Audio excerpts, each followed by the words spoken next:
cab driver Bobby was moving in the wrong direction on a one-way road. A police officer was standing nearby and noticed the driver, but he didn't stop or fine Bobby. Why?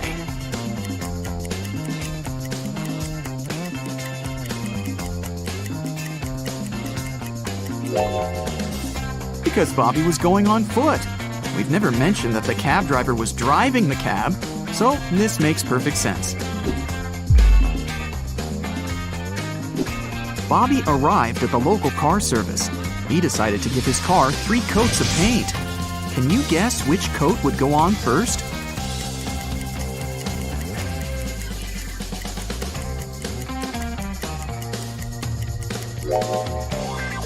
The second, as it's the only coat that can go on the first coat. The mechanic told Bobby, "Hey bro, I'm gonna give you a discount if you manage to crack my riddle. So listen carefully. They are the 5 precious gems of an everyday sort, and all can be found on a tennis court. What are they? Can you solve this mystery?"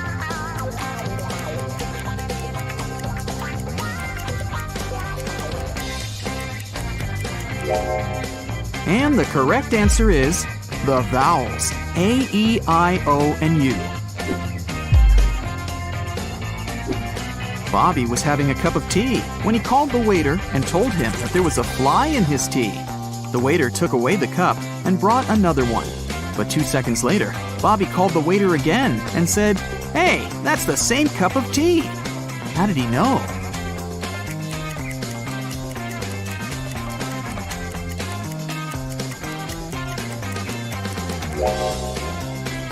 Bobby had already put sugar in his tea. Bobby's friend Bill joined him during lunch and offered a bet. "If you solve my riddle, I'm going to pay for food. But if you fail, you're the one to pay." Bobby liked riddles and agreed. Bill put some matchsticks on the table and said, "Okay, here's the task. I've arranged matchsticks in a grid so that the first and second row, as well as the first and the third columns, contain 12 matchsticks each.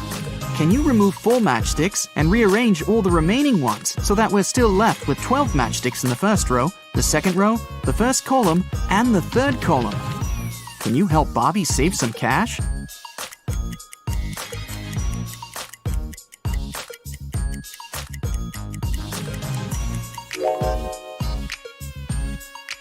Here's the solution. Bobby went to the restroom after lunch. Unfortunately, the door got locked automatically. Now Bobby needs to enter a password to get out. He found this hint hanging on the wall. "A word I know, 6 letters it contains. Subtract just 1, and 12 is what remains. What am I?" Can you crack the code?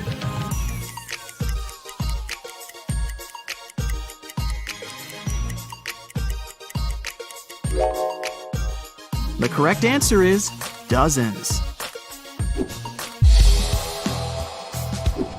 Bobby was visiting a historical museum. He entered the wrong door and got stuck in a creepy dungeon. There, he found a sufficient supply of buckets filled with food, medicines, and drinking water for a week. But Bobby didn't want to stay there that long. He searched for ways out and found these 3 doors. A hungry bear and a cub are hiding behind the first door. The second door leads to a wall of fire, and the third door leads to a lake filled with crocodiles. Can you help Bobby choose the right door?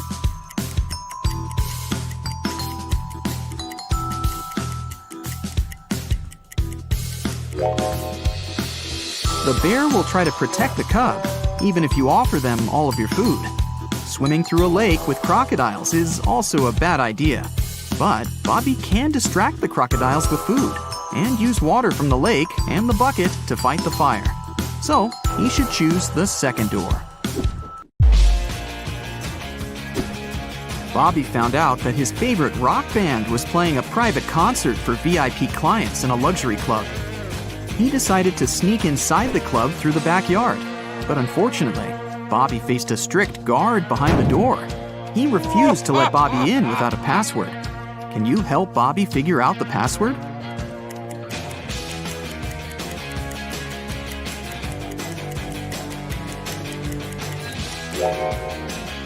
Take a look at the guard's t-shirt. It's a rebus. The password is to infinity and beyond. Bobby's friend Mike is an expert on paranormal activity. He invited Bobby for ghost hunting in a creepy old hotel. Their equipment indicated strong signs that a ghost was hiding behind one of the 4 doors. Each door has an inscription. The sign on door A says, "It's behind B or C." Door B says, "It's behind A or D." Door C says, "It's in here." And door D claims that the ghost isn't here. Mike's psychic powers have told him that 3 of the inscriptions are false and 1 is true. Can you guess which door leads to the ghost?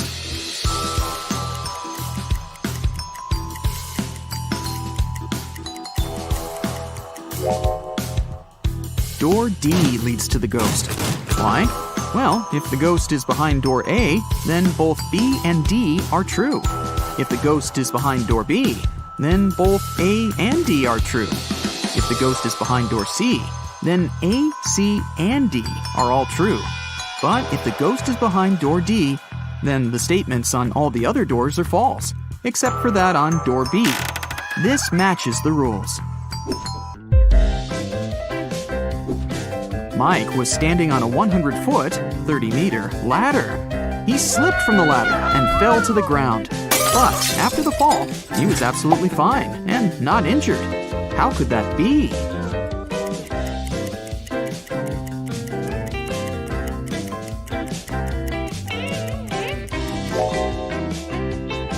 Mike was standing at the bottom of the ladder. Bobby's friend brought him to a round desert island by helicopter and left him there. Bobby wanted to spend some time alone, but something went wrong. He met a lonely lion. Bobby and the lion are standing on the island that measures 1 unit in radius. Both of them can effortlessly run at the speed of 1 unit maximum. Let's suppose that the lion is very hungry. Will he be able to eat Bobby? And if yes, how long can Bobby survive on the island?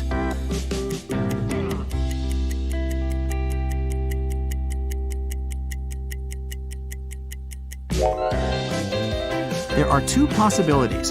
If Bobby decides to run on the perimeter of the island, the lion will eventually catch him. And here's the second possibility. Bobby doesn't run on the perimeter. This way, he will be using an escape strategy that will work for an infinite time. So, Bobby should probably choose the second strategy and just wait for the helicopter to come back and pick him up. Bobby and his friends went on vacation to a country house, but unfortunately, it was raining heavily. It kept raining for 13 days. When it rained in the morning, the afternoon was beautiful and clear. And when it rained in the afternoon, the next day was blessed with a clear, nice morning. Overall, the guys experienced 11 nice mornings and 12 nice afternoons. Can you find out the total number of days they spent in the country house?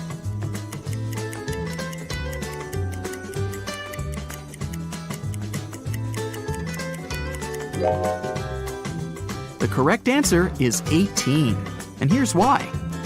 Let's call clear afternoons X, clear mornings Z, and no rain period O. This equation represents the number of days with rain. X plus Z equals 13. And here are the days with clear mornings. Z plus O equals 11. And this equation represents days with clear afternoons. X plus O equals 12. If we solve these 3 equations, we'll learn that X equals 7, Z equals 6, and O equals 5. So, the total number of days is 18. Bobby started his morning by jogging around a park near his house. When he returned, he faced very unpleasant news. Someone had stolen his cab car. He questioned 3 people standing nearby. Henry said, "Sorry about your car, bro. I've been playing video games for 24 hours. I haven't seen anything suspicious because I didn't leave my basement." Rosie said, "I'm a gardener. I've been planting daisies in the public area all morning. I think I saw a suspicious man who opened the cab car using a knife." Jack said, I saw your car when I went out for groceries, but when I returned home, it was gone. Who's lying?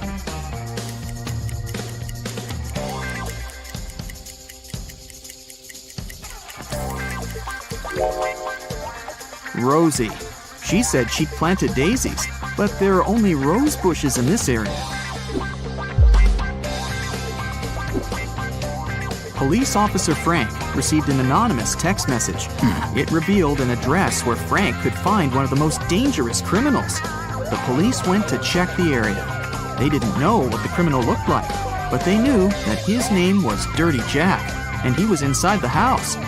The police busted in on a carpenter, a truck driver, a mechanic, and a fireman. All were playing poker. Without any hesitation or communication of any kind, they arrested the fireman. How did they know that he was the criminal?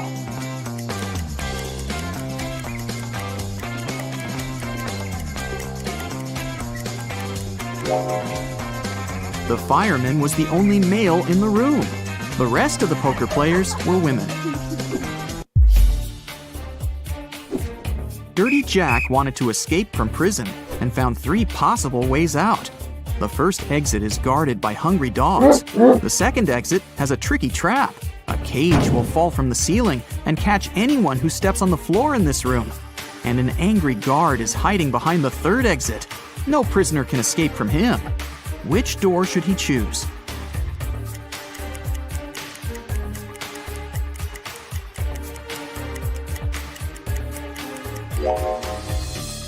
The second one. He can throw his boot to activate the trap and then just walk around it.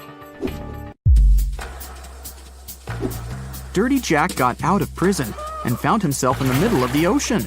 He landed in a cave underwater and got trapped. Stones are hanging above him, and he has only 2 options to escape. A huge jellyfish is waiting on the first path, and a hungry shark is waiting on the second path. Which way should he go?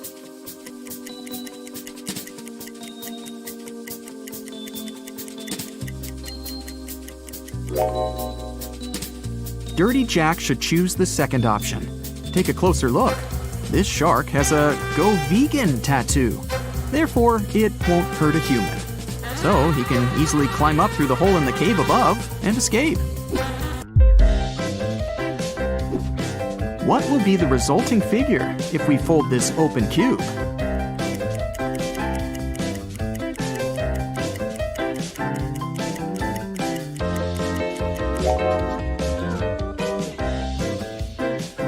The correct answer is A.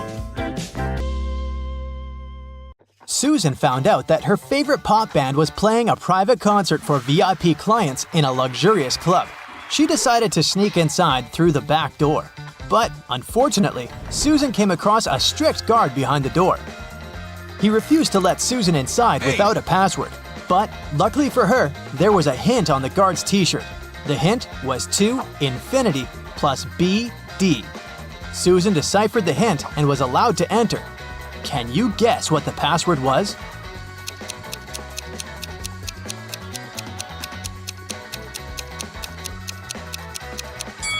It was to infinity and beyond. After the concert, Susan met up with her friend Bobby. Bobby was an expert in ghost activity. He invited Susan to go ghost hunting to a creepy old hotel. Of course, Bobby had state-of-the-art equipment. Once they arrived at the hotel, his equipment indicated there was strong paranormal activity going on. It looked like the ghost had a sense of humor and wanted to play hide and seek with them before it revealed itself. It led Bobby and Susan into a room with 4 doors.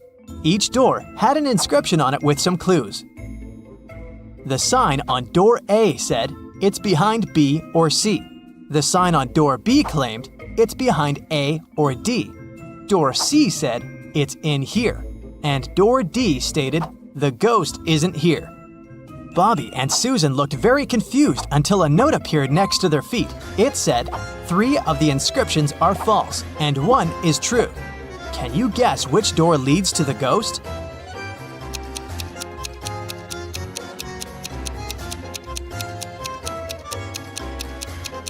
Let's see how this works.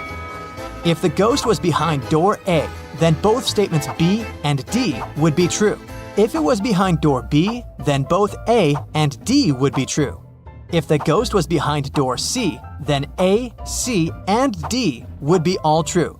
But if the ghost was behind door D, then the statements on all the doors would be false, except for that on door B. This fits the rules, so the ghost must be behind door D. The next morning, Bobby called Susan again, saying that he had a surprise. He had won 2 tickets to Susan's favorite theme park and asked her if she wanted to go. Before she answered, though, Bobby warned her that she had to crack a very difficult riddle. Only then would he give her a ticket. She agreed.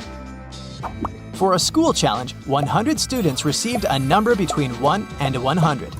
Each student was instructed to go inside a classroom that had exactly 100 boxes randomly numbered from 1 to 100. Inside each box, there was a slip of paper with a random number between 1 and 100 on it. Now, each student needed to enter the classroom on their own and find the box that contained the slip of paper with their number on it. But in order to do so, each of them was only allowed to open a maximum of 50 boxes. They were instructed to leave the room exactly as they found it, and they weren't allowed to communicate with other students once they'd left the room. If all of the students managed to find their numbers inside the boxes, they would each get $100. But if one of them wasn't able to find their number, none of them would be able to win the prize. Bobby asked Susan if she knew the best strategy for all of the students to find their numbers and win the prize. After a few hours, Susan called Bobby with the answer. She managed to figure out the riddle. Can you guess what she answered?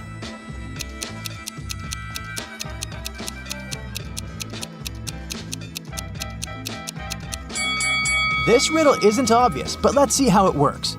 If each student searched for their numbers randomly, they would each have a 50% chance of finding the box with their number inside. This is because there were 100 boxes and they were allowed to look inside 50 of them. However, the probability of all of them finding their own number following this random strategy is absurdly small. So, to increase their chances of collectively finding their numbers, they would need a better approach. The students could use something called the loop strategy. After entering the classroom, they should go directly toward the box that has their number on top of it. The number inside probably won't be their number, but that's okay. They should check the number inside the box and go look for the box with that same number on top of it, and so on and so forth. They should keep doing this until they find the paper with their number on it. This strategy means there's more than a 30% chance of the students finding their numbers and winning the prize. It's not a huge probability, but hey, at least they'll have fun trying to figure it out. One afternoon, Susan found her father, Frank, in the living room. Frank was a private investigator and he had just received a message revealing the address of the town's most dangerous criminal, Dirty Jack. He decided to go check the area, even though he didn't know what the criminal looked like. The address turned out to be an old warehouse. When he busted inside, he found 4 people sitting at a table. They were a carpenter, a truck driver, a mechanic, and a firefighter. Without any hesitation, Frank arrested the firefighter. How did he know it was the criminal?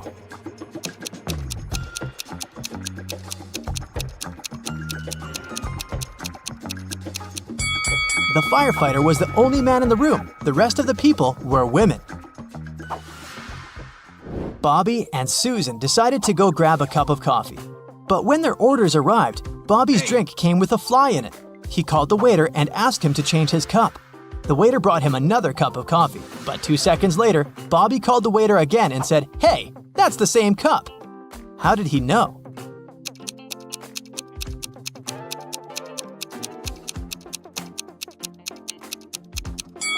Because Bobby had already put sugar in his coffee. And when he tasted the new drink, it already had sugar in it. Susan and her family went on vacation to their country house, but unfortunately, it was raining heavily. It kept raining for 13 days. When it rained in the morning, the afternoon was beautiful and clear. And when it rained in the afternoon, the next day was blessed with a clear, sunny morning. Overall, Susan's family experienced 11 nice mornings and 12 nice afternoons. Can you find out the total number of days they spent in the country house?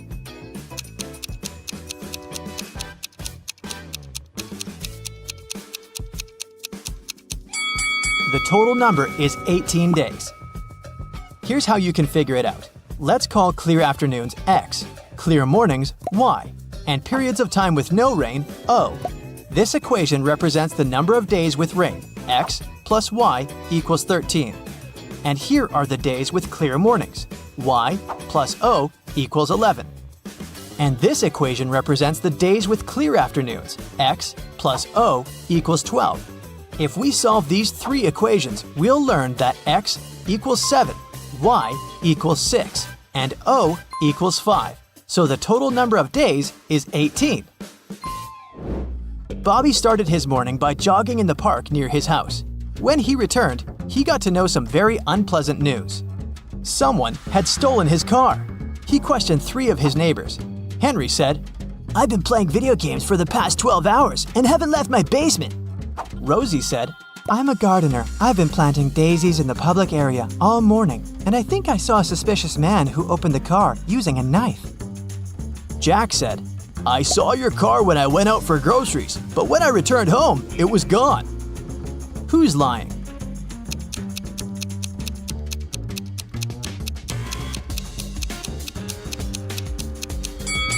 Rosie. She said she planted daisies, but look, there are only rose bushes in this area.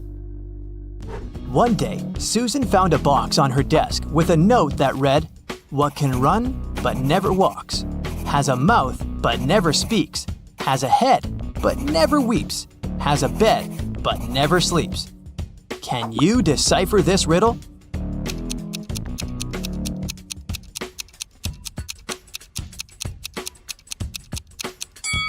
The correct answer is a river. These 3 handsome young men are brothers, identical triplets. Sam, he's very honest, and he always tells the truth. Bob always lies, and Alex is unpredictable. Sometimes he lies, but sometimes he tells the truth. Amy is the brothers' old friend. She visited them after many years, and she could barely recognize who was who. Amy asked the guy who was sitting on the left, "Which brother is sitting in the middle?" The answer was, "Oh, that's Sam." Amy then asked the brother in the middle, "What's your name?" And the reply was, "I'm Alex." Then Amy turned to the brother on the right and asked, "Who's that guy in the middle?" The brother replied, "It's Bob." Those answers confused Amy because she had asked the same question 3 times and received 3 different answers. Can you help her figure out who is who?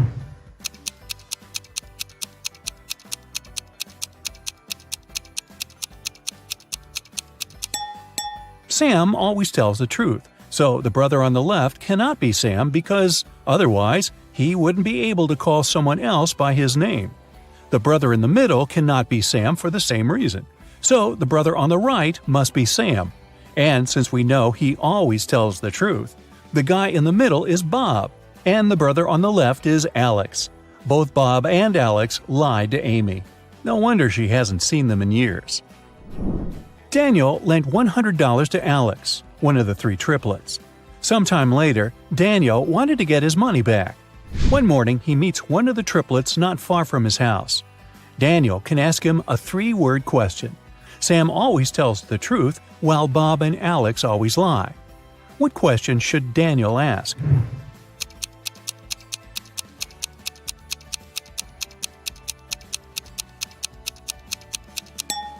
The right question would be, "Are you Bob?" Here's the list of possible replies the guy can give. If it's Sam, he'll say no. If it's Bob, he'll also say no. And if it's Alex, his reply will be yes. That's why, if Daniel hears yes, he can ask for his money. Sam, Bob, and Alex bought some chocolate candies. Sam gave Bob and Alex as many candies as they already had. Then Bob gave Sam and Alex as many candies as they already had. And finally, Alex gave Bob and Sam as many chocolates as they already had. Now, each of the brothers has 24 candies. How many chocolates did they have in the beginning?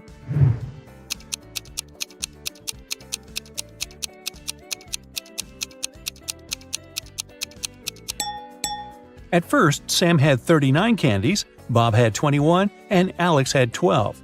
You can solve the riddle this way. Have a look.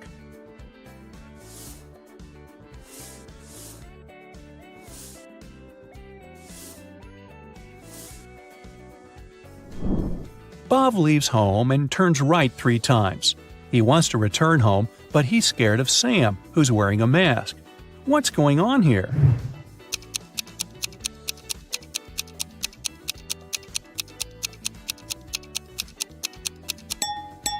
The guys are playing baseball. Sam wants to cross the Sahara Desert. This risky journey will take 6 days. But unfortunately, one man can only carry enough food and water for 4 days. Can you calculate the smallest number of other people that will need to help Sam carry enough food across the desert?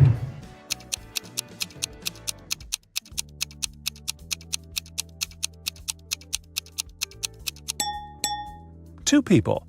Let's suppose that Sam's brothers, Alex and Bob, agree to help him out. Never mind that Bob always lies. By the end of the first day, they'll have enough food for 9 days, 4 plus 4 plus 1. Now Alex can head back home with a 1-day food package. Meanwhile, Sam and Bob can continue their journey with an 8-day package. By the end of the second day, the total food supply will reduce to 6 food packages. Now Bob can grab enough food for 2 days and go home. At this point, Sam will still have a 4-day food package to fulfill his dream. Sam met a genie in the middle of the desert. The genie said, "Hi, I'm Leo. If you solve my riddle, I'm going to fulfill your wishes. But if you fail, you'll serve me till the end of infinity. Deal?" Well, Sam agreed. Here's the riddle. It's not alive, but it grows. It doesn't have lungs, but it needs air. It can't be washed, but it's never dirty. What is it? Can you figure it out?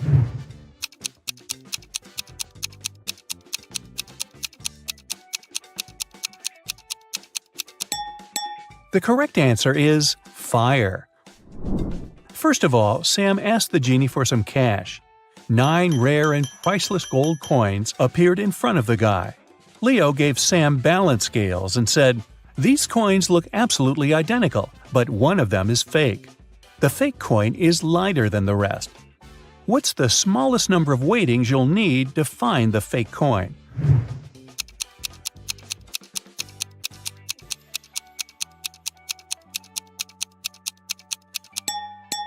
The correct answer is 2. First, Sam should divide the coins into 3 equal piles. Then he should place a pile on each side of the scales, leaving the remaining pile of 3 coins on the ground. If the scales remain balanced, it means that the 6 coins on the scale are real and the fake coin is in the 3rd pile. But if the scales do tip, Sam will easily find out which pile contains the fake coin. Spoiler, the pile which is lighter. Either way, he should put 6 gold coins aside and leave only the lightest pile. Then he can use the same method to find the 3rd coin, by putting 1 coin on each side of the scales and leaving the 3rd one in his hand. Sam was hungry, so he had one more wish, to have dinner. Leo began frying some fish in a pan that could only fit 2 fish at once. It takes 5 minutes to fry one side of a fish.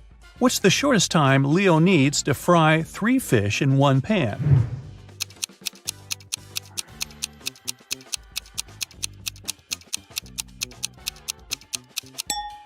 "15 minutes. Leo should put 2 fish in the pan and fry them for 5 minutes. Then he should take 1 fish out and then turn the other one over. After that, Leo should start frying the 3rd fish. He should fry both fish for 5 minutes. The first fish will be ready, so he should put it away on a plate while turning the other over. Now, he should put the half-fried fish back in the pan and fry 2 fish for 5 more minutes. Voila! All 3 fish are now ready." Sam left the desert and decided to stay in this little village to get some rest. He wanted to get a haircut and a shave after his long journey. There were only 2 barber shops in this village. In the first shop, the barber was handsome with a neat haircut. He was well-dressed, and the place looked tidy and clean. Meanwhile, the barber from the second shop was shabbily dressed. His hair was cut in a weird way, and his clothes had stains from last night's dinner. His place didn't look clean at all. Which barber shop should Sam go to, and why?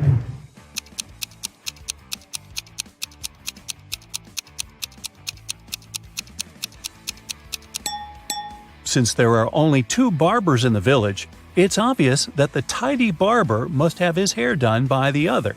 and the second barber must have used the services of the first man. Therefore, Sam should choose the barber from the second shop because he's more professional. Two business partners, Rick and Frank, met in a restaurant. It was a hot summer day, so they ordered cold mint tea with ice. Rick gulped down 5 glasses of this drink during lunch. Meanwhile, Frank managed to drink only 1 glass. Soon after that, Frank fainted and fell to the floor. Doctors diagnosed severe poisoning, but Rick was feeling completely fine. The police found out that both glasses contained poison. How did Rick, who had drunk 5 glasses of this tea, avoid any consequences?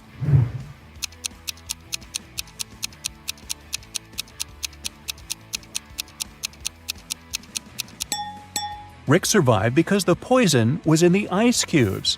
He drank quickly, and the ice had no time to melt in his drink.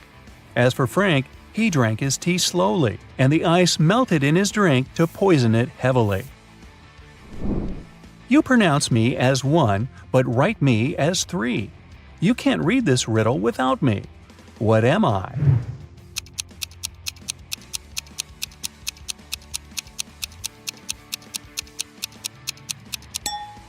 The correct answer is I.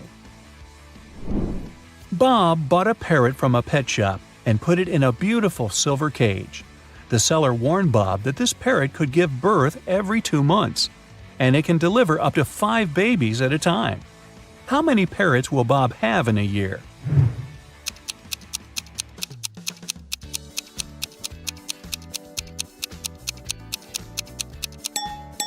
Just 1, because he only bought 1 bird, not 2.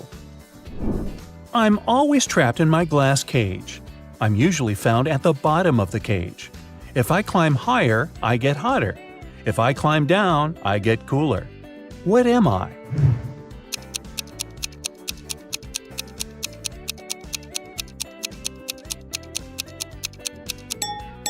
The correct answer is a thermometer.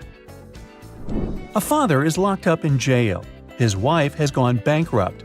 Their son has to sell his hotel in order to gain some money. Yet their daughter doesn't care and is happy. How can someone be so heartless?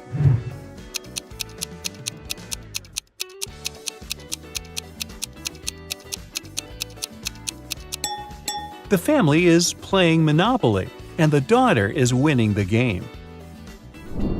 We've arranged 10 coins on a table this way.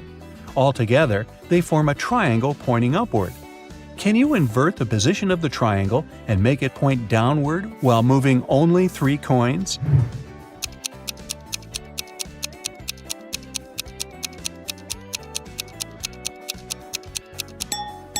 Here's the easiest way to do it. Just move these coins as shown. I'm always ahead of you, yet you can never see me. What am I?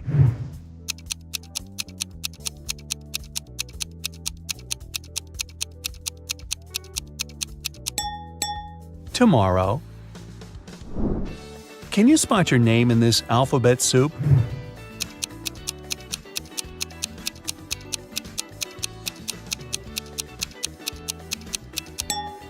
Oh, there it is. Rosie and Melanie are having an argument. Rosie yells, "I'm part of this club, let me in!" And Melanie replies, "Leave right now, you're not a member of our club." Can you figure out who's lying by just looking at this picture?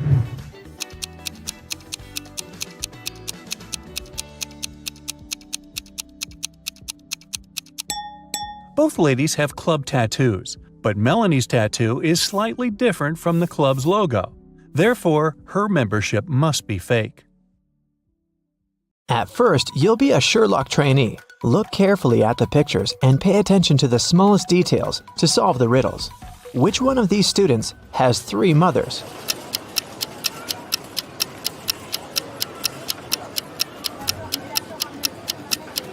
It must be this guy right here, the one with the 3 sandwiches.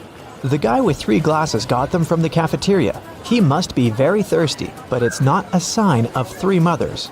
But this one definitely brought sandwiches from home, so I bet it's him. Let me know if you disagree. Let's move on. One of the girls has a pet at home. Can you guess which one?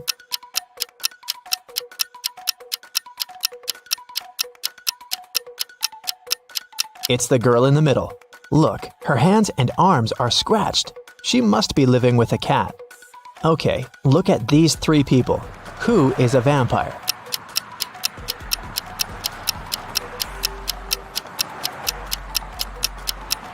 It's this guy. See, he doesn't cast a shadow. Something's wrong. Chastity was at a party and met three guys. All of them claimed to be pilots, but one of them lied. Can you guess who's not a pilot?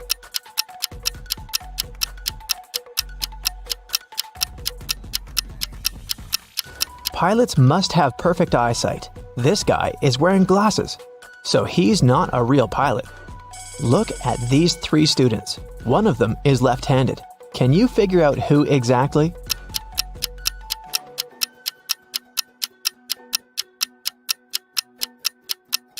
It must be this girl.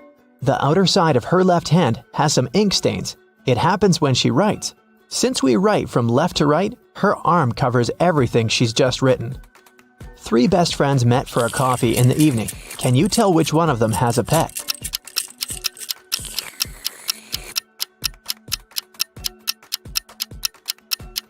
Look at this girl's bag. There's dog food in there, so she probably has a dog at home waiting for her. This one is super easy. Three sisters came to visit their parents. One of them got engaged while she was away. Can you tell which one?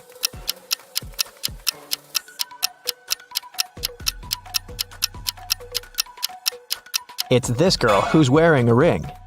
Three men came to a job interview. The company didn't want to hire fathers because they needed full commitment for the first year. All men said they were single and had no families, but one of them lied and actually had a daughter. Which one?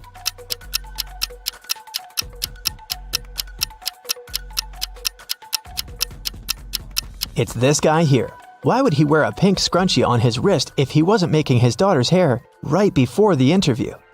Okay, now let's go and look at people's houses. Here are the bathrooms of Daryl and Tiberius. Which one of them has a girlfriend?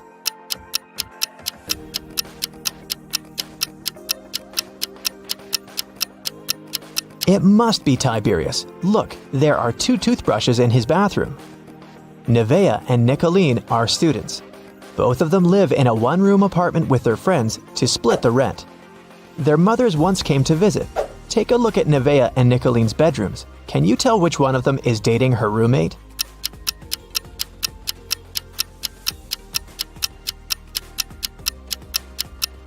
It must be Nevaeh. In Nicolene's bedroom, there are two single beds, and in Nevaeh's bedroom, there's just one big bed.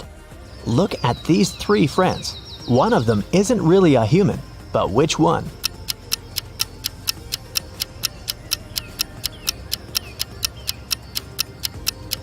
Look, this guy right here has only 4 fingers. Perfect, we trained you well. Now let's solve some cases. The city bank was robbed, and Detective Callum was on the case. After a long investigation, the police managed to track the robber and found the money hidden in the nearest desert in a cactus bush. They couldn't see the robber's face, but there were 3 suspects. Take a look at the people. Who is guilty?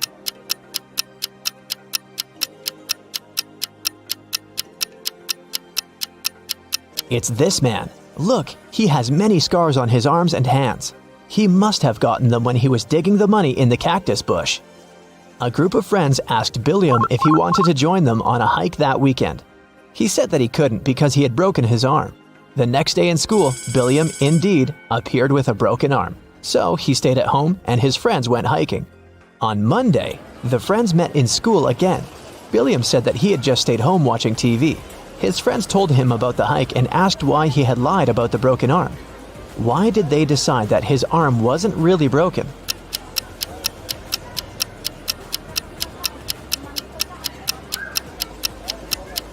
Last week, Billiam's right arm was broken. On Monday, it was the left one. He must be faking it. Mr. Tucker called the police and reported that he had been robbed. Detective Callum arrived at his place and found Mr. Tucker tied up to a chair. Mr. Tucker said that he had been sleeping when someone wearing a mask had broken into the room. They took him right out of the bed, tied him up to the chair, and then took all the savings he was keeping in the wardrobe. When they left, he managed to call the police because his cell phone was in his pocket. Still, Detective Callum didn't believe him. Why?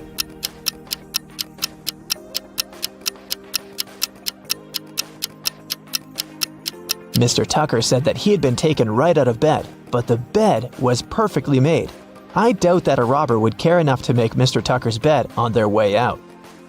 Detective Callum was spending the winter holidays at a ski resort with his friends. In the morning, they were going to go skiing on the fresh snow that had fallen at night when a local police officer called him and asked him to come to a hotel nearby to solve a case. So, Detective Callum had to go. Someone robbed the cashier's desk and there were 3 suspects. Questley said that she was in her room all night sleeping. Egbert said that he was out partying in a different hotel and had just come back around an hour ago. Fenton said that he had been binge-watching a show all night but hadn't stolen anything. Who is guilty?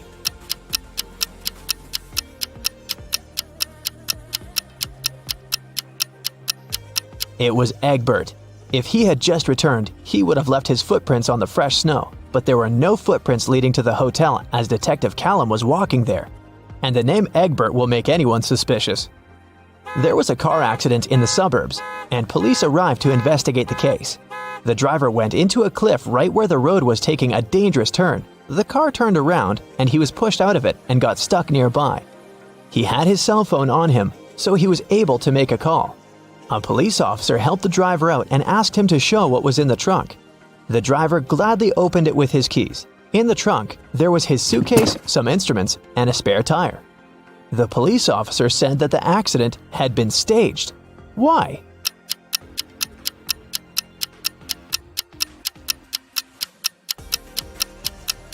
The driver took the keys out of his pocket. If it had been a real accident, the keys would have remained in the car. Mr. Grayson called the police and said that she had been robbed. Detective Callum arrived for the investigation. Here's what she said. It was almost midnight. I was in my room upstairs painting. Suddenly, the power went out. There was no light or electricity, and I could only see the streetlights outside. Then, the stationary phone rang. I was scared, so I didn't pick it up. I stayed upstairs, and in about 10 minutes, the light came back. I just went to sleep, and now, in the morning, I found out that someone stole my grandma's diamond ring. Detective Callum didn't believe her. Why?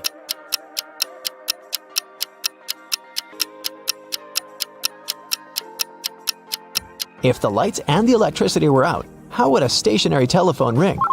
This lady is making things up. Gavin drove to get some groceries and parked his car in front of the store. Of course, he forgot where he had parked and couldn't find his car. Luckily, he had taken a picture of his parked car and he opened it to look up the number of the parking lot. The problem is that his parking lot number is covered and the number of the lots nearby doesn't make any sense. Can you figure out what's Gavin's parking lot number and where he should search for his car?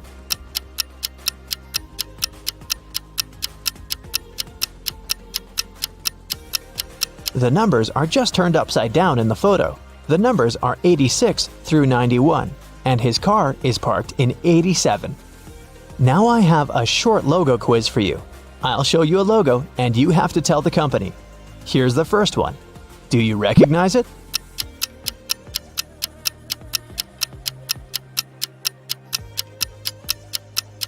It's Honda, a Japanese car brand. This one is super easy. What is it?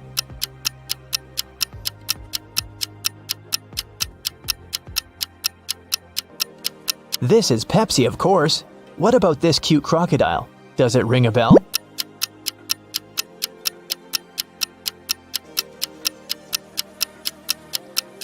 This is Lacoste, a French clothing brand. Another easy one. I bet you have it on your phone.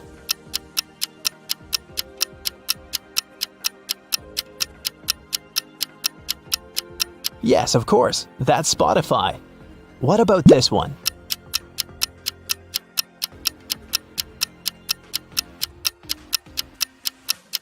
Yes, it's Nike. This one is a very fancy brand. What's your guess?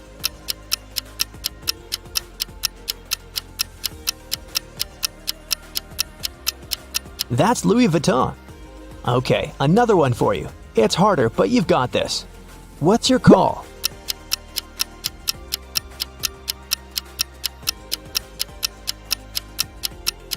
This is Reebok, an American footwear company. Do you recognize this bull?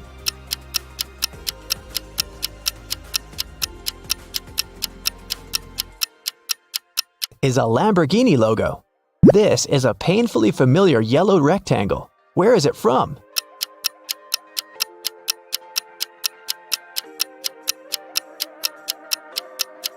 That's the National Geographic logo.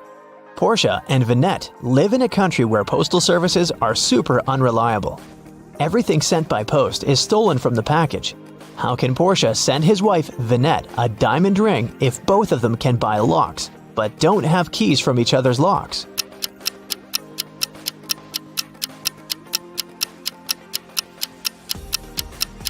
Portia can lock the box with the ring and send it to Vinette. When she receives the box, she should lock the box with her lock and send it back to him. When he receives it, he can open his lock and remove it, and send the box back to Vinette with her lock only, so that she can open it once she gets it again. There is a box filled with balls of different colors. 5 red ones, 8 blue ones, and 11 purple ones. Ninja has to pick out balls blindfolded until he's sure that he has at least 2 balls of the same color. What's the minimum number of balls Ninja should take out to be sure of that?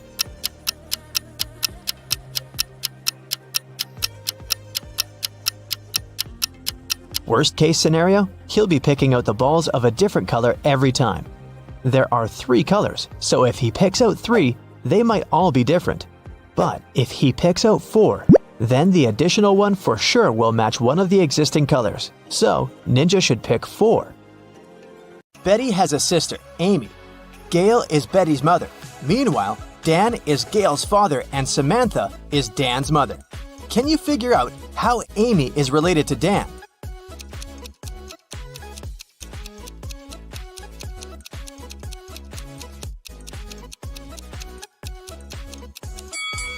Here's why. Amy is Betty's sister, and Betty is the daughter of Gail. Therefore, Amy is another daughter of Gail. We also know that Dan is Gail's father. Therefore, Dan is Amy's grandfather. Betty is going on a date, and she's a little late. Her boyfriend, Stan, is already waiting for her inside their favorite coffee shop. Can you find him?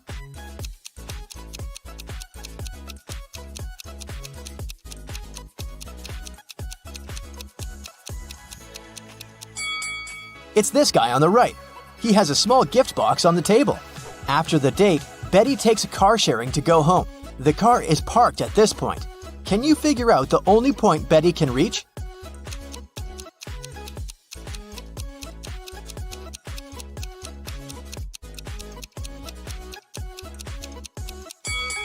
If Betty takes this weird route, she can only reach point 3. One of the most popular mailing websites is facing a system error. That's why the passwords of some clients are changed. Betty writes a message to the company's representative. My password is altered. I'm not able to log in. The company replies, this time your password is distinct and it has 8 letters, out of which 2 are the same as in your previous password. Betty replies, thanks, now I can log in. Can you figure out Betty's old and new passwords?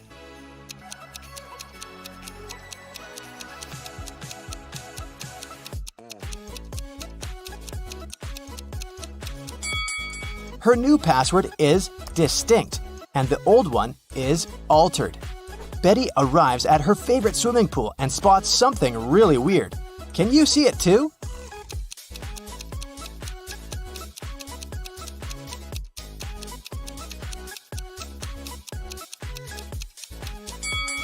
Someone swapped these guys' shadows.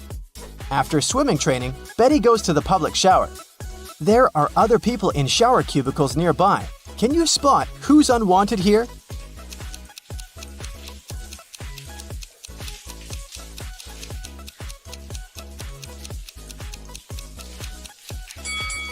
This person on the left should probably use the men's bathroom. He has only 1 shampoo bottle, while ladies usually bring a bunch of skincare products.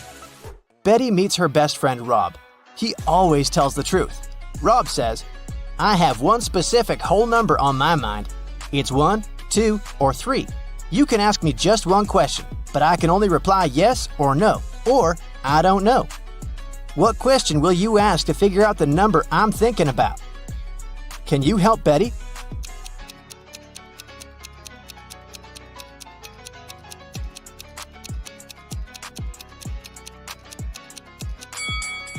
She should say, I have one whole number on my mind. It's between 2 and 3.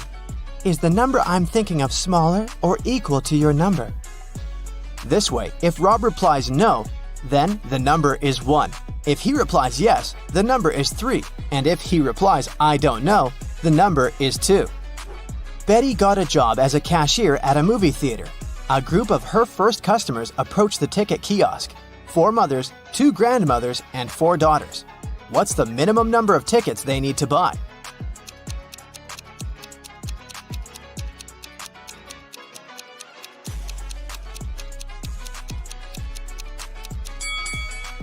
Only 6.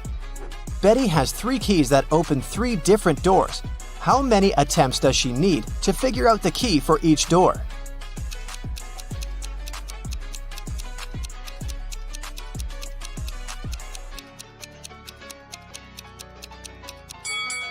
Betty will need 6 attempts. First, she has to check the first key and spend 3 attempts for 3 doors. Then, check the second key, 2 attempts for the remaining 2 doors. And then, use the third key to open the last door. Betty enters the cafeteria and spots a thief right away. Can you see this person too?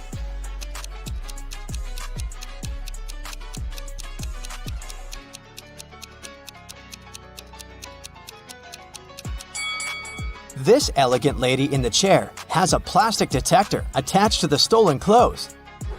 Someone robbed the movie theater. Betty calls the police and they arrest 3 suspects. Officers check the guys' passports. Can you spot a fake ID?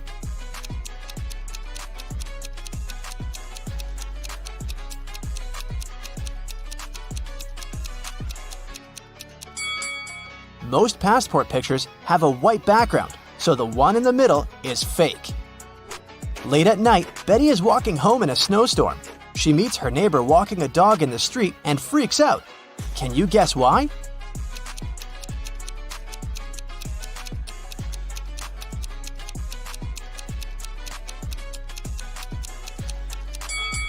The dog leaves footprints from only 2 paws. Betty continues her walk and sees another odd thing. Can you spot it too?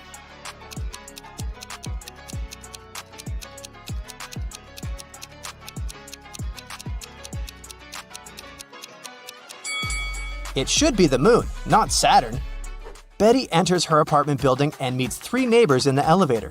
One of them is a werewolf. Can you guess who?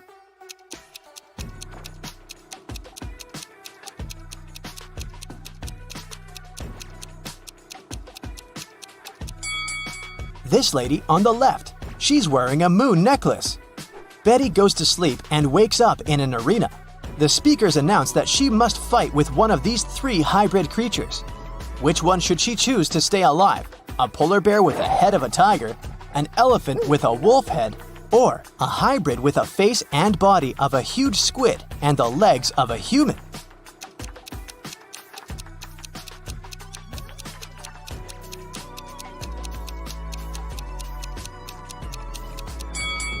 Betty should choose the 3rd hybrid. Since its body has gills, it won't be able to breathe and fight outside water. After the fight, Betty gets an invitation to meet the major investor of this competition, King Harold. She enters a big, beautiful hall and sees 6 people sitting in front of her. They're wearing the same outfit and look very similar. It's very hard to tell who's the real king here.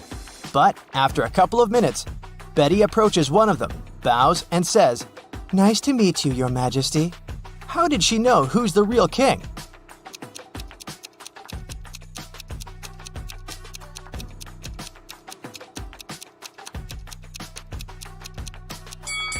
All the other guys were looking at the king very attentively to imitate his manners and actions. Meanwhile, the real King Harold was sitting calmly. Betty returns home and faces bad news. Her cat Fluffy is missing. Betty questions her neighbors. Lily says, "Sorry, I didn't see any cats. I'm working from home. I spent all day working on my new book." Vanessa said, "I haven't seen Fluffy today, and it's cool because I have a terrible allergy to cats." And Bob said, "I think I heard a cat meowing on the balcony a couple of hours ago." Can you guess who stole the cat?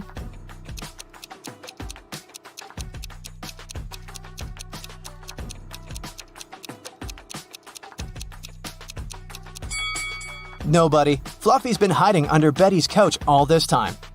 Betty's boyfriend Stan lives just a couple of blocks away from her place.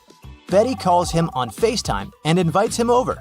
But Stan says, "Sorry, honey, I've just got home feeling very sick. I'd rather go to bed early." Betty yelled, "Liar!" and hung up. Why?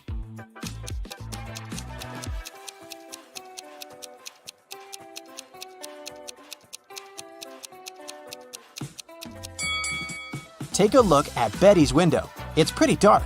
Stan lives only 2 blocks away, but there's a bright blue sky in his background, which means he's definitely not at home. Betty makes a beautiful sandcastle and then lies down. She falls asleep. In a while, Betty wakes up and sees that someone has ruined her castle. She asks 3 persons hanging out nearby, "Who did it?" Kelly replies, "I like your castle and took a couple of pictures for my social. Then I left to get some ice cream. When I came back, I saw the castle was completely ruined." Olivia said, "I'm sorry, I was swimming far from the shore. When I returned to the shore, I didn't notice any castles." And Tom said, "Sorry, lady, I don't see anything because I'm blind. The wind must have destroyed your castle. You shouldn't have to make it 5 stories high." Can you spot a liar?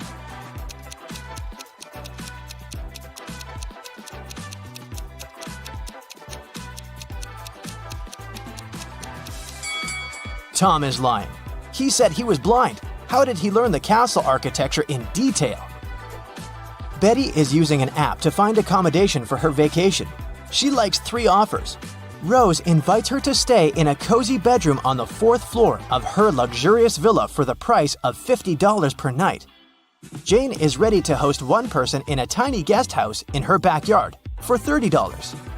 And Tyler offers to rent his boat for $200 per night. Fishing equipment is included. Only one of these advertisements isn't fake. Can you guess which one?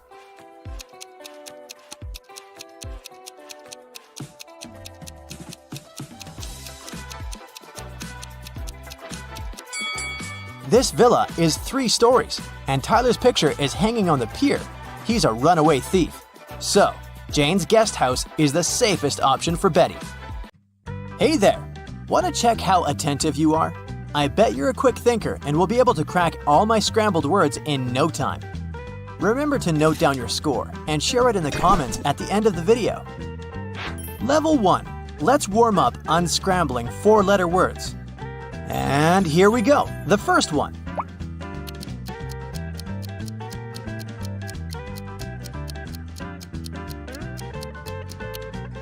That's right, it's bear. Do you know that some species of Asiatic bears build nests in the trees? Cute! How about this word?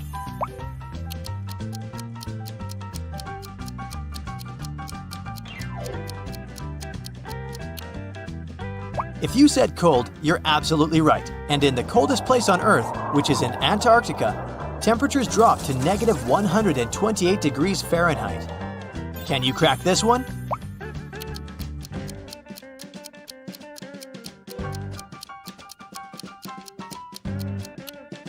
The word door is scrambled here. A little hint, this word is connected with water.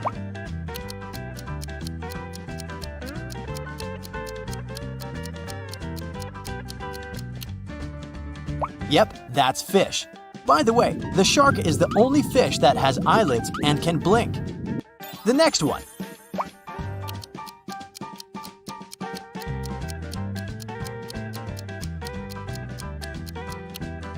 It sounds like air, but is actually hair. Do you know that the average person has 100,000 to 150,000 strands of hair? How about figuring out this one?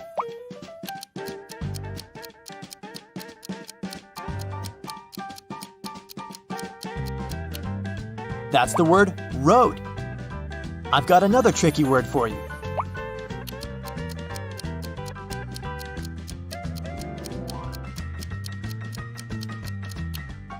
And if you said skin, you're absolutely right. On average, the skin makes up around 15% of your body weight. How fast will you be able to figure out this one?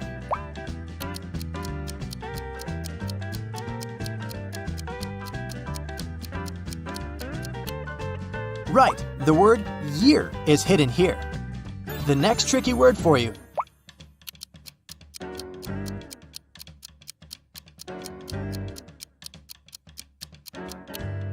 It says busy. And the next word is already lining up.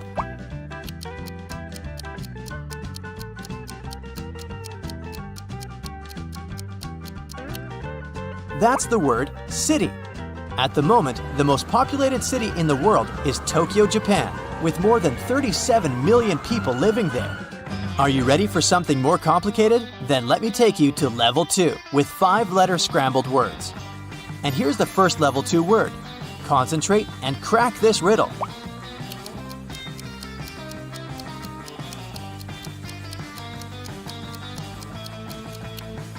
The word dream is hiding here. There's a theory that people started dreaming in color only after the invention of color TV. Do you think it might be true? The next word for you.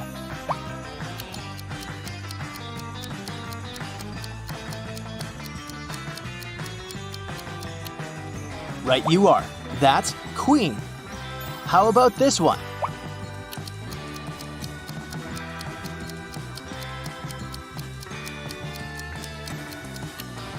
This is river. By the way, billions of years ago, there could have been rivers on Mars.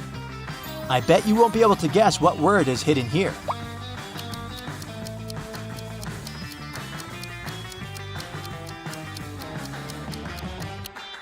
Did you say sheep? That's right. These animals have rectangular-shaped pupils. How about this word?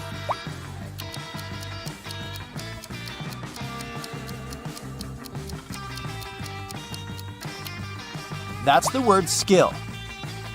The next word means something endless, something eternal. Oops, did I say too much?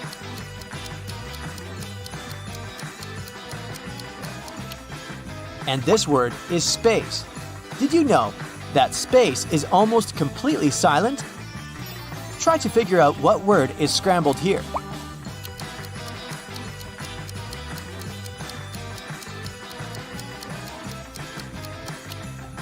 That's the word train. Fun fact, America's first steam locomotive lost a race to a horse. The next word for you to unscramble.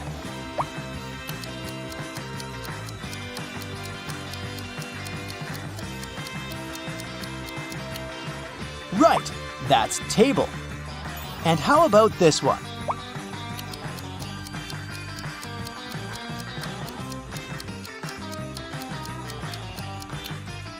This is stone. In Death Valley, you can find sailing stones, rocks that are moving on their own, leaving long trails behind. The next word is a tricky one. Are you up for a challenge?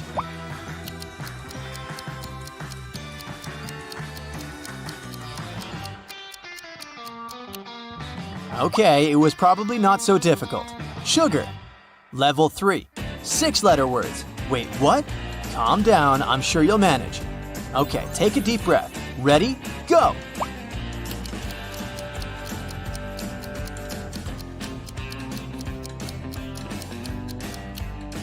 That's the word family.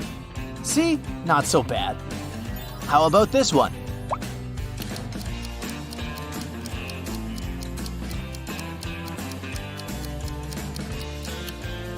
The word system is hidden here. Let's see if you'll be able to figure out this word.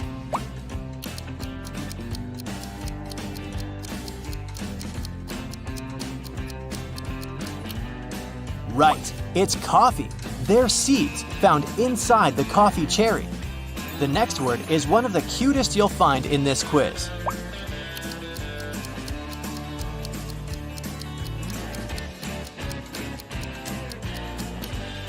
If you said kitten, you're absolutely right. All kittens are born with blue eyes because they don't have eye pigmentation until they're around 6 weeks old. How about this word?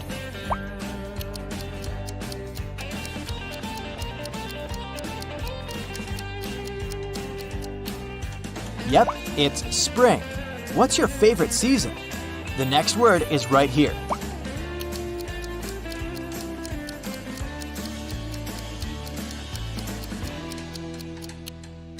That's the word finger. Did you know your fingers don't have muscles? Here you go. Try to crack this puzzle.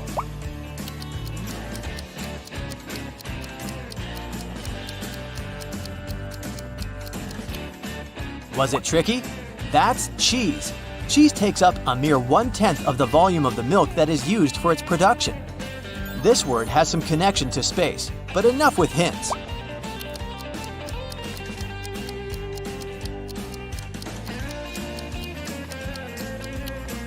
Right you are, that's planet. The coldest planet in our solar system is Uranus. Its surface temperature often drops to -371 degrees Fahrenheit. I dare you to unscramble this word.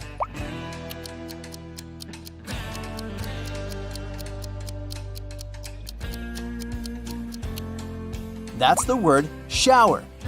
And how about this one?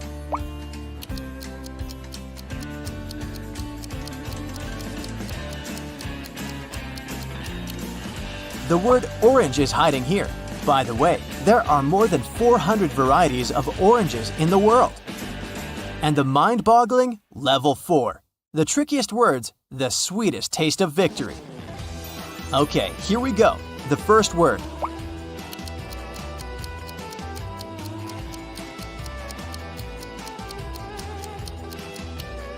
This word is problem, and I hope you'll have as few of those in your life as possible. And this word is kind of the opposite of problems.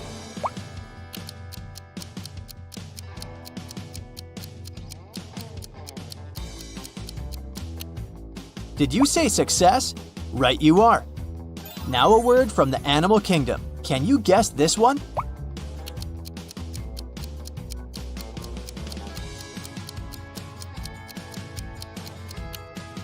That's the word grizzly. A cool fact about these bears, they don't hibernate. How about this word?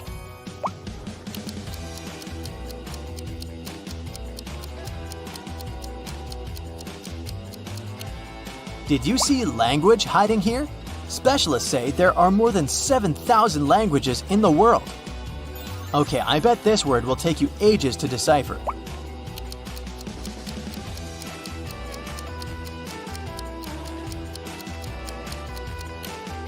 Right, this is squirrel. By the way, squirrels' front teeth never stop growing. The next word is often cold and rainy, but it depends on where you live.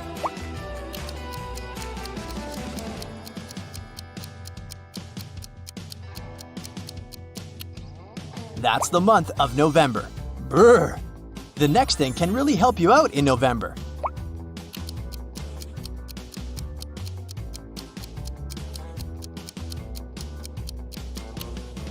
That's right, it's umbrella. You're doing great, but will you be able to crack this one?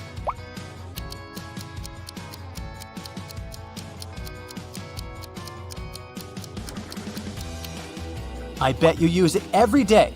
It's computer. The first modern computer could only do 4 things. It was basically a giant calculator that could add, subtract, divide, and multiply. Here's another one for you.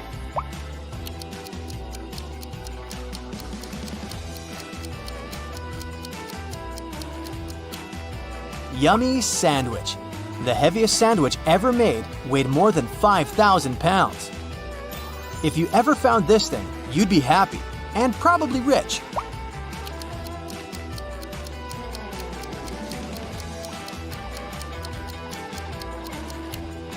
If you thought of treasure, you guessed correctly. And how about this one?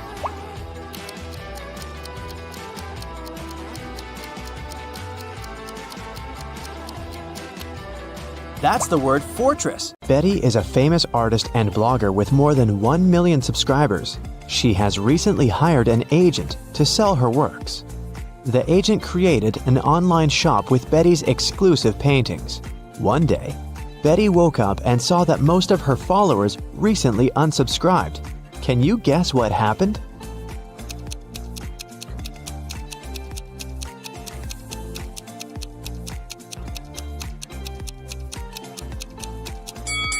Take a look at the items in Betty's shop. Van Gogh painted the Starry Night, not Betty. The agent tried to sell fake art through her shop. The next day, Betty visited her favorite cafe. She made an order and went to the ladies' room to wash her hands. She found this beautiful ancient necklace. 3 people approached her to claim the jewelry. Helen said, "This piece belonged to my grandmother. Emeralds fit our green eyes perfectly. Give it back." Fiona said, "My necklace used to have a weak lock. It must have been broken when I was combing my hair." Julia said, "Hey, it's mine. I lost this necklace in the ladies' room." Who should Betty give the necklace to?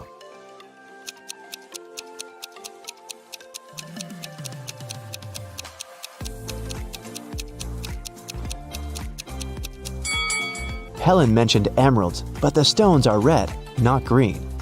Julia was so sure that she'd lost the necklace in the toilet, so why wouldn't she go pick it up herself?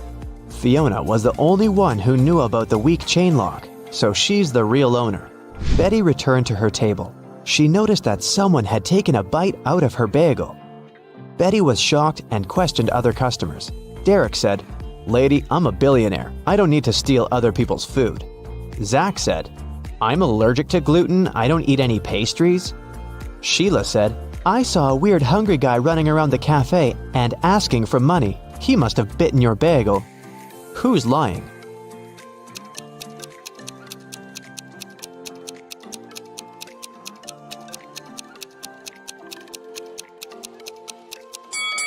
Zach. If he doesn't eat any pastries, why did he order pancakes? Fiona wanted to thank Betty for the necklace, so she bought her lunch. The women sat down together and began to talk. Betty asked Fiona about her job. Instead of answering, Fiona showed her family tree. Can you help Betty figure this out?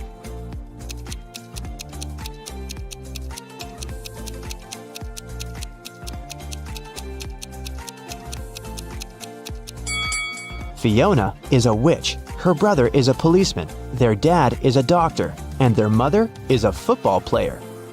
Betty got very excited. She begged Fiona to teach her magic crafts. But Fiona hesitated. She wanted to test her potential student and offered Betty to solve this equation first. Can you help her nail this task?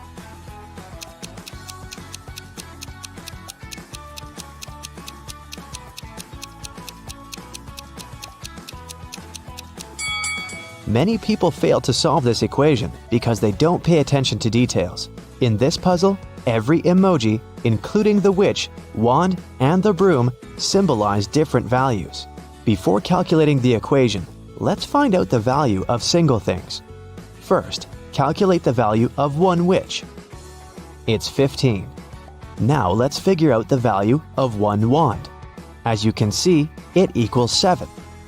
And now, let's do the same thing to the brooms. This task is tricky because there are 4 brooms in this equation. So, if 4 brooms are worth 12, then 1 broom will cost 3. Now let's take a look at the final line. The witch doesn't carry around any broom or wand. Therefore, the value of an empty-handed witch is 5. And now, we're ready to solve the equation. And the correct answer is 73. Great job! Betty gave the right answer, and Fiona took her home. There's a beautiful garden maze on Fiona's land. She teleported Betty to the center of the maze and gave her this map. Betty must find a black cat. Otherwise, she's gonna stay in this trap forever. Can you help Betty out?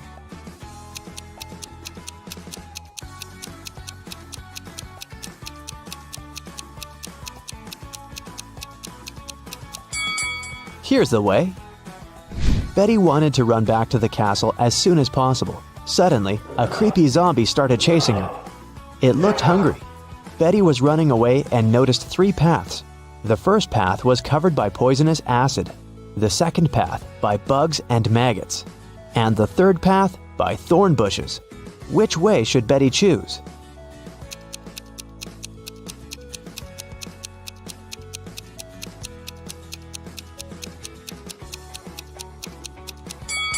Betty should choose the second path. Bugs and maggots are gross, but they're harmless. Fiona asked Betty to serve dinner for a witch party in her castle. Can you count how many witches have arrived at this event?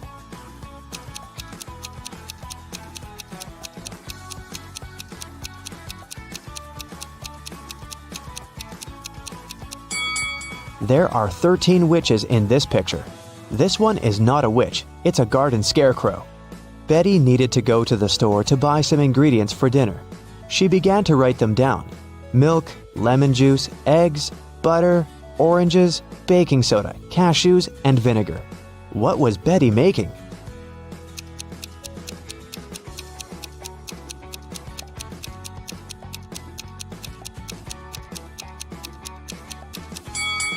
Have you guessed? Betty was making a shopping list. Betty served the witches the first meal. Can you guess what exactly?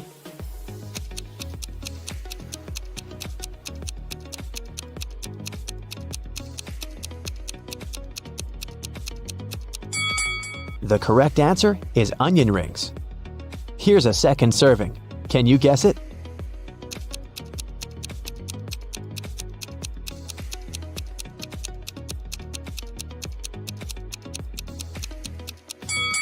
It's blueberry. What about this dish?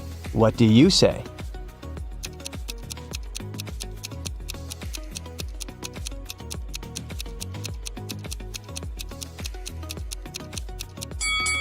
It's popcorn.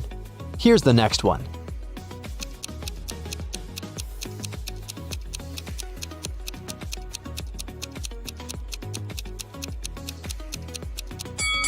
Did you get it right?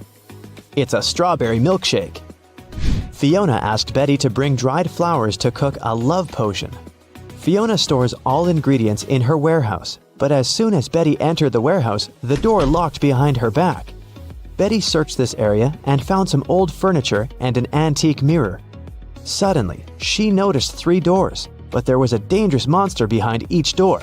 The first monster can turn any living being into stone. The second one is very angry and strong. And the third monster has venomous teeth. Can you help Betty choose the right door?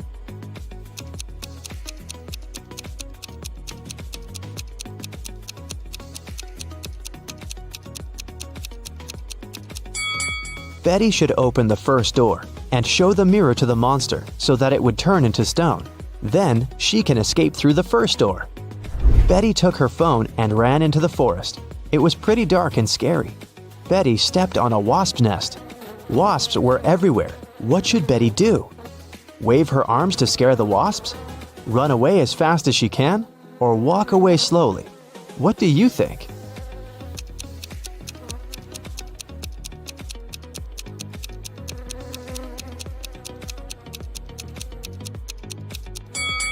The safest choice is to walk slowly. Waving hands and running is too dangerous. The wasps will get angry and sting her. Betty has returned to the party, but when she saw the crowd of witches by the fire, she got scared and ran away. Why?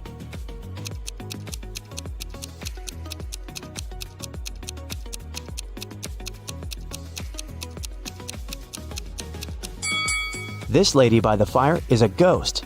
See, she doesn't have any feet and levitates. Betty decided to hide in the castle.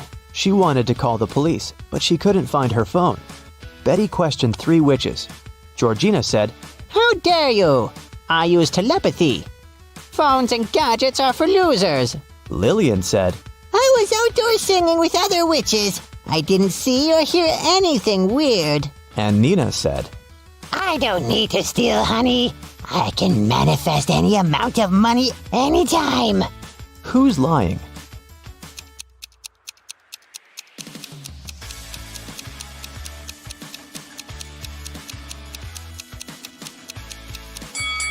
Georgina, take a look at her ears. She's wearing earphones, but she said she didn't use any gadgets.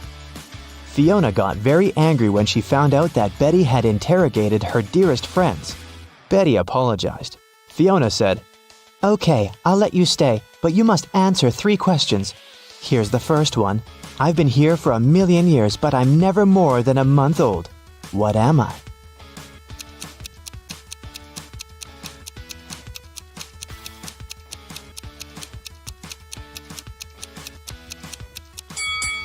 Have you guessed it? The correct answer is the moon. Here's Fiona's second question. I build castles and I tear down mountains. I make some people blind, but I help others see. What am I?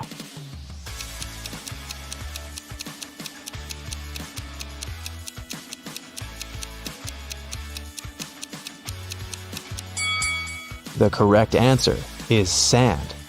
And the third question is, I can be long or I can be short. I can be bought or I can be grown. I can be painted or I can be bare. I can be round or I can be square.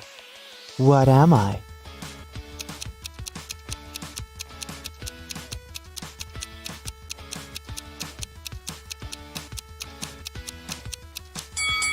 And the answer is fingernails. The party was still on. Fiona went upstairs to change her dress. In 5 minutes, Betty heard a scream from Fiona's bedroom and found her unconscious on the floor. Betty asked one question to 4 suspects. What have you been doing for the last 5 minutes? Jenny was roasting marshmallows by the fire. Gemma said, I've spent the last 30 minutes in the pool. Sarah said, My frog Fluffy ran away to the garden. I've been looking everywhere. But unfortunately, I couldn't find it. And Nancy was flying on her broom around the house and filming the party on her phone. Who's lying?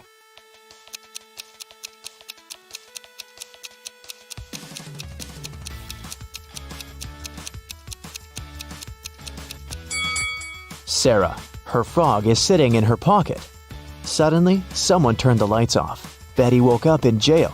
She found this clue on the floor. It said, Explain this code and you'll be free. Can you help Betty?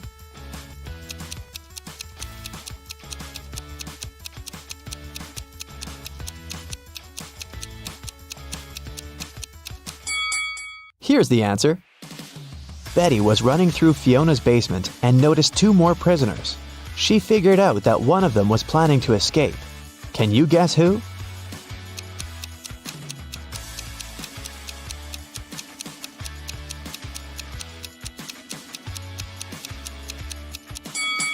The first prisoner. There's a hole behind the toilet that he started digging. Betty got out of Fiona's castle and ran away through the forest. Can you tell what's wrong with the forest?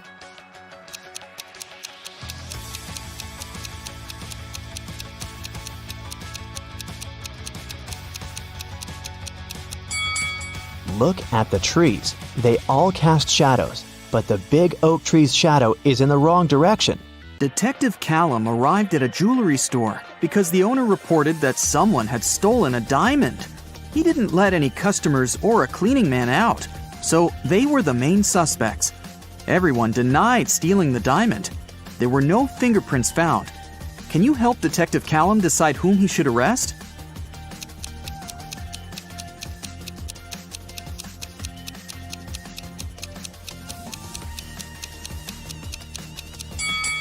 He should arrest the man and the woman wearing gloves. Since no fingerprints were left, it must be one of them, or both. Olivia sneaked into an old mansion to explore it and got trapped inside. There are 3 ways out, and all of them are dangerous. Behind the first door, the roof and the floor are made of magnifying glass, and the sun would burn anyone who enters. Behind the second door, there's a dangerous doll with knives that can come to life at any moment. Behind the third door, there's a room filled with poisonous gas that makes anyone's skin melt. How can Olivia escape safely?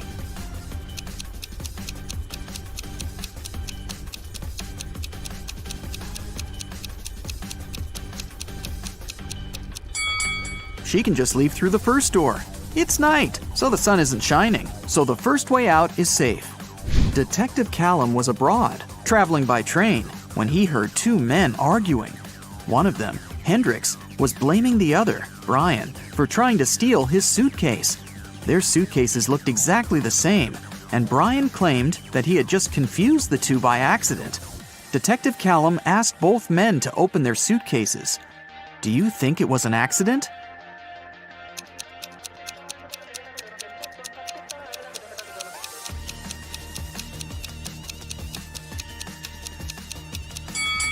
Hendrix's suitcase is filled with clothes and electronic devices and must be pretty heavy. Brian's suitcase is almost empty, with only a pair of jeans and a book inside. It must be way lighter, and even though the bags look alike, Brian for sure knew that the bag he took couldn't be his. It was way heavier than it was supposed to be. Luna found her cousin Mia poisoned in her room and called the police. Detective Callum asked Luna what had happened. She said that she was walking past Mia's house when she saw that the light in her room was on. She walked to the window to see if Mia was there and saw her on the floor. She had a key, so she walked into the house and called the police. She didn't touch anything so that they could investigate what had happened. Detective Callum arrested Luna. Why?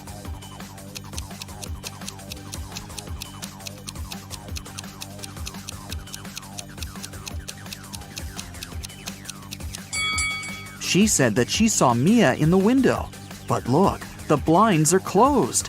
If Luna hadn't touched anything, she couldn't have seen what was going on in the room. She must be lying about something. While Ms. Virginia Dell, a rich lady, was on her 3-month business trip abroad, her mansion was robbed. The security was notified, and Detective Callum started the investigation.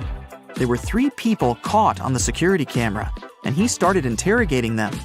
Charlotte, Ms. Dell's cousin, said that she'd visited several times to collect the mail. Camilla, the housemaid, said that she had come 3 days ago to clean the house. Ismail, the gardener, said that she came every Wednesday to take care of the garden. All of them denied stealing anything. Detective Callum arrested one of them. Whom?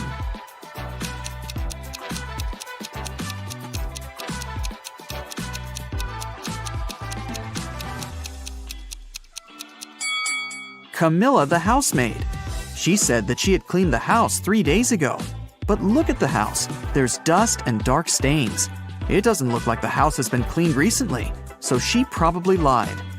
Abigail stayed late in the office because she had a lot of work to do. She left the room to get some snacks and a coffee. Half an hour later, she returned and found out that someone had stolen her wallet, so she called the police. Detective Callum interrogated 3 people who were still in the office.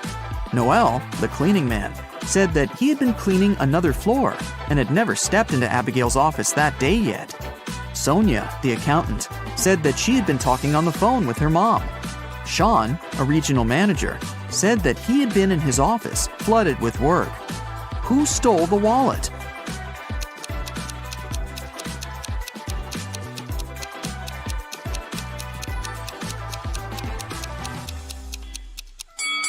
No one. Detective Callum figured out that since Abigail went to get snacks and coffee, she must have had her wallet with her.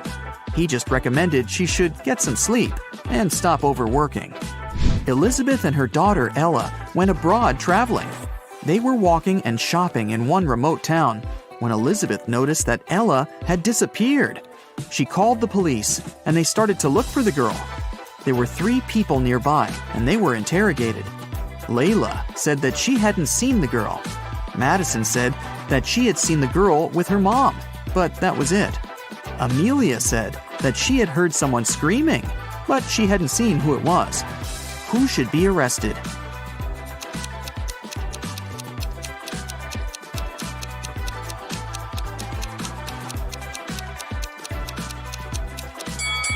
Layla. Look, she's carrying Ella's purse. Gideon had a girlfriend, a sister, and 2 cousins. Figure out who Gideon's sister is if the cousins are saying the truth and the sister and the girlfriend are lying. Chloe. E is his girlfriend. Ruby. Chloe is lying. Skylar. Ruby is lying. Lily. Skylar is not his sister.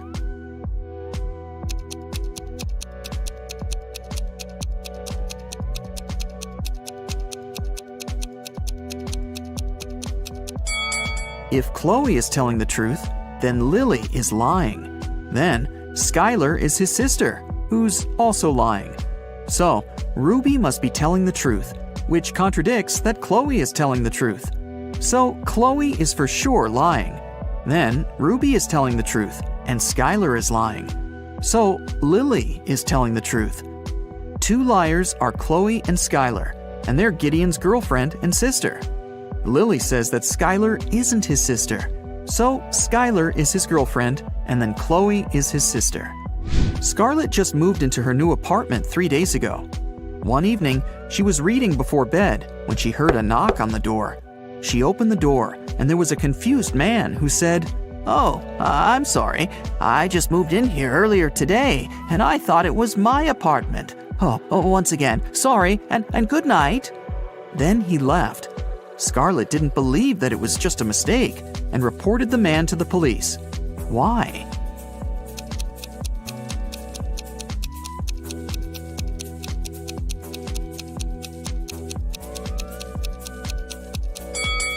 The problem was that the guy had knocked. If he had really thought it was his room, he would have tried to open it with his own keys. Nora lived alone in the city suburbs.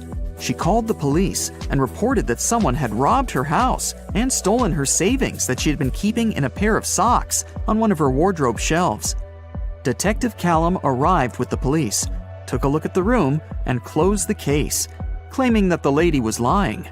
Why did he think so?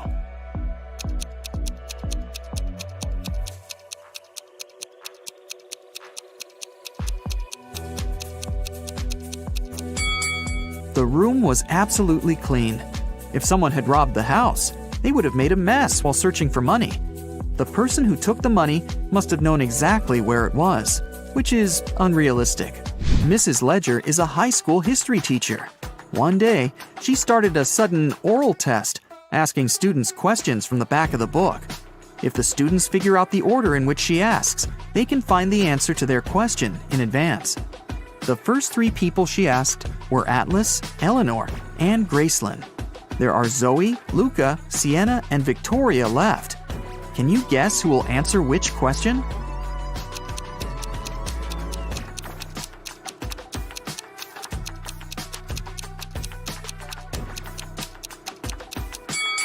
Mrs. Ledger is asking students in alphabetical order. So, up next is Luca, then Sienna, then Victoria, and Zoe. Another day, another test. Once again, Mrs. Ledger is asking students. This time, the first ones to answer were Zoe, Luca, and Atlas. In which order will she ask the remaining students?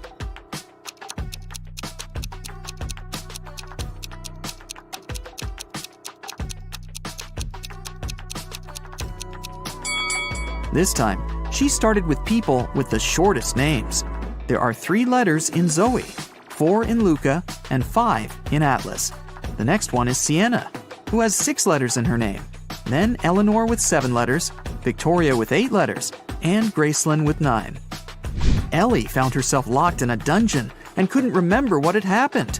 She looked around and saw a door that could have been a way out, but it required a passcode and she didn't know it.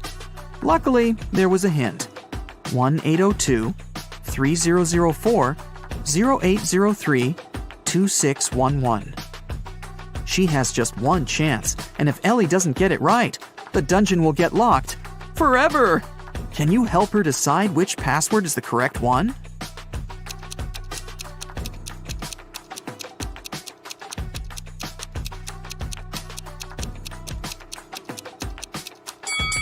Take a closer look. Some numbers have faded away a bit. This is probably because they had been used the most. They are 1, 2, and 6. The only code that uses all of them is the last one, 2611. It must be this one. Aurora came home after a long day at the university and was excited to eat the mint-flavored ice cream she had bought in the morning. But when she opened the freezer, the ice cream was gone. Aurora asked her 3 siblings who had eaten her ice cream, and they all denied it. Dawn said, "I'm on a diet, and I haven't been eating ice cream and stuff for a week now." Everett said, "Dude, I had my chips. There was no need to eat your ice cream this time." Phoenix said, "First, I don't like mint ice cream, and second, I was in my room all day, and I didn't even go down once until now. Who has eaten the ice cream?"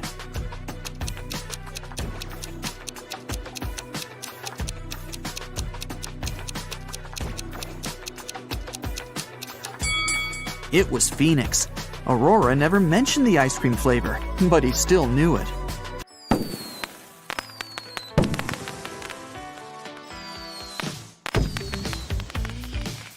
Vicky has as many brothers as sisters, but each of her brothers has only half as many brothers as sisters. How many brothers and sisters are there in Vicky's family?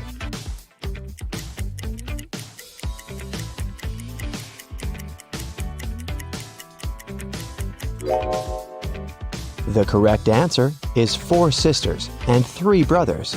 The key to solving this is to keep it simple. Just count the sisters and brothers in total and in terms of their own number of siblings.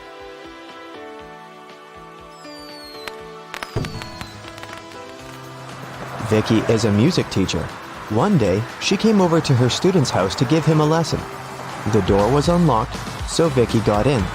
Her student, Mr. Green, was lying on the couch with the flu. He was very weak, and Vicky decided to call the 3 best doctors in this town. Since Mr. Green was really rich and influential, many people wanted to get rid of him. That's why his bodyguards had to search the doctors before they began any treatment. It turned out that one of the doctors was a criminal. Can you tell which one?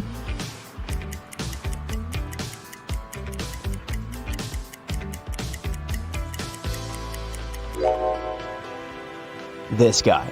Why does he need an axe? Mr. Green got well and returned to his business duties. He runs a small company producing expensive diamond rings. On Friday, when the working week was finally over, he got a call from his bank. Mr. Green found out that someone had stolen all the money he had. He suspected that it might have been one of his employees, so he asked each of them what they'd been doing that day. Helen, the jeweler, said she always made 2 rings a day and showed all the rings she had made that week. Jesse, the sales manager, said that he had been busy meeting with the clients. And Amber, the cleaner, said that she'd been cleaning the office every day as usual, and she didn't notice anything suspicious. Who lied?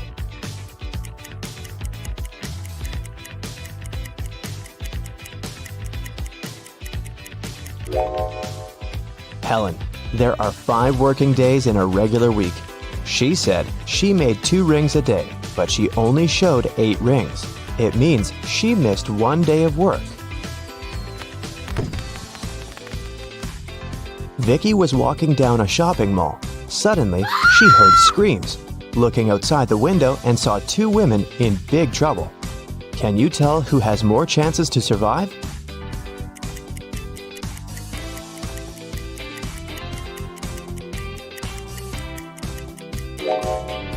Look at this lady's hand. It's made of metal. She's a robot, so she'll more likely survive this adventure. One morning, Vicky was walking in the park and noticed this missing cat poster. Can you help her find the cat in this area?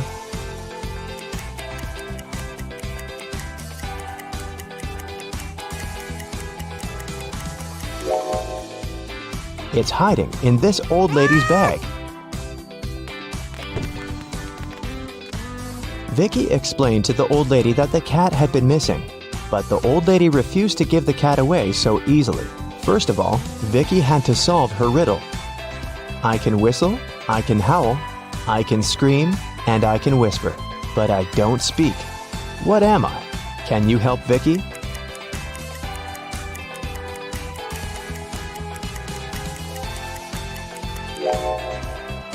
The correct answer is wind.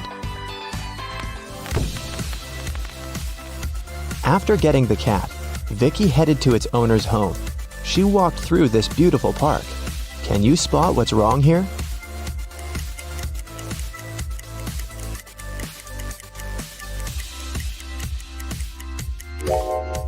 This bench doesn't have legs. It's literally flying in the air. Vicky brought the cat to its owner, Diana. She was very glad to get her pet back and invited Vicky for dinner.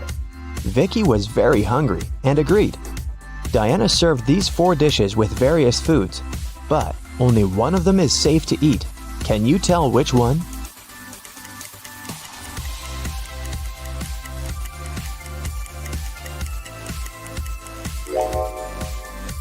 The coconut cake is sprinkled with some human nails. If you look closely at this tomato soup, you'll notice some metal nails. Something's moving inside this burger, so this pasta is the only edible dish here. After dinner, Diana made a confession. She was a real witch, but Vicky didn't believe in magic at all. That's why Diana offered her this deal. If you solve my riddle, I'm gonna use some magic to fulfill your biggest wish. I'm beautiful, up in the sky, I'm magical, yet I cannot fly. To some people, I bring luck. To some people, wealth. What am I? Can you help Vicky out?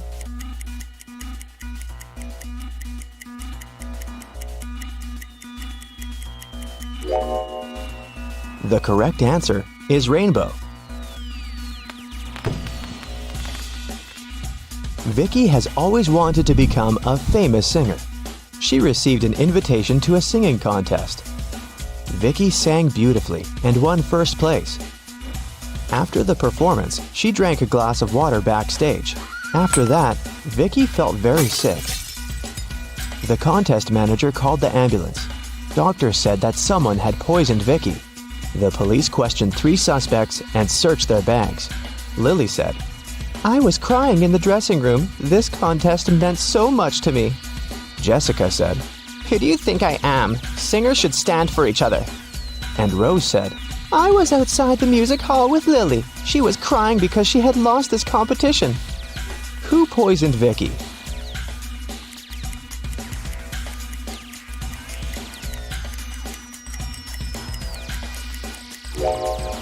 Lily said she was in the dressing room, while Rose said that they had been outdoors. Therefore, 1 or 2 of them are liars. But only Rose carries toothpaste but no toothbrush in her bag. That's pretty suspicious. When Vicky got better, she checked her mailbox and saw 3 messages from different music producers. Tom offered her a tour in Europe. Ryan offered Vicky to work on her first album at his record company in New York. And Joanna sent this invitation to participate in a TV show. But only one of these offers is real. Can you help Vicky make the right choice?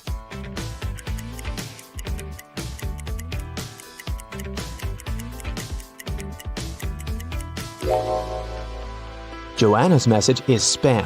She doesn't mention Vicky's name anywhere, and the text includes a suspicious link. Ryan sent Vicky a picture of his record company. But there are palm trees and a tropical forest outside the window. It's clearly not in New York. So, Vicky should pick Tom. Vicky was walking home from a rehearsal and stepped on a magical portal. She fainted and woke up in an enchanted forest. Suddenly, a wicked witch popped out of nowhere and gave Vicky a choice. If you solve my riddle, I'll let you go. And if not, you'll get lost in this forest forever. Here's the riddle. I can be flipped and broken, but I never move. I can be closed and opened, and sometimes removed. You can seal me with your hands. What am I? Unfortunately, Vicky failed to crack this riddle. And what about you?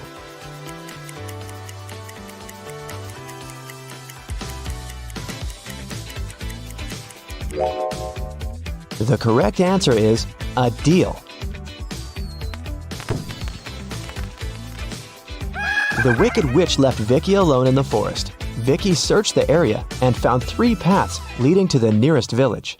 The first path goes through hungry wolves. Giant mutant plants are waiting in the second path. They eat all mammals, including human beings. And the third path is covered with a bunch of bugs and worms. Which way should Vicky go?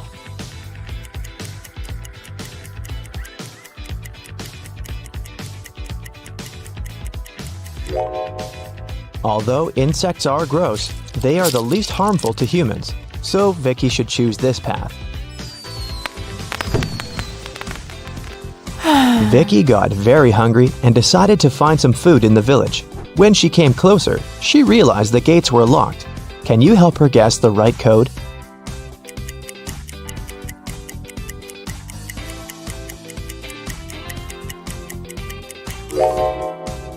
Take a look at the screen.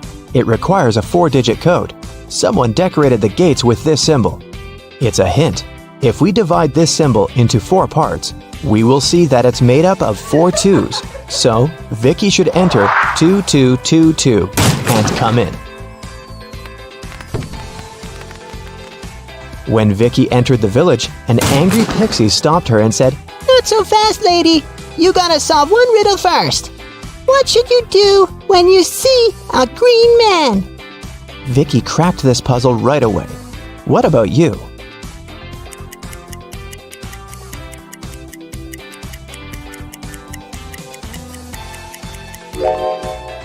You should cross the road.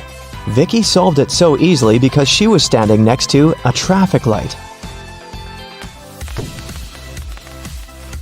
It turned out it wasn't an ordinary village. Various magical creatures lived here together. Vicky entered the local club and asked for some food. But the owner, Werewolf Fred, said, "If you want to eat, you gotta work." Now Vicky's job is to check the guests' ID cards. She shouldn't let suspicious persons or those under 21 get inside. Take a look at these 3 ID cards and figure out who shouldn't enter the club.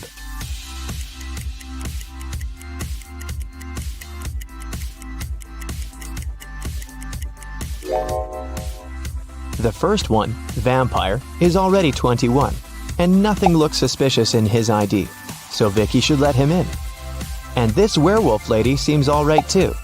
This elf's ID card says he was born on September 31st, but such a date doesn't exist. Therefore, Vicky shouldn't let the elf in. After work, Vicky went to the local supermarket to buy some food. She saw 2 attractive young ladies eating street food there. Can you tell which one of them isn't human?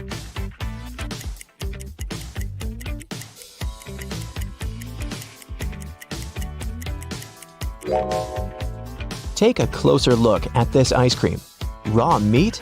This lady is definitely a werewolf. Vicky liked this village and decided to stay there.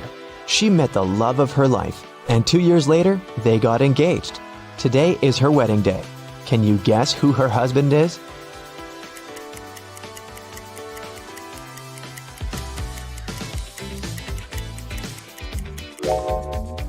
It's the third guy.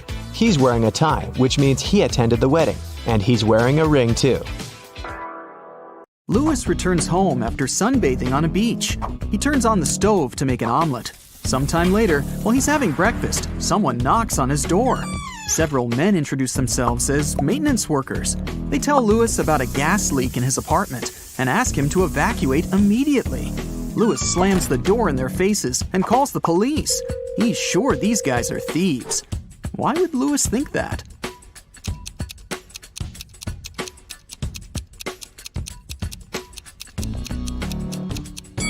He fried his eggs on the electric stove, not a gas one. Thieves wanted to lure him out of his apartment and steal his stuff.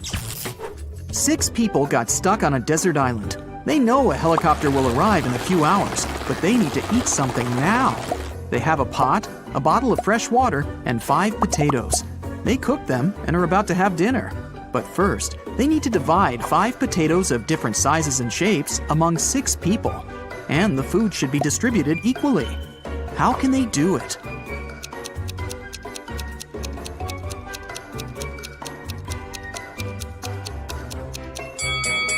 Easy. They should just prepare mashed potatoes. One famous film director loved it when people spoke about him, even if it was something negative. Once, he made a terrible movie. The man wanted people to hate it. Critics and viewers called his movie bad, unacceptable, ridiculous, and embarrassing every day. And the director enjoyed it. A couple of years later, in an interview, he asked a journalist, "So, what do you think about my latest movie?" The journalist replied shortly, but his answer offended the director. What did the journalist say?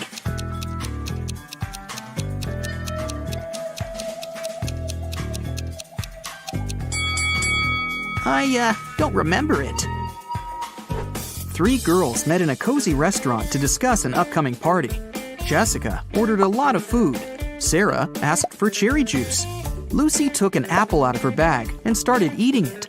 The waiter brought the juice and the ordered food and left. Sarah started sipping her drink from the glass, but Jessica didn't touch her meal at all. Someone's not human. But who?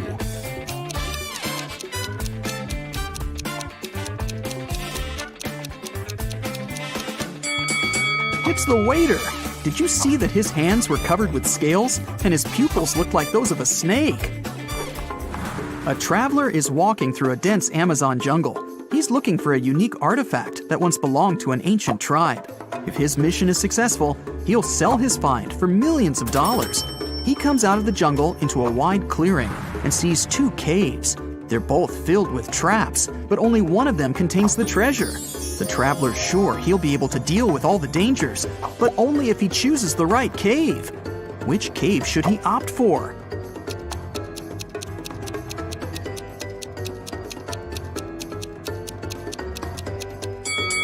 The right cave.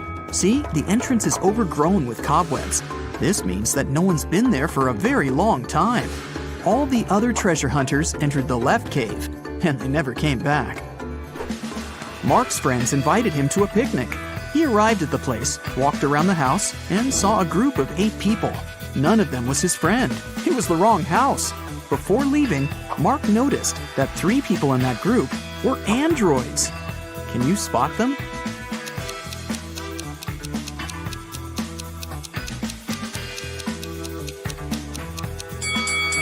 That guy is pouring a drink from a gasoline container. Smoke is coming out of this elderly lady's head because of a short circuit. And this girl is charging her phone through a cable connected to her neck. After a shipwreck, Jack found himself on a desert island. He built a raft and equipped it with small sails that he took from the ruined ship.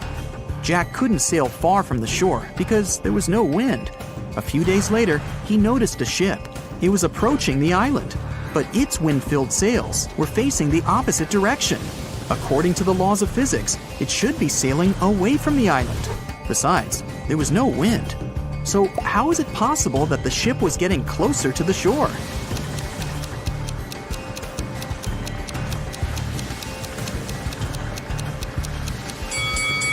The ship was equipped with a motor. Richard is walking through the forest barefoot because some monkeys have stolen his shoes. He's cold and hungry. Fortunately, he spots a hut. Smoke is coming out of the chimney, and light is shining through the windows. 3 paths lead to the house. The first is covered with red-hot coals, and there are loads of rusty nails on the second one. And the third path is littered with broken glass. Yikes! Which way should Richard choose?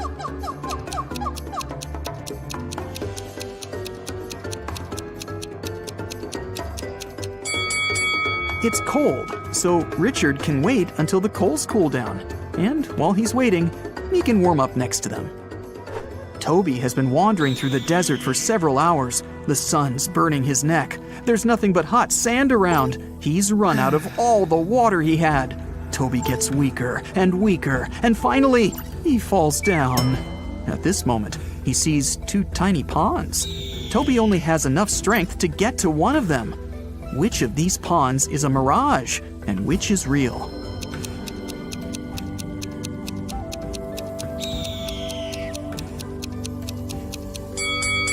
The left pond is real. See the clouds above it? It rained there, and the rainwater formed the pond. At the edge of the forest, quite far from the village, there was an old house. Its owner found his TV broken in the morning. Someone had smashed the screen. The owner called everyone who had been in the house that night: a cook, a cleaning lady, and a lawyer. "Who broke my TV?" the man asked. "I was cooking dinner. I didn't touch anything," the cook said. "I was cleaning the basement," the cleaning lady answered. "I was upstairs. I spent the whole night studying the documents," the lawyer replied. One of them is lying. Who is it?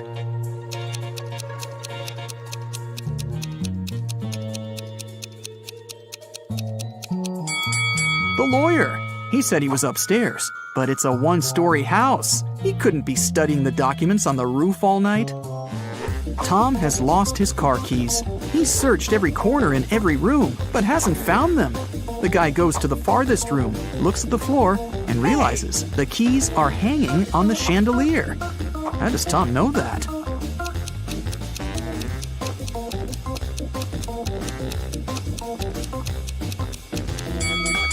The floor is reflective. An elderly philosophy teacher began an exam. His students were sitting in their seats, listening to him. Here's a task for you. Prove that everything that happens around me is real and I'm not sleeping. Whoever writes the most convincing proof will get the highest points." The students had been writing for several hours, but almost no one got a good grade, except for one girl. She wrote an essay consisting of several words. What did she put on paper?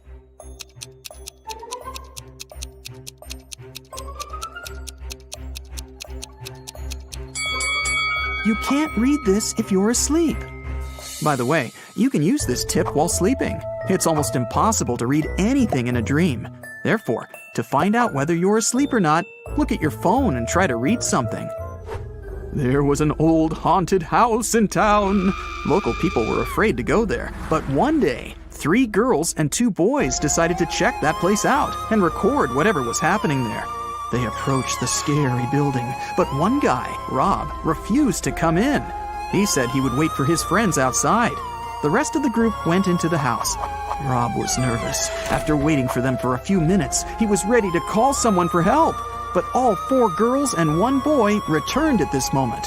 Rob realized there were ghosts in the house and ran away from there. How did he know that?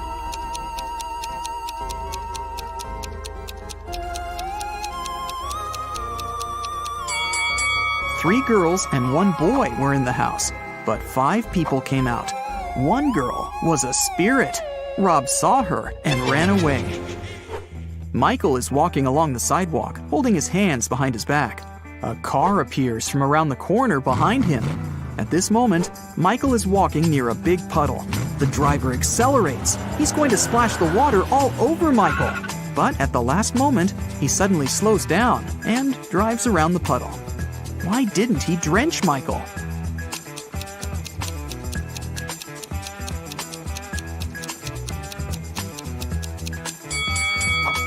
Michael was carrying a brick behind his back. The driver was afraid that Michael would throw it at his car, so he didn't drive over the puddle. Alexandra is walking around an old castle.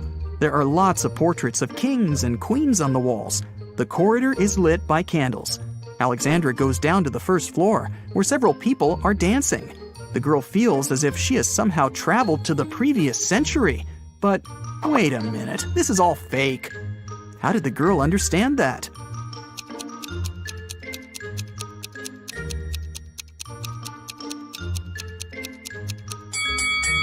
A hidden camera is installed in the corner of the hall. Also, that dancing girl has a smartwatch on her wrist. See? It's morning. Bob leaves his house and goes to the beach. The sun is peeking over the horizon. The sea is calm. There's no wind. Bob sits down on the sand, closes his eyes, and begins to meditate. Several people come up to Bob and sit down next to him to meditate too.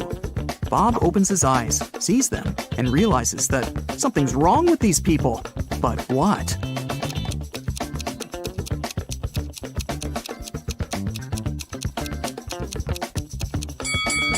Look at Bob, and now at how these people are sitting. They aren't touching the sand. Their bodies are half an inch above the ground. Okay, I'll show you 2 profiles. Your task is to guess which of the 2 is fake. Let's start. Which profile is fake?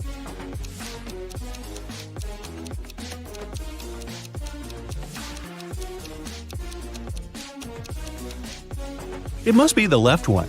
The girl is only 13 years old. She can't be doing her PhD. What about these 2?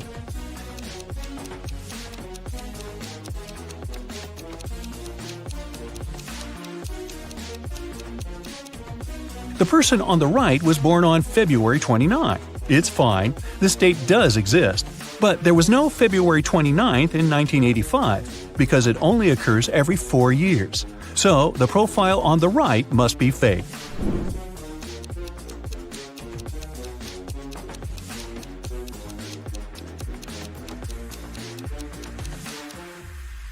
The left profile is fake. Pilots are supposed to have perfect vision, so the guy is probably lying about something. Take a good look at these profiles.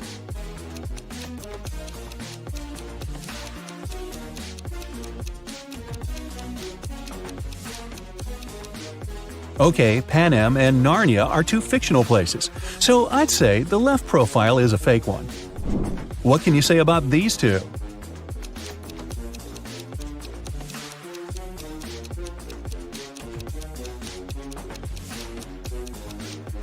Well, as far as I know, 14-year-olds can't get married in Canada, so the profile on the right is fake. Now, I'll show you some photos. Your task is to guess what's wrong with them. Let's begin. Here's the first one for you.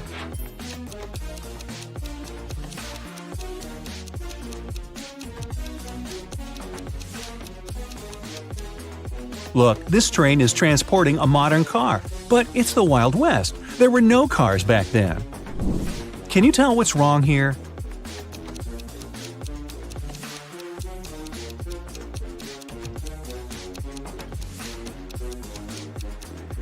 It's medieval times, but look, there's a 10-story building in the background. What about this picture? Do you see anything strange?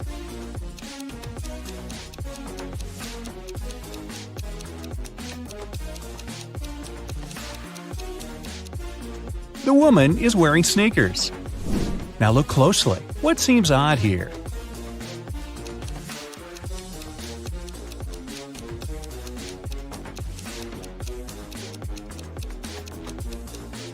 This woman has a modern camera.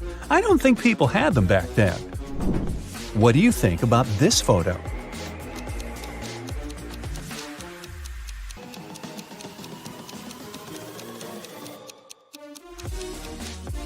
The mountain in the background is green. There's no snow.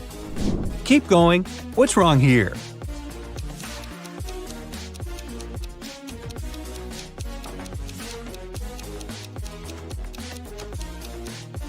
Look, that guy in the back, he's wearing sneakers. Not the best thing to be wearing to a ball. Plus, this kind of footwear didn't exist back then. Be very attentive. Can you spot an odd detail here?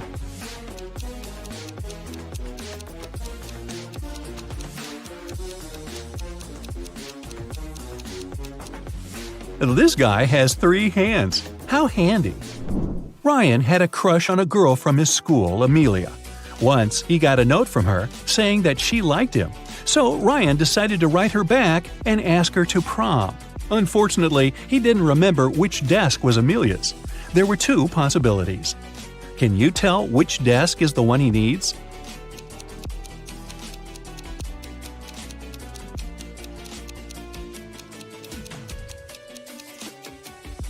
If you remember, the note was written in green ink. There's a similar green pen lying on the desk on the right, so this is most likely Amelia's desk.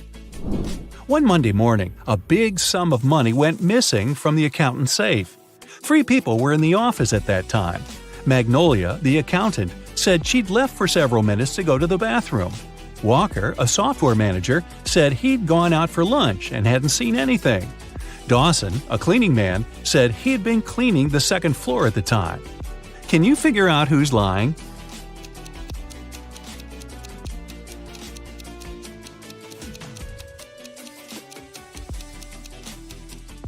It's Walker.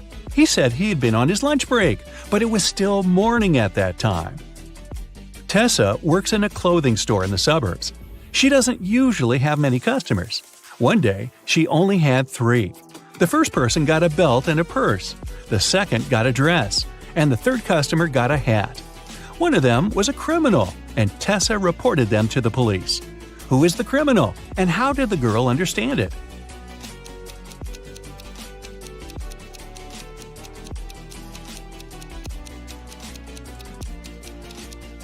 The third customer gave her a $1,000 bill, and such bills don't exist. During her winter vacation, Serena went to the spookiest house in the neighborhood by herself. That was a mistake, because once she entered, the door got locked behind her. She saw 3 ways out. Behind the first door, there was a huge venomous spider. Behind the second door, there was a brick wall. Behind the third door, there was a huge lake. Which way should she opt for?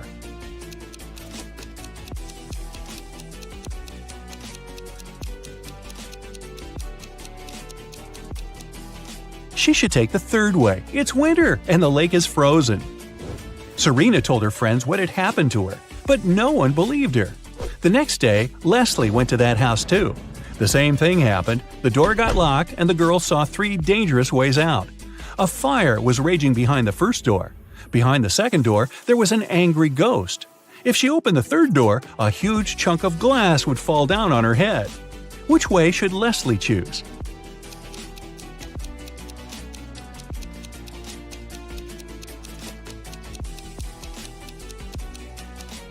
Well, if I were her, I'd choose the second way.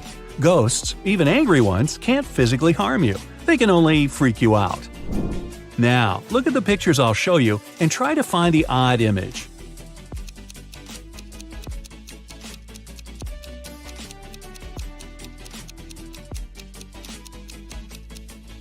Yep, it's right here. Another one for you. Be very attentive.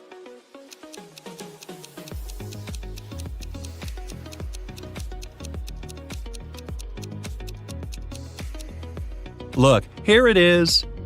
Now, let's make it harder. Here's a picture of many plants. Can you find 2 that are the same?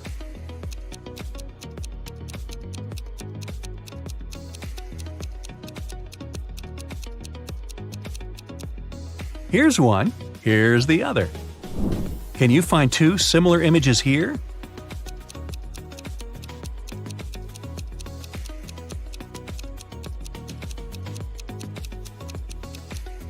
Look, here they are.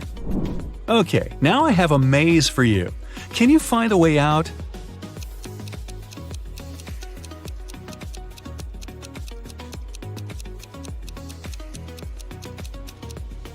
Right, that was amazing. Here's another puzzle for you. Help A find her way to her best friend B.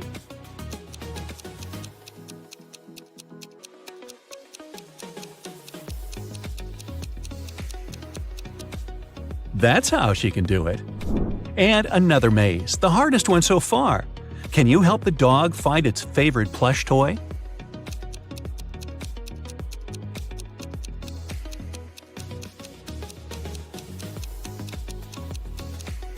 Here it is. Kai and Nate went camping in the woods. Now, look, Kai is climbing a tree and Nate is picking up some firewood for the campfire. Who's in danger?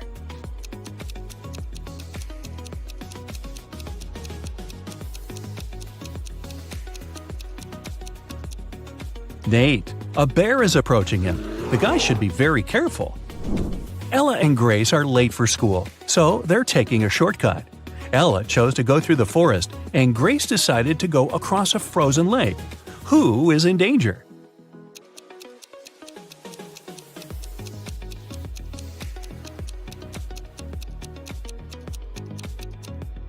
Grace. The ice on the lake is melting. There are cracks over there. Pierce's daughter and Andre's son came back home after studying at their friend's house. Neither of the parents got suspicious, but someone's kid had been to a party instead of studying. Whose kid was it?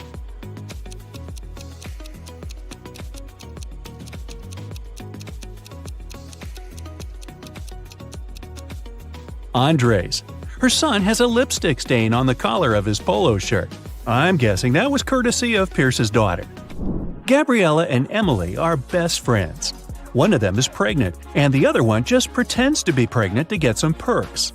Can you figure out which girl is faking?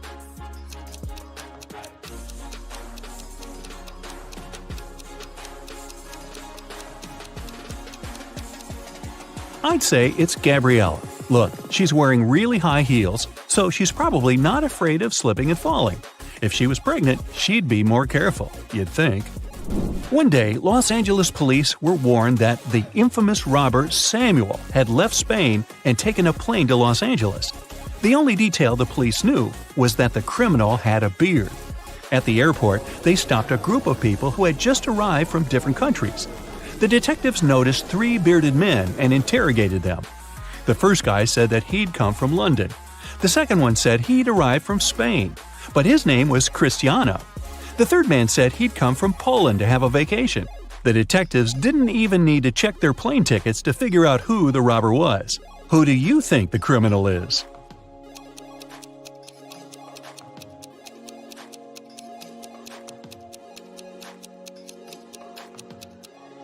It must be the man who said he'd come from Poland. He's supposed to be on vacation, but he doesn't have any luggage with him. Leela called the police and reported that she had been robbed. She said that she had been in a restaurant's bathroom, fixing her makeup. Suddenly, someone came up to her and hit her on the head. The person had approached her from behind. That's why she didn't see what they looked like. But the police sent the woman home and refused to file the report. Why?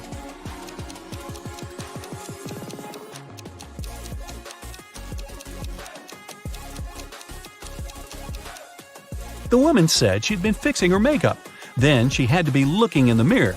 If someone had tried to approach her from behind, she would have seen that person. But she said she hadn't. She must have made up the whole story. Several girls went missing in a small town.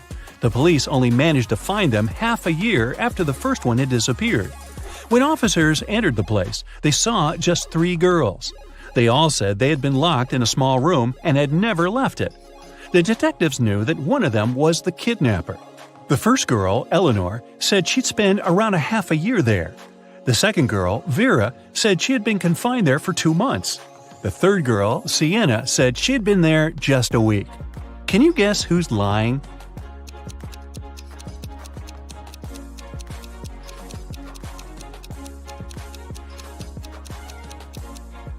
It must be Vera. Look, both Vera and Sienna have a pretty manicure. It's okay for Sienna because she's only spent a week there, but Vera's manicure would be all messed up after being locked for 2 months. Hey, how about some tricky riddles that will put your brain to work? Ready? How fast can you solve this one? Grace has 7 sons and each of them has a sister. How many children does Grace have in total?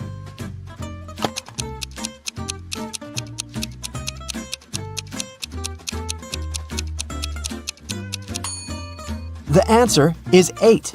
I bet all the sons have the same sister, so 7 sons plus 1 sister equals 8 children. Stephen's family was away this weekend, but he was found unconscious outside his mansion. Investigators had 3 main suspects. All of them were in the house when it happened. The first person was Maya, but she claimed to be innocent. "I was cleaning the house in the morning and I took a nap in the afternoon," she told the investigators. John, the butler, said, "I was told to check the food inventory in the afternoon." And the last person to be interrogated was James, the driver. He claimed he'd been far away from the house that day. "I was driving the boss's children to a garden party." Which of these people do you think is guilty?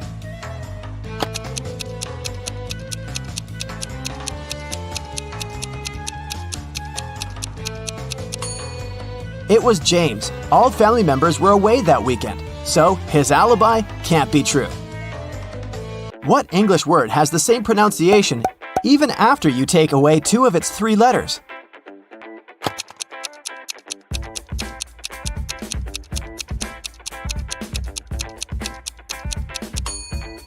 It's B. Phew, that one took some work. Look at these images and try to guess what's wrong.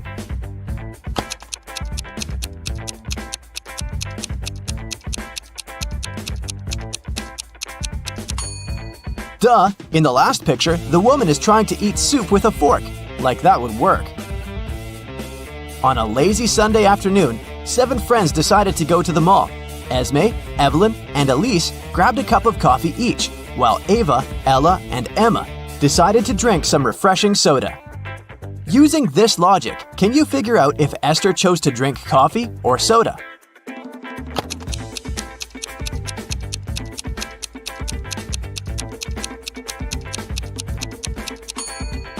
Esther is drinking coffee. The secret is in the girl's name. Esme, Evelyn, Elise, and Esther all have 2 letters E in their names, just like the word coffee. There were 4 pairs in the basket and 4 people in the room. Each person took 1 pair. In the end, there was still 1 pair left in the basket. How is that possible?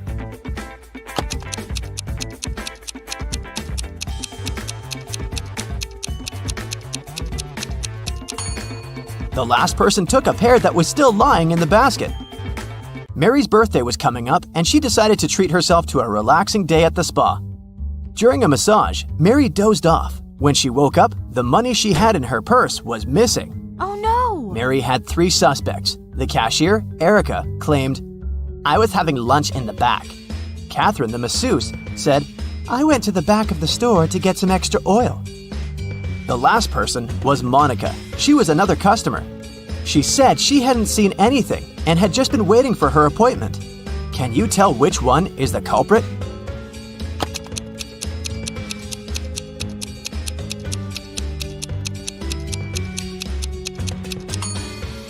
The thief is Catherine. She must have waited for Mary to fall asleep and then took her things. Look at the money hidden behind the oils. Hey, it's time for a hair appointment to trim those split ends. But in this scenario, there are only 2 hairdressers in town who can cut your hair. This guy or this girl. Which one should you choose?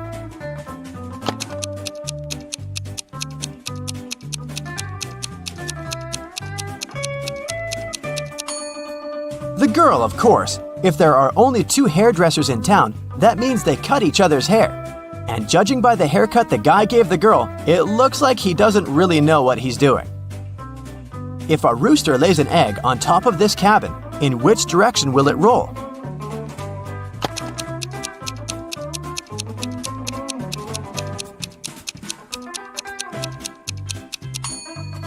Aha! Roosters don't lay eggs, so it wouldn't roll anywhere.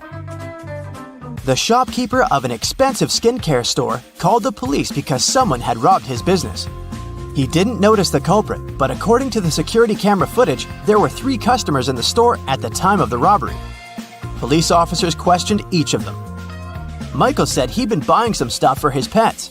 The second suspect, Kayla, was looking for ointments and some aloe vera gel. The last person, Rachel, told the interrogators she'd been busy looking for lotions. Can you tell who's lying?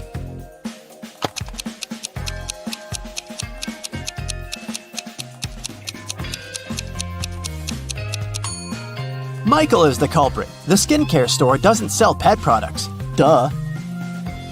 Peter is a rich man who owns a lot of expensive jewelry. One day, he woke up and noticed that all of it had been stolen. Uh-oh. He called a private detective to solve this case. Peter's wife Carla was the first one to be interrogated.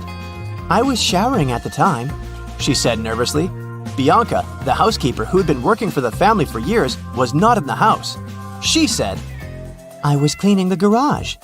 The last suspect was Barb, the house chef. "I was making lunch for the family," she told the detective. Can you tell who stole the jewelry?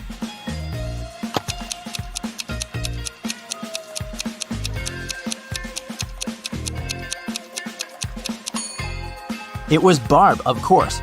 She claimed she was cooking lunch, but the crime happened at night. A man lives on the 80th floor of a high-rise building. On rainy days, he takes the elevator all the way up. But on sunny days, he only takes the elevator halfway to his floor. And then, he takes the stairs the rest of the way. Why does he do this?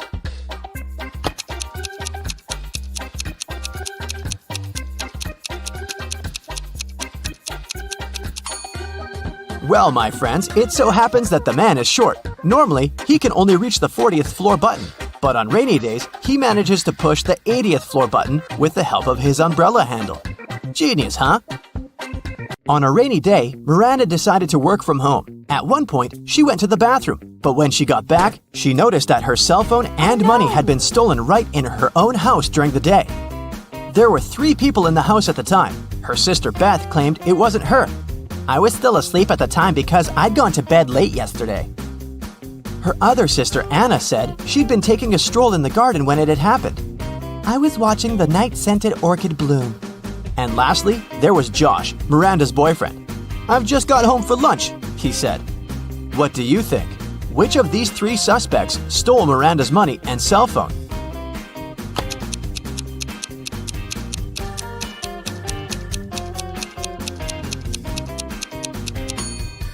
Anna is the culprit, of course. Night-scented orchids only bloom at night, so she probably sneaked in and grabbed Miranda's things while the girl was away. A farmer rode into the village on Monday. He stayed in the village for 4 days and rode out on Monday. How is that possible?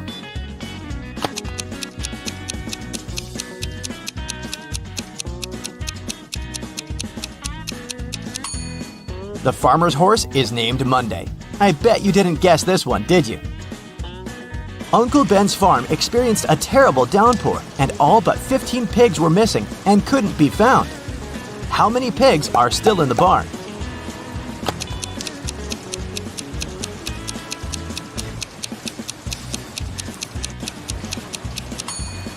If you said 15, you got it right. So, there are 3 important rooms in a house. The first one is a library full of rare books. The second room stores piles of money and gold. And the third room has boxes full of expensive jewelry in it. In case of a fire emergency, in which room will the police try to extinguish the fire first?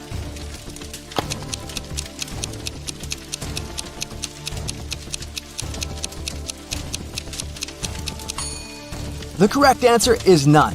Police officers don't fight fire. That's the job of firefighters. Virginia accidentally sent an email to her boyfriend instead of her best friend. She didn't want her partner to see it, so she took his laptop while he was sleeping and tried to delete the message. The laptop required a password to unlock. Luckily, there was a post-it with a hint. History, 3. Music, 5. Book, 2, 3, 1. Yellow, 1. What's the passcode?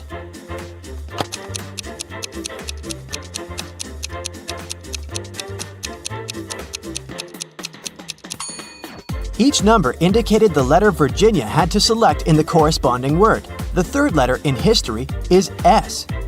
The fifth letter in music is C. The second, third, and first letters in book are O, O, and B. And the first letter in yellow is Y.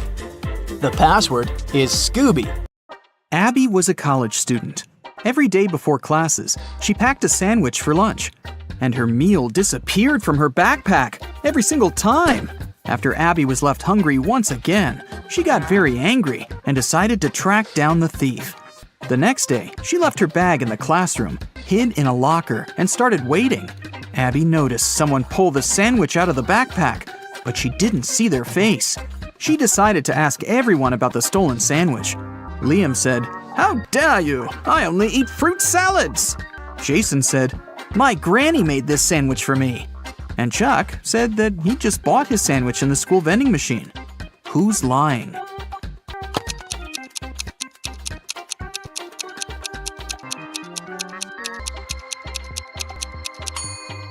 Abby didn't have lettuce in her sandwich, so it must be Jason who stole it.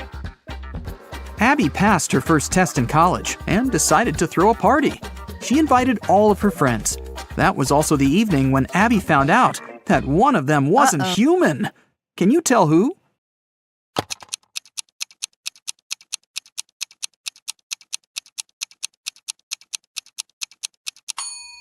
It's Henry. Both of his shoes are for the right foot. During spring break, Abby organized a garage sale to sell some of her old dresses. After a while, Abby got her first customer, Tina. The girl picked only one dress and asked Abby, "How much for this dress?" Abby answered, $30. Tina didn't want to spend that much, so she asked, "Could you sell it for $20? Abby agreed. Tina gave her $50, but Abby didn't have any change, so she went to her neighbor to ask for help. The neighbor gave Abby 3 notes, 2 20s and 1 $10 note. Abby came back, gave $30 to Tina, and put the remaining $20 in her wallet. A few minutes later, the neighbor ran into Abby's garage and shouted, "That note you gave me is fake! Give me my money back!" Abby had to give the man her own money. How much money did she lose?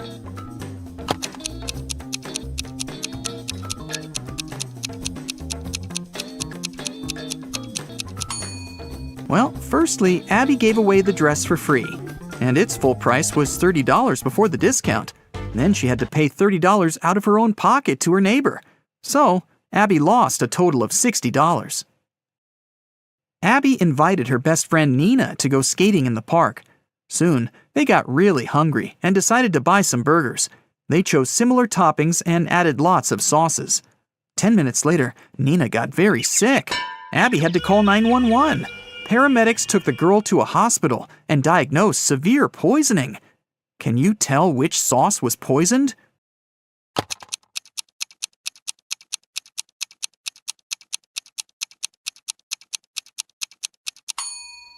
This one, Abby didn't use any garlic sauce. When Nina got better, Abby took her for a walk. They spotted the spookiest house in the neighborhood and decided to check it. That was a big mistake. When they got inside, the door behind them suddenly disappeared. Now they have 3 ways out. There's a zombie behind the first door. A creepy vampire is waiting behind the second door. And there's an angry ghost behind the third door. Which way is the safest?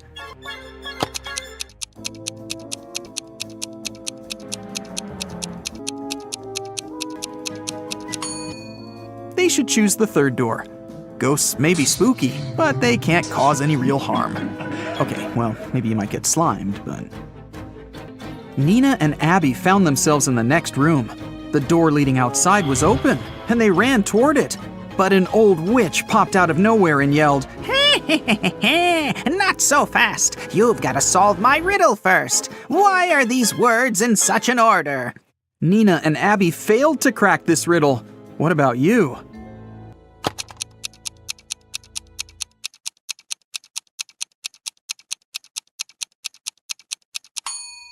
Here's the correct answer.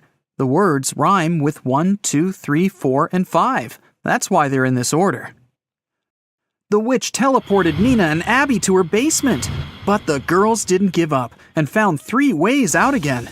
The room behind the first door was filled with toxic gas. It was extremely harmful to their lungs and skin. There was a 300-pound weight above the second door. It'll crush anyone or anything that steps inside.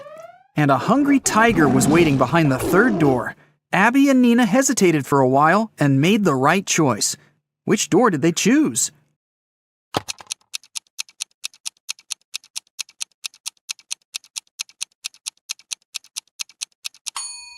Nina took off her boot and threw it on the floor in the second room.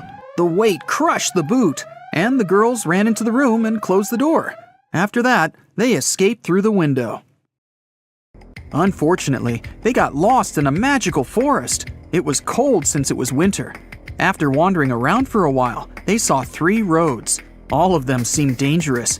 If they picked the road leading to the left, they'd have to go past some hungry wolves.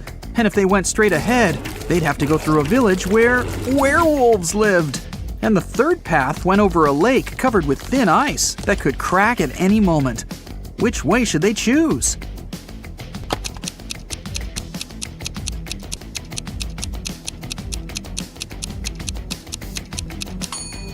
They should follow the second path.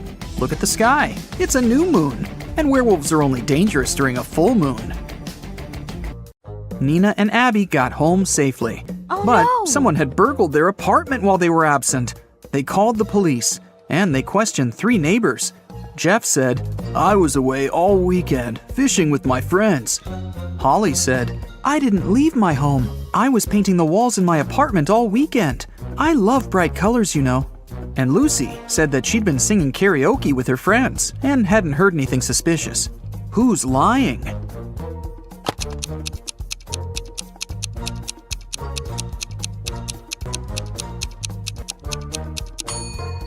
Holly. The walls in her apartment are mostly white, but she said that she painted them in some bright colors. Nina got a job in a bookstore. On her first day at work, she found a vintage watch on the floor. 3 people came over to claim it. Kevin said that he'd bought this watch when he got his first salary many years ago. Violet said that she'd inherited the watch from her grandfather. And Dylan said, "This watch is priceless. My wife gave it to me for our 5th anniversary." Can you tell who owns this watch?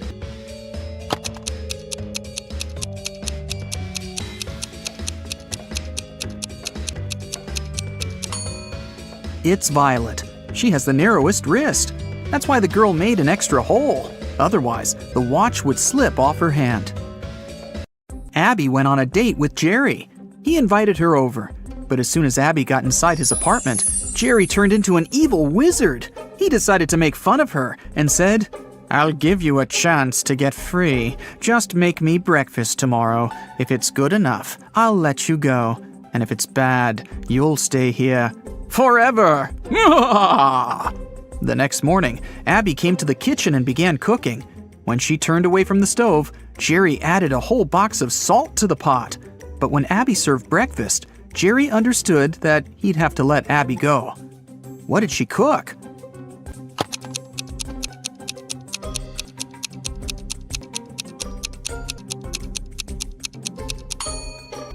She cooked boiled eggs. Abby got a new job. She had to assist a railroad supervisor. One day, they faced a huge problem. A faster train was approaching a slower one. According to the schedule, the slower train had to let the faster train go first.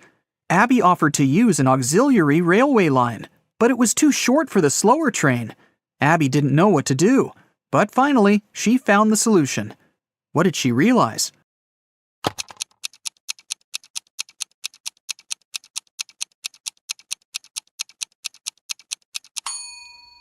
The faster train should use the auxiliary railway line. Now the slower train can move back. When the main railway line is free, the faster train can go first. Abby got a note which said that a vampire family had moved into one of the houses in the neighborhood. Abby wanted to find evidence that vampires didn't exist.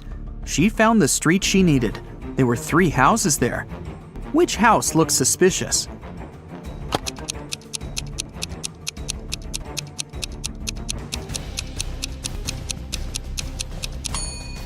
Look at the footprints. They're pretty weird. They lead to and from houses A and C. It means people must come and leave these houses. As for house B, the footprints only lead inside. So this must be the vampire's house. Abby told Nina about her adventures, but her friend didn't believe her. So the next night, Nina decided to go into the house on her own. Once she walked through the door, it got locked behind her back. Nina wandered around and found 3 doors. They looked the same, but the symbols on them were different. Suddenly, a creepy voice announced, "The only way to escape safely is to exit through the 5th door." "The only way to escape safely is to exit through the 5th door." But there were only 3 doors. Which door should Nina choose?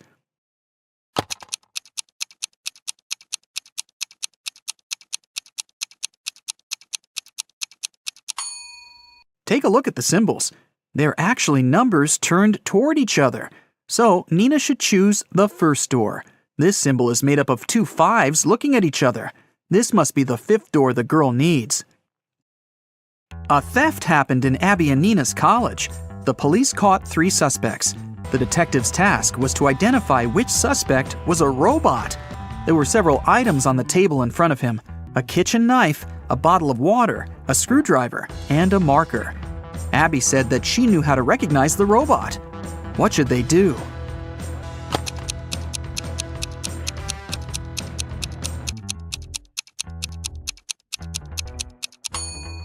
The detective should ask each of them to drink water from the bottle. The robot will either refuse or experience a short circuit. One day, Abby decided to go visit her granny. The woman lived alone in the countryside. There were only a few stores near her house. There was nowhere to go and no one to talk to. Abby was sick and tired of her city life and wanted to breathe some fresh air for a few weeks. Her boyfriend, Chuck, didn't mind. The next day after Abby left, he sent her a message to find out how she was doing. Abby told him that everything was fine and even sent him a selfie. Chuck looked at the picture and understood that Abby was lying. How did he know?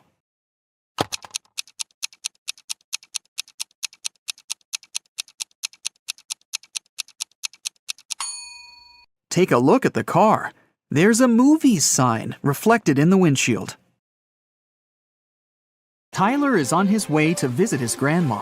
She lives on the opposite side of the village. It's her birthday, and he wants to give her the cakes that he has prepared. Unfortunately, there are 7 bridges that Tyler needs to cross to get to her house. And there's a mermaid under every bridge. The mermaids always require payment from those who cross their bridges. Before Tyler can cross the bridge, he has to give the mermaid half of all the cakes that he's carrying. But since the mermaids are kind, each of them will give 1 cake back to Tyler. How many cakes should Tyler take from home to make sure that Grandma receives exactly 2 cakes?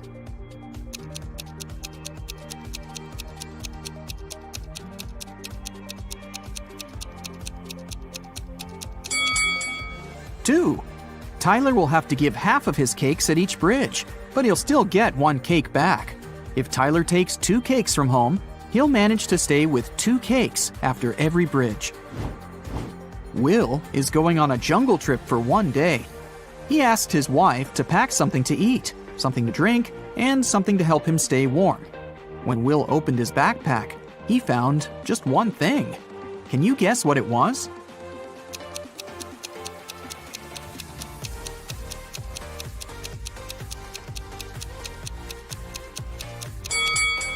A coconut. Will can drink coconut water. He can also eat the coconut meat. And finally, Will can use the coconut peel instead of wood to warm himself up. Nina decided to play a quiz game. She kept asking the same question to everyone she met, and each time she got a different answer. Can you guess what the question was?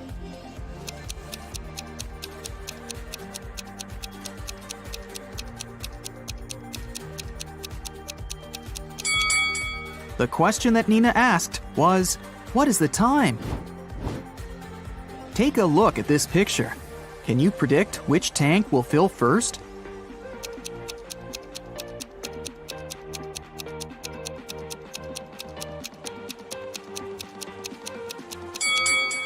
Tank 5. The connection between Tank 5 and Tank 2 is blocked. So the water will move into the 5th tank from the first one. But it won't go to Tank 2. Therefore, Tank 5 will fill up first. What about this complicated structure? Can you tell which of the tanks will fill first?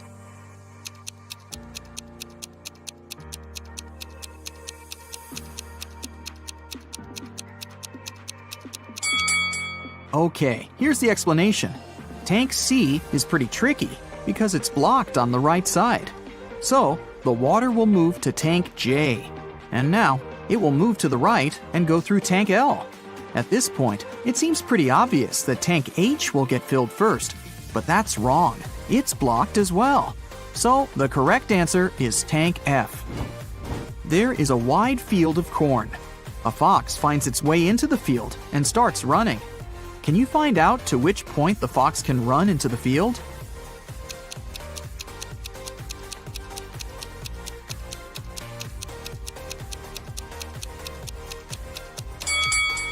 The fox can only run to the middle of the field. After that midpoint, the fox will actually be running out of the field. Stacy is a weather forecaster. It's raining today at 11:57 a.m. Can you help her figure out the chances of sunny weather in 72 hours?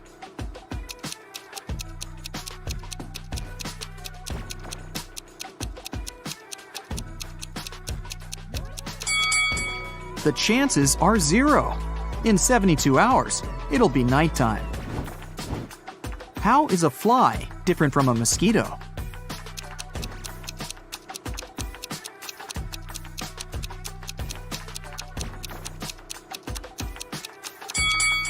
A mosquito can fly, but a fly cannot mosquito. This is Rick, and these 3 ladies are Melanie, Meg, and Millie.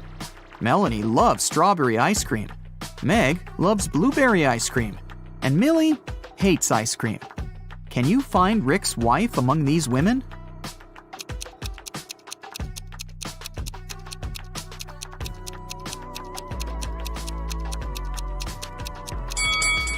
It's Meg. She has a matching ring on her finger. Ice cream preferences don't really matter here. 1.5 guys eat 1.5 burgers in 1.5 hours. How many burgers can 9 guys eat in 3 hours?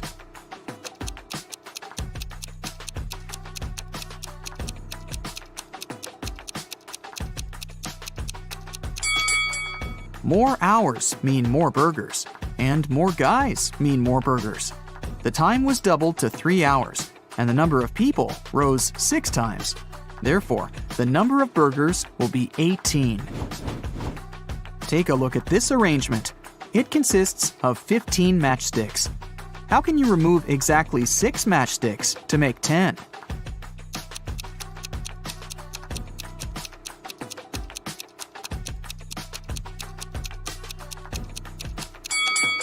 Here's the easiest way. Frank is a grandfather. His grandson is about as old in days as his son is in weeks. The grandson is also as many months old as Frank is in years. The sum of their three ages is 140 years. How old is Frank? Can you guess?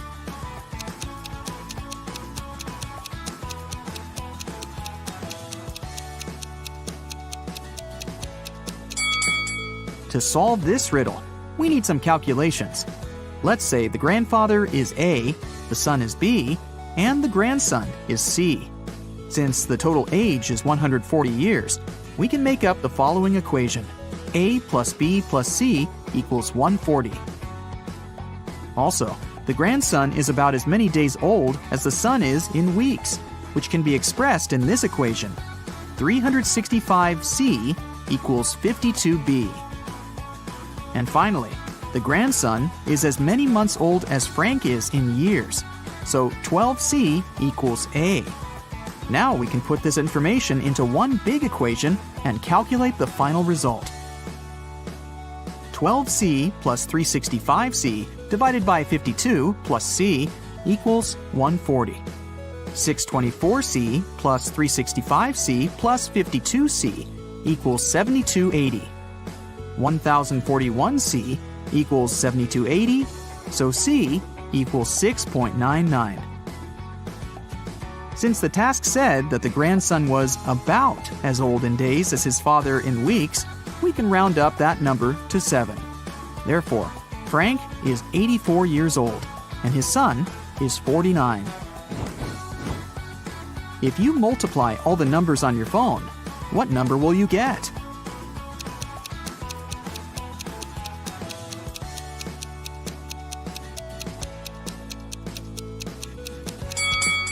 Zero.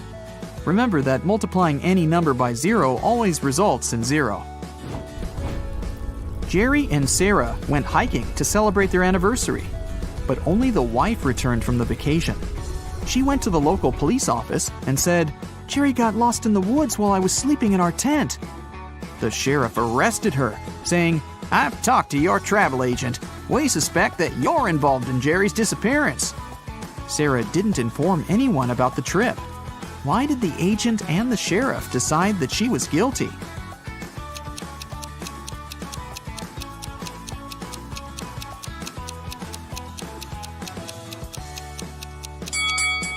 Sarah bought only a one-way ticket for her husband and a round-trip ticket for herself. It means that she was sure that she would be returning alone. Can you tell which of the following statements is true? One statement here is false. 2 statements here are false. 3 statements here are false.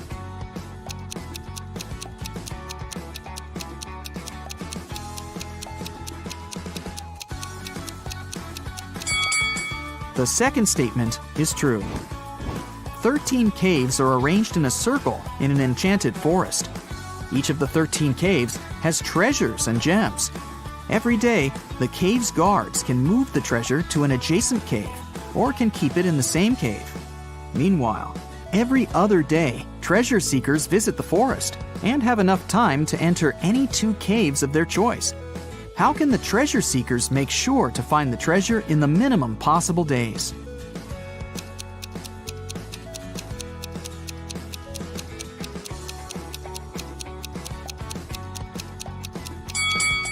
One of the treasure seekers should move clockwise every day, and one of the treasure seekers should move counterclockwise. This way, they'll find the treasure in a minimum of 7 days. Alice was sitting in her hotel room. Suddenly, she heard a knock on the door. She opened the door and saw a creepy woman standing outside.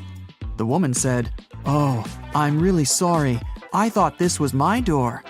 Then she walked through the corridor to the elevator. Alice didn't know the woman. She locked her door and called the hotel security. Alice asked them to arrest that woman. Why did the woman seem suspicious to Alice?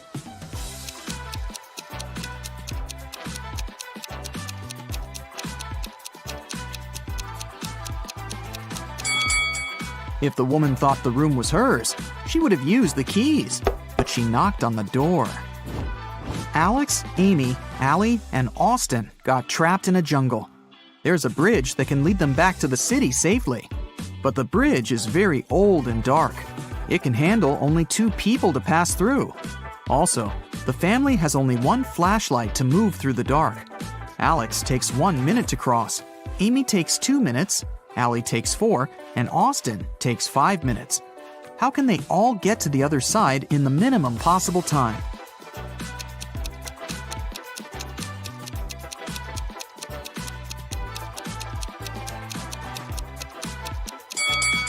Here's what they've got to do.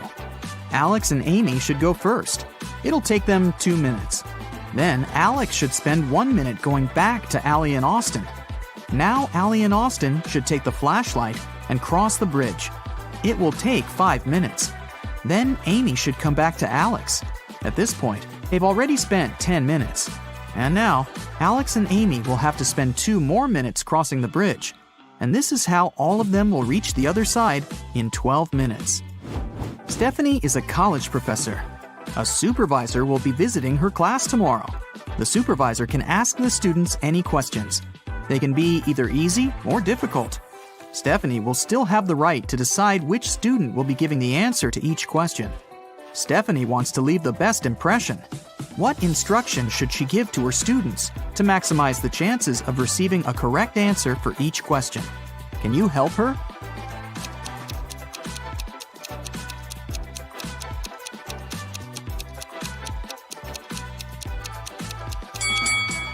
This task is pretty easy.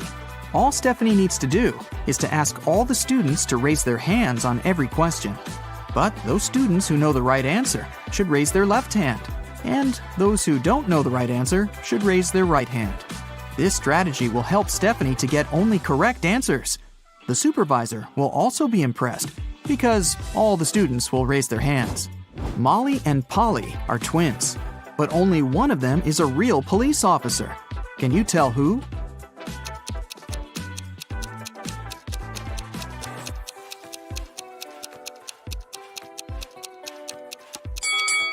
Molly. There's a camera filming Polly because she's an actress. There was a heist in the Great Museum of Art. A very valuable and important painting was stolen. A detective investigated the crime scene and managed to find the person who had stolen the painting. However, when the detective asked the thief to give it back, the criminal gave him 3 copies of the same painting. He refused to tell the police which one was original. But the detective immediately figured it out. How do you think he did it?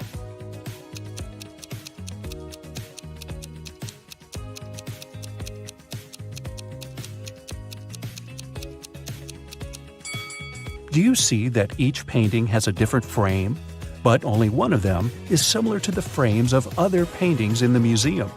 And since this museum is known to use the same style of frames, this one is the original painting.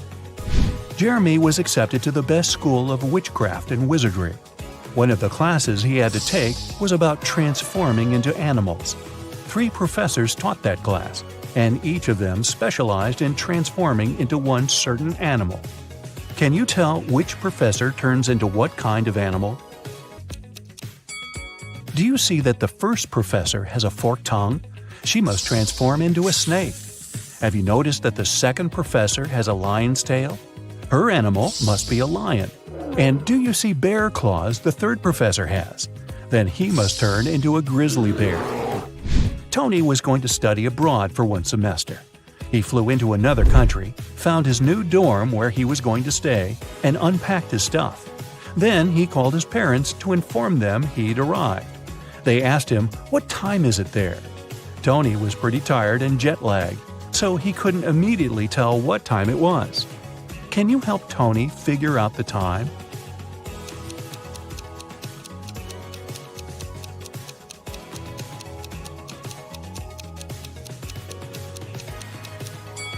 Look, the Eiffel Tower and Sydney Opera House views are just posters, but you can actually see Mount Fuji through the window. So, Tony is in Tokyo, and it's 8:45 there. Carly, Zoe woke up one day and found themselves in a weird place that looked like a jail. Which of them will be able to escape?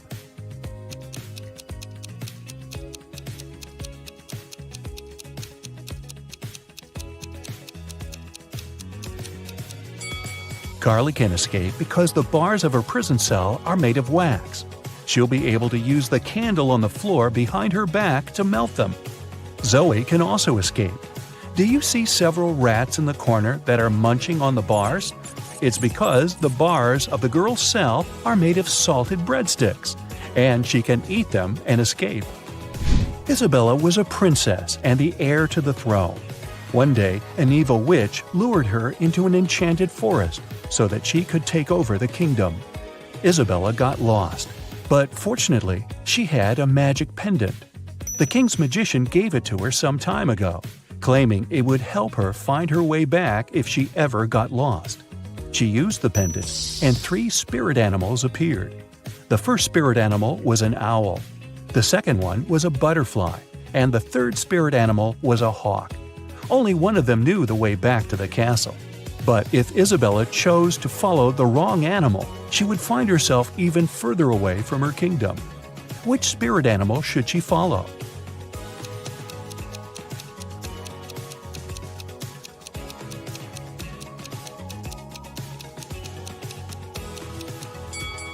Have you noticed the kingdom banner in the throne room?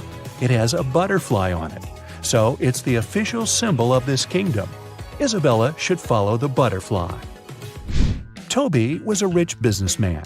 One day, he came back home from a dinner party and saw that somebody had broken into his house and stolen his expensive watch from his safe. He called the police. They investigated the crime scene and found 3 suspects. Gordon said that at that time, he'd been at home trying to make his teenage kids go to bed. Danny said he'd spent the whole night at a party with his friends. And Matt claimed that he'd been at a movie theater watching a new superhero movie between 12 and 2 a.m. The police immediately realized who'd broken into Toby's house and stolen the watch. Have you figured it out?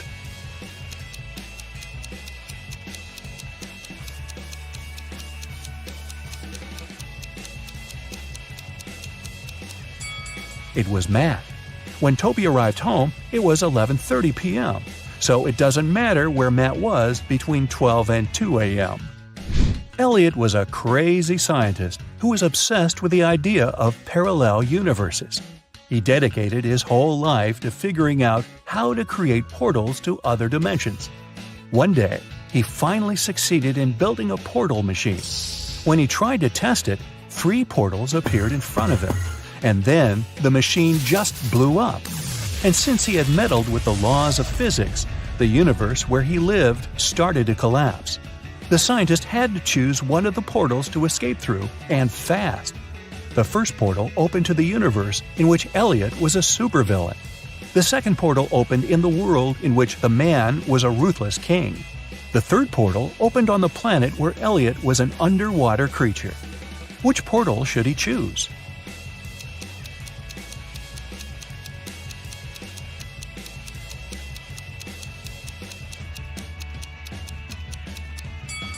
Do you see the portal machine the supervillain Elliot is holding?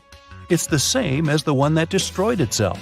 Apparently, supervillain Elliot is a scientist as well.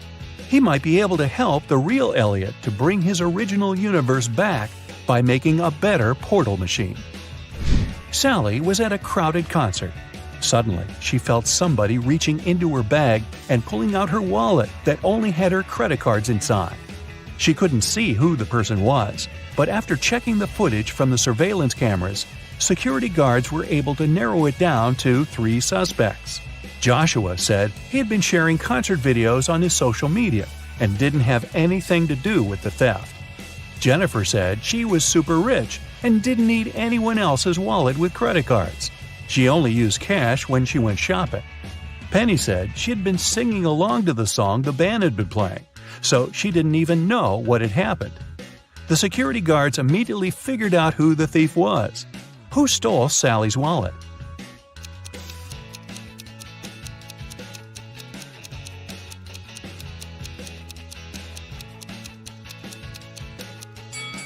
Nobody told Jennifer that the wallet contained only credit cards, but somehow she still knew it.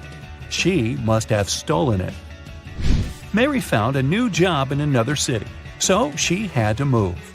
The realtor found 3 options for Mary to choose from and took her to see each of them. First, she brought Mary to apartment number 1, which was located downtown. Second, she took the woman to apartment number 2, which was within walking distance of a subway station. After that, she took Mary to apartment number 3, which was next to a grocery store. Which apartment should Mary choose?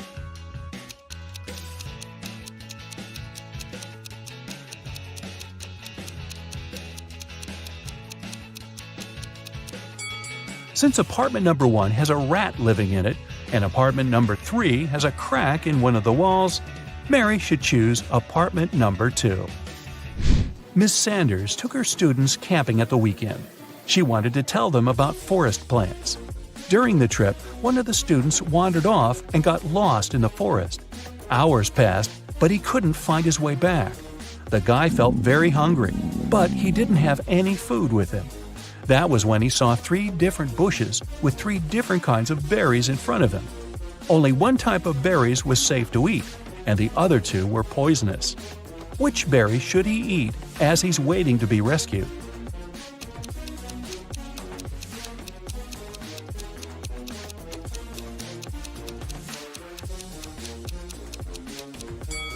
Remember the poster that was in the classroom? It stated that these 2 kinds of berries were poisonous, so only these ones are safe to eat. Sandy was driving across the country to visit her family. She was tired of being on the road and wanted to take a break. She saw a diner and stopped there to have something to eat and rest. The diner looked empty, old, and dirty. The waitress told her there were only 3 meal options to choose from and asked her which one she wanted to eat. So, which one looks safe to eat?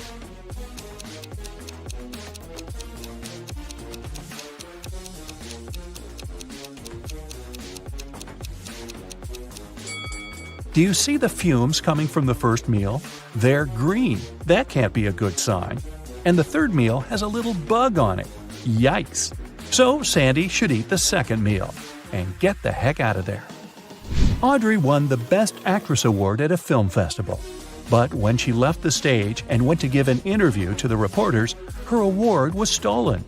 A police officer arrived and found 3 suspects.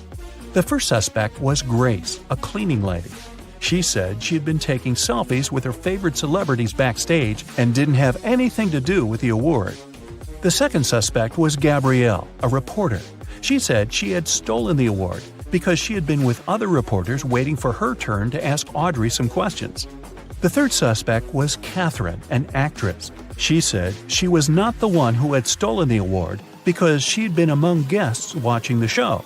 Besides, she already won the Best Actress Award last year. The police officer knew who was lying. And you?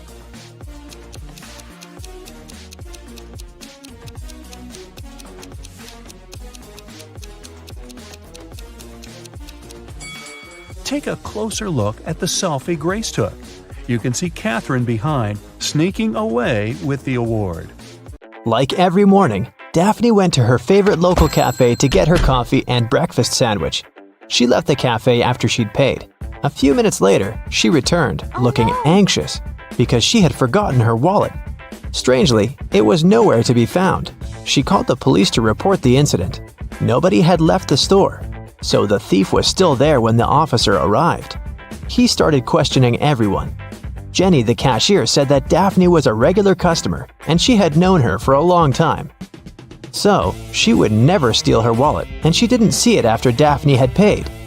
Andre was a tourist visiting the city for the first time. He said he'd come to the cafe because he'd wanted to try their famous muffins. She claimed he hadn't seen the wallet.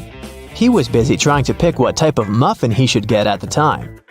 And Harry worked as a store clerk. He said that he'd come there to grab a coffee, and he didn't see the wallet because he was pouring milk into his coffee. So who do you think stole the wallet?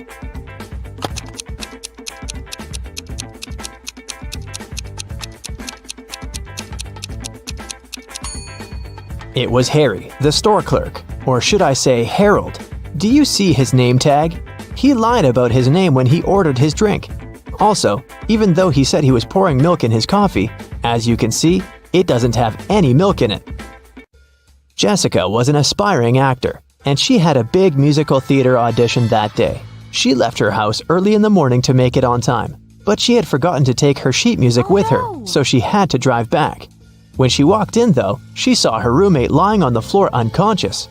A nurse was standing beside her. She explained to Jessica that her roommate had been poisoned, but luckily, she'd had enough time to call an ambulance before she passed out. Jessica immediately realized something was wrong.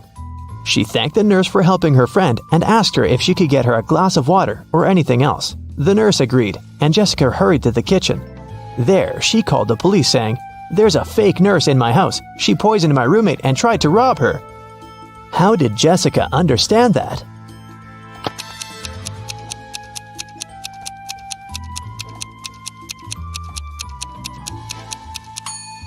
When she arrived at the house, there was no ambulance car in the driveway or in the street.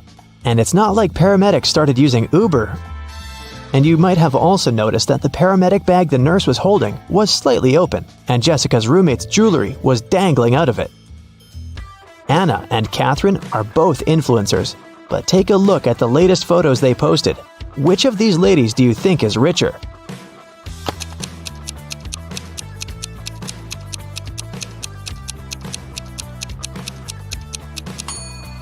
Catherine is richer, of course.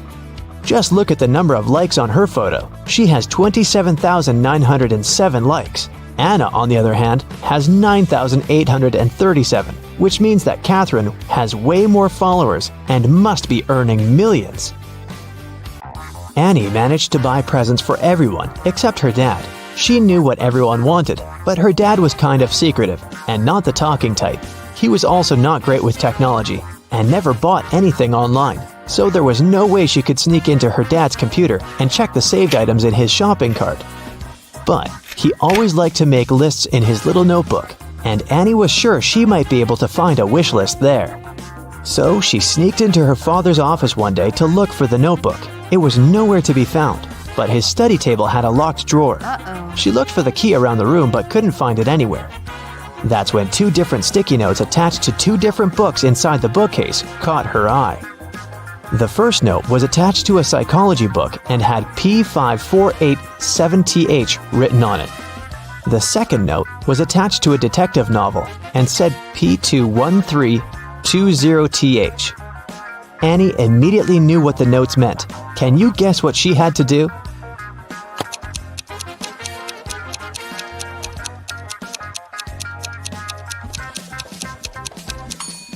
She had to open to page 548 in the first book and find the 7th word on this page.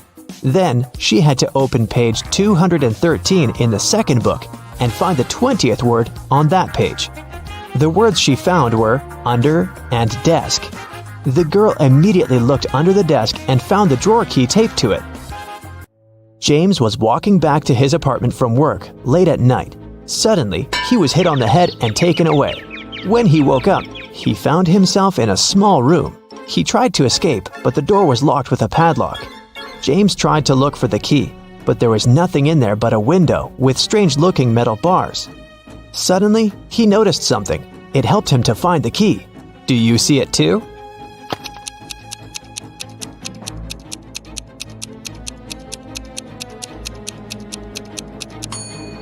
One of the metal bars is different from the others.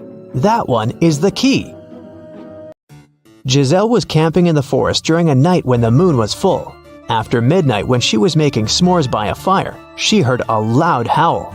There was a werewolf in the forest, and it managed to find Giselle's tent because it smelled of food there.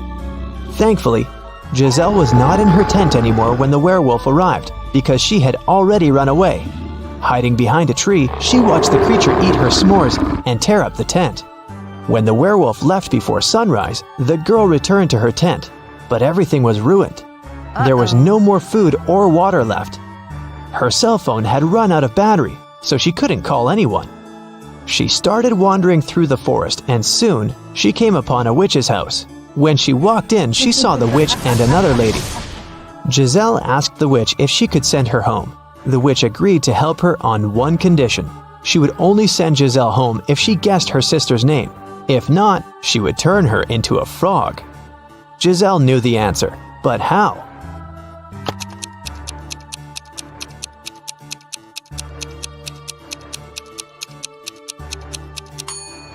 Did you notice that the witch's sister is wearing the same necklace around her neck as the werewolf?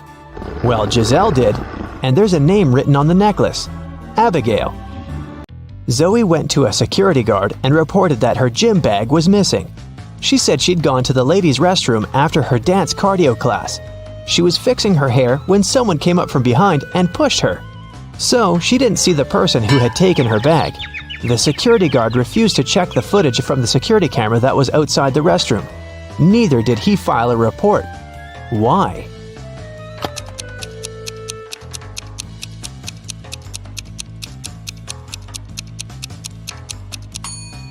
Zoe said she was fixing her hair, so she must have been looking in the mirror. If she was telling the truth about someone sneaking up from behind, she would have definitely seen their reflection. So, Zoe probably lied so that she could sue them. Luckily, the security guard was super smart. Several women went missing in a small town. James Darcy and his police team had been searching for months, but they couldn't find the place where the women were kept. One day, when Sandra was jogging, she decided to use another route to get home. As she was passing an old cabin, she heard screams coming from its basement. She immediately called James Darcy to report it. James and his team arrived at the place and busted in.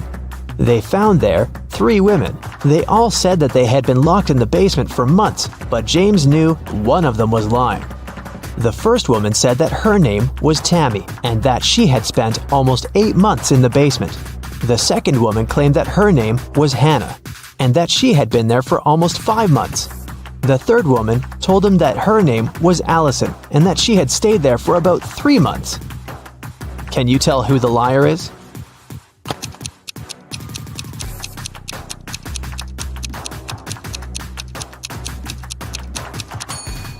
Allison is telling the truth. Look at her. Her clothes are dirty. Her hair is greasy. Her roots have started to grow out. She definitely hasn't seen daylight for a long time. The same goes for Hannah. But look at Tammy. She looks clean. Her clothes look new. Her hair and makeup look fresh. So it must be her who is lying. David spent his summer break at a science camp that was at a big space facility. When the summer break ended and school started, he told his friends from the science club all about his camp adventures. He said that at the facility, he had found a secret room. And in there was a time machine. He stepped into it and pressed some buttons to test if it really worked. And it did. He traveled through time and was able to talk to Nikola Tesla, Chuck Berry, and King Aragorn. But one of his friends immediately called him out for lying. How did he know that David made up this whole thing?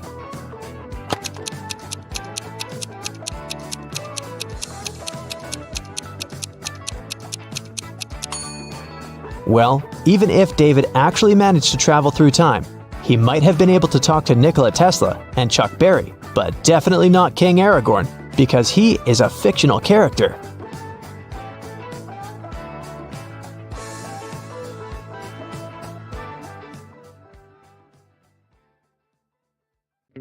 Bella and Shelley are sisters and best friends. One weekend, their parents went on vacation. Before leaving, they strictly forbade Bella and Shelley to have parties in the house. But the sisters didn't listen and invited all their friends as soon as their parents left. After the party, the entire house was a mess. So, Bella and Shelley hired a cleaning lady to get rid of any evidence of the party. When their parents arrived home, their mother, Jessica, began to yell, "I told you, no parties in this house!" How did she know?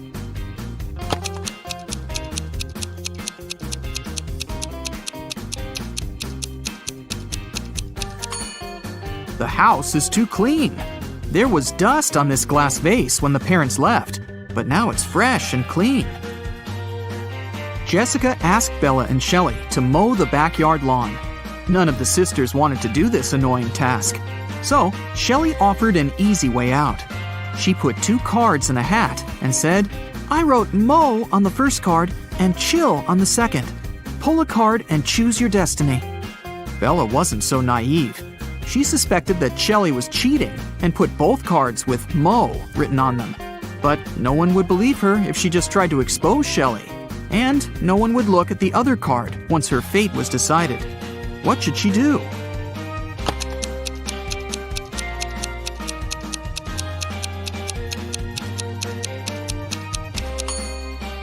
When asked to draw a card, Bella should pick any and destroy the paper without looking at it. In this case, to decide her fate, they'll have to look at the other card, which also says mow. And this will mean that Shelley should mow the lawn. Over a cup of tea, Bella bet Shelley $10 that she could convert her $50 into $100. Do you think Shelley should accept the bet?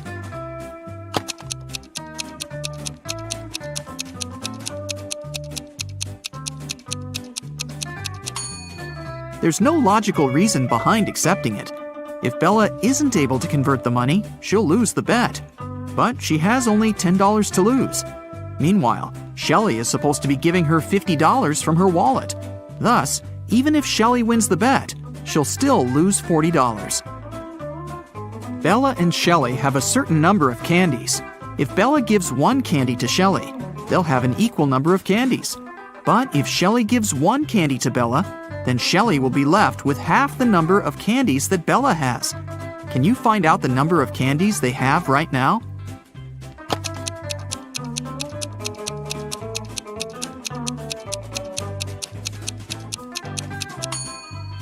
Let's use some math to figure it out. Right now, Shelley has X candies and Bella has Z candies. Now we can sum it up in these equations. X plus 1 equals Z minus 1. Therefore, Z minus X equals 2. Also, X minus 1 equals Z plus 1 divided by 2. Now we know that 2X minus Z equals 3. So, if we equate these two conclusions, we'll get the following. X plus 2 equals 2X minus 3. Now we know that X equals 5 and Z equals 7. Therefore, Shelley has 5 candies and Bella has 7 candies. Shelley was doing laundry and found out that her favorite t-shirt got torn. Can you count the exact number of holes in her t-shirt?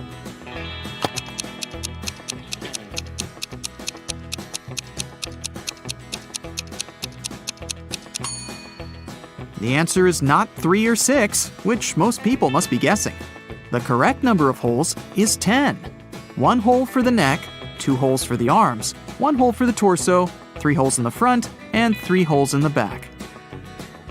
Bella went to the basement to find her old books.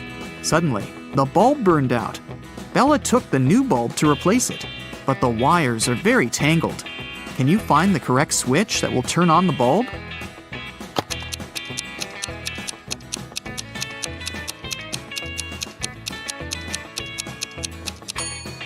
It's the red switch. The best way to get the answer is to start from the bulb. It's been a long day. Bella finally went to sleep. But when she saw her bedroom, she yelled and ran away. Can you tell what's wrong here?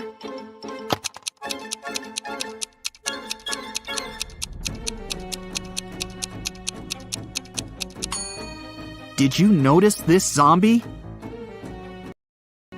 Bella ran to the living room and shut the door. Is she safe here?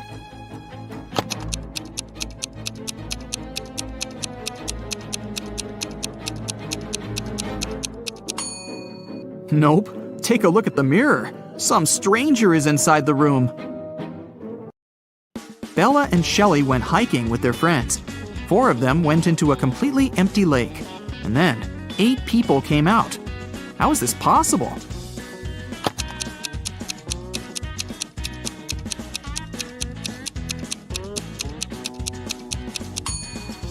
Four people were sitting on the shoulders of the other 4 when they were getting inside the lake.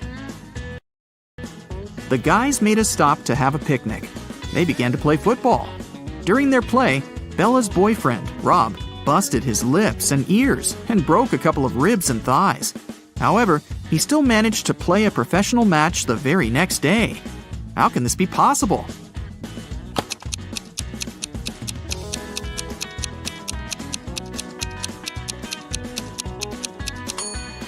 Rob knocked on his food plate accidentally while playing. He had pig lips, ears, and ribs, along with chicken thighs. When he knocked on his plate, he busted his food. On the way home, the guys went through a field. They saw a cow. It walked 30 feet north, 30 feet east, 30 feet south, and finally walked 30 feet west.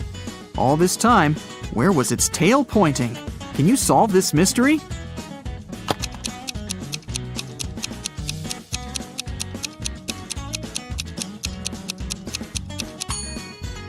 Downwards, of course. The guys rented 4 scooters in 4 different places and hit the road. They agreed to meet in a cafe at the gas station. Here's the map. Can you tell which scooter will reach the destination first?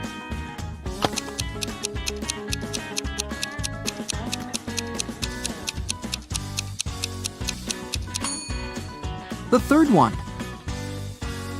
Bella and Shelley were trying to get the perfect gift for their father's birthday. Finally, they found this beautiful vintage watch, but they couldn't afford it. The seller offered them a deal. "Solve my riddle, and I'll make a 90% discount." The sisters agreed. The seller took out a $50 bill and asked, "What's the easiest way to double my money?" Can you help them solve this mystery?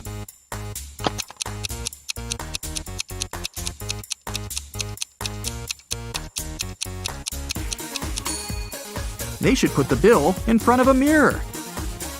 The sisters decided to have lunch in a cozy little cafe. The cook offered them tomato soup, mushroom salad, chicken wings, octopus, and mushroom pizza. Can you help them choose the safest food?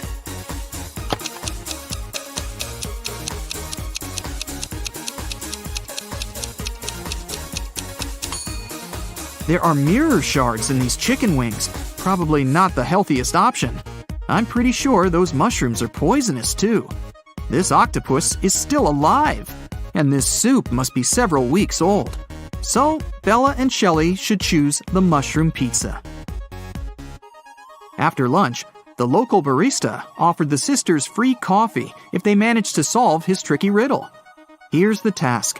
Name a 10-letter word in English that can be typed using only the top rows of your computer keyboard. Can you help the ladies get their free coffee?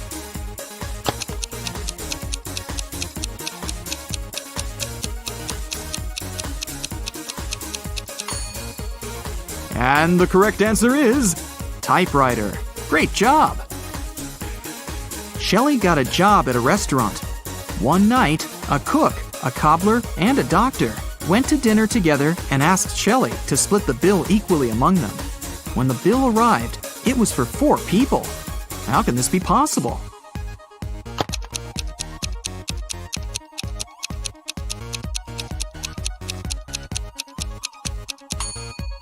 The 4th person was the knight. It was just misspelled as night. Shelley and Bella were walking down the street. Suddenly, they saw this creepy shadow. Can you guess what's going on here? Should they be worried?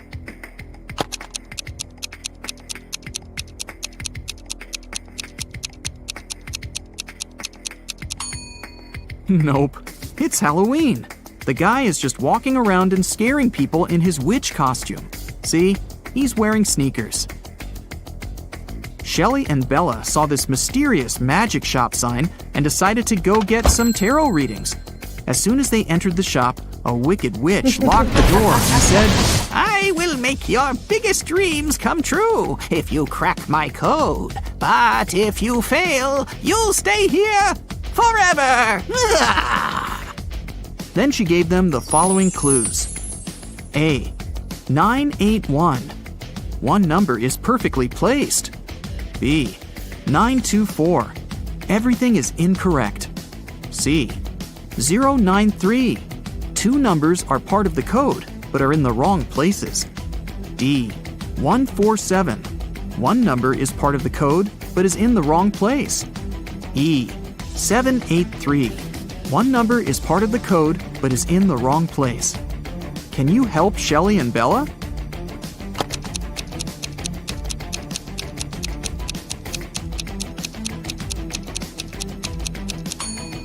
From clues A and B, we learned that 9 is not in the code. It also means that 8 or 1 is in the code for sure. According to clue B, we know that 9, 2, and 4 are not in the code.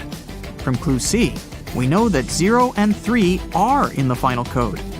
Clue E tells us that 7 and 8 are not in the final code because we already know that 3 is. And clue D tells us that 1 is also in the code because 4 and 7 are not. So, the correct code is 301. The witch has fulfilled Shelley and Bella's wishes. They wanted to thank her and decided to prepare her favorite drink from a recipe book. Unfortunately, the last ingredient was encrypted. Can you help them crack the code?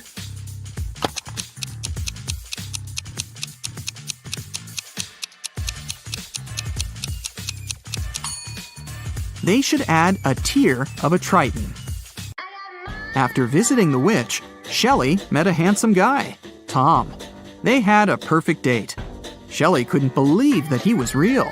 She thought it was an illusion created by the witch's spell. So she decided to test the guy's logical skills. She showed him this list and asked just one question. What do these words have in common? Can you help Tom?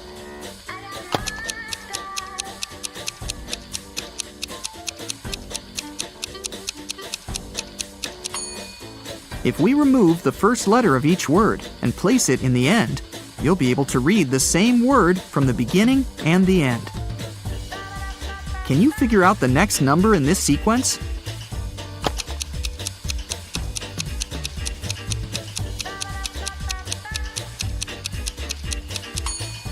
It's 2. To make the puzzle seem harder, all digits are placed apart. In fact, the sequence consists of 2 different sequences. The first one is 2, 3, 4, 5, and so on. And the second sequence is 9, 18, 36, 72, and so on. Now it's obvious that the next digit should be 2. 3 friends, Ashton, Emma, and Lewis, went skydiving together. This is them right before they jumped out of the plane. Which of them is in danger?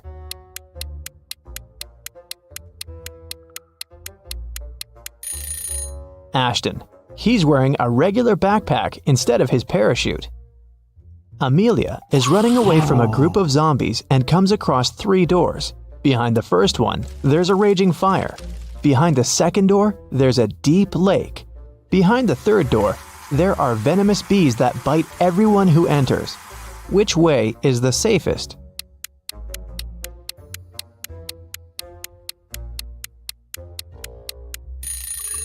I'd choose the second door and then just swim away. It's just a lake. Amelia can probably do it. Esme was walking in the forest and got lost. It was late evening when she finally found a witch's house and asked the woman to help her get home. The witch recently got internet access and was shopping online, but there were lots of fake items on the internet and she needed to buy only original products. Unfortunately, she didn't know the correct logos, so she needed Esme's help. First of all, she wanted an iPhone. Which iPhone logo is the original one?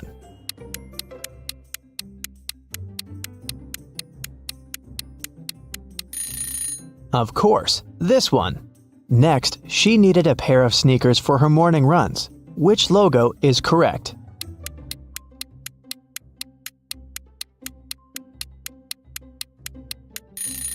Here it is. Next, she wanted to get a fancy purse. Which Chanel logo is correct?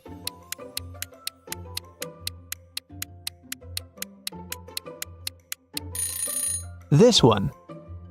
The witch also wanted a BMW motorbike, but which one is the original logo?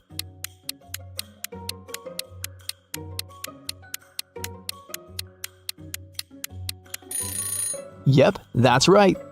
When the witch needs gas for her motorbike, what 7-Eleven should she go to?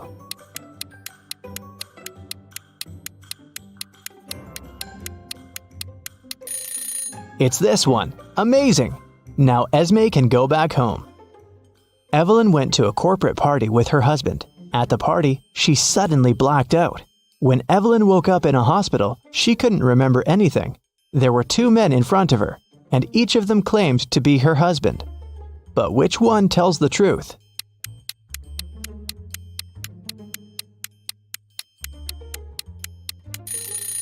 Since Evelyn and her husband were at a corporate event, they were both dressed accordingly. The guy in a hoodie doesn't look formal enough. So, her husband must be the one who's wearing a suit. Miss Lodge was going on a vacation. She cleaned up her office and left, taking the key with her. When she came back 2 weeks later, she immediately realized that someone had been to her office while she'd been away. How did she understand it?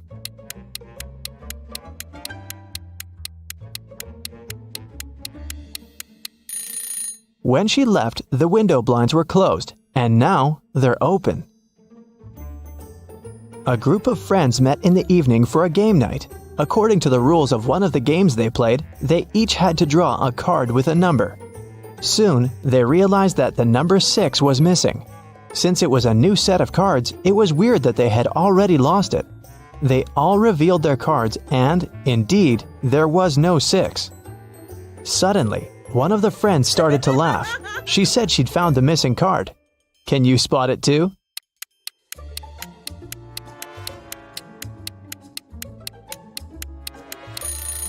The player who has a 9 actually has a 6, but he's holding it upside down. There are only 8 cards and the highest number is also 8. It was reported that another civilian had invaded Earth.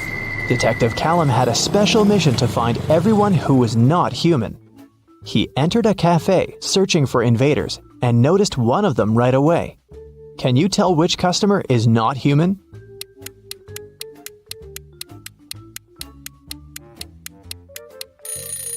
It's that dark-haired guy right there. Look, he has 6 fingers. Take a look at this busy street. Can you find an imposter here?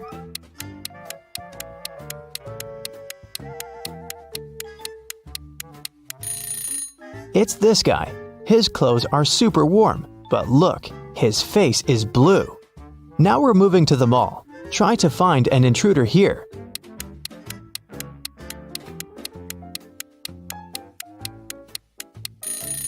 Look, this woman is glimmering. She must be from another world. We have a few more intruders to catch. Detective Callum found out that one of them was at a local college, so he drove there. Which student is not human?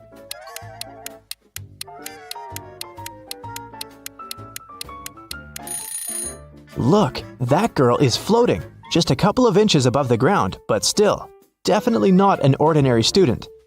After work, the detective went to the gym, but even there was someone from another planet. Can you spot them?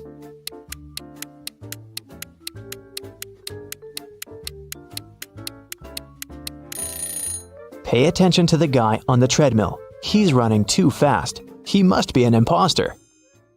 Arya called the police and reported that her friend Violet had been poisoned. The girl found her unconscious on the floor. Here's what Arya said. I was walking past Violet's house and noticed that the lights were on. I figured that she was at home, so I decided to come in and say hi. The front door was open, so I walked in and saw Violet just like that. The police officer asked her if she had touched anything. Arya answered that she had only touched Violet to check her pulse, and then her cell phone to make the call. The police detained her for further investigation. Why?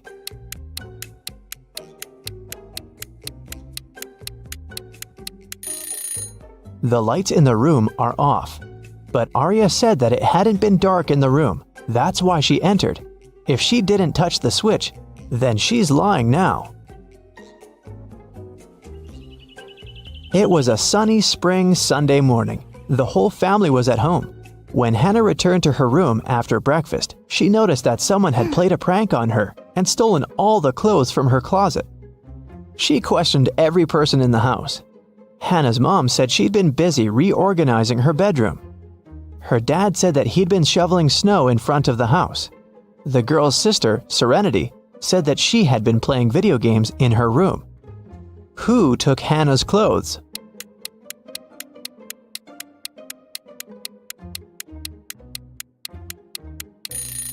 It was her dad.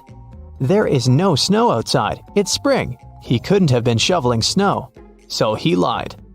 Tyler came back home and found a love letter in his mailbox. It was a very sweet one, but the sender didn't write their name.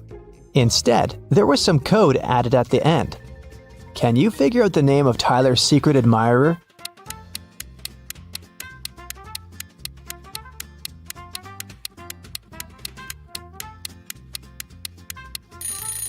The alphabet is the key. D plus 1 means the letter following D, which is E. O minus 3 means 3 letters before O, which is L. 2 letters after G is I. Z plus 0 is actually Z. And C minus 2 is A. It seems that the girl's name is Eliza. Kara likes traveling, but she's terrible at packing. So, your task is to check her suitcase and find one thing she doesn't need to take with her. Kara is going camping with her friends. What's that extra thing she packed that she needs to leave at home?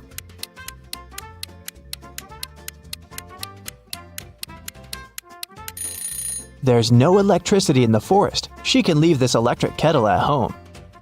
This time, Kara is packing for her vacation in Mexico. She and her boyfriend have booked a room in a beautiful hotel, right by the ocean. What won't she need there?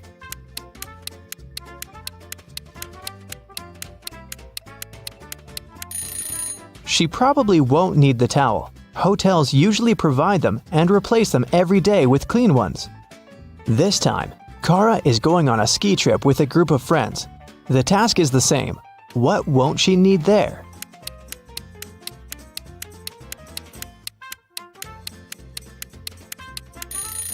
I'm not sure about their plans, but she isn't likely to need this swimsuit.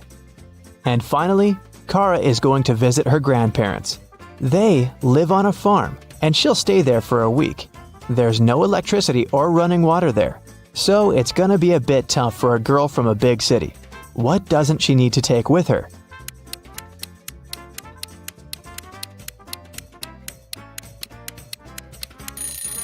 I think it's this hairdryer.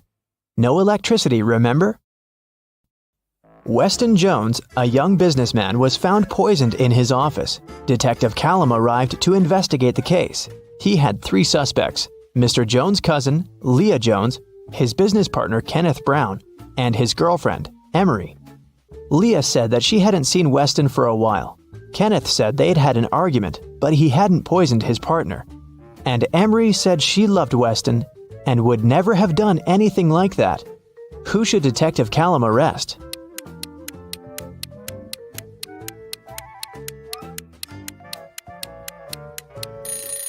Look, there's a lipstick stain on one of the teacups in Mr. Jones's office. The color matches Leah's lipstick, but she said that she hadn't seen her cousin lately. She must be lying. Ariana was poisoned, and Detective Callum was on the case. One of the main suspects was Jake, Ariana's sister's boyfriend. Someone saw them together, and Detective Callum visited him. Good afternoon. I'm sorry to tell you this, but your girlfriend's sister, Ariana, has been poisoned. Do you know anything about it? And do you maybe have any photos with her? Jake said, Oh, poor Ari. I've never met her, but my girlfriend loves her very much. Yes, I have a picture of their family. The detective looked at the photo and arrested Jake. Why?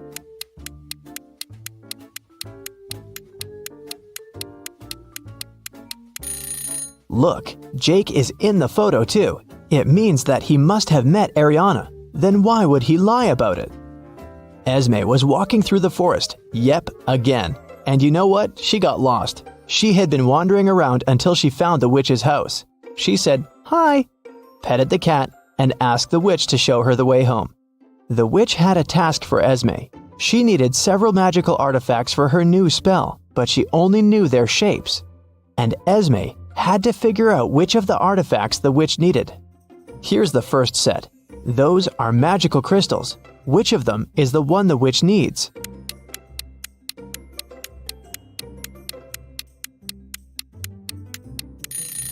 Here it is. Okay, here are several plants. Can you spot the one the witch needs?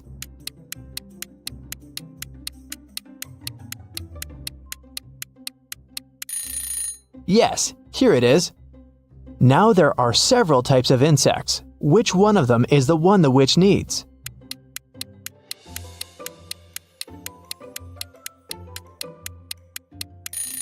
Perfect. Here it is. And the last crystal. What's your guess?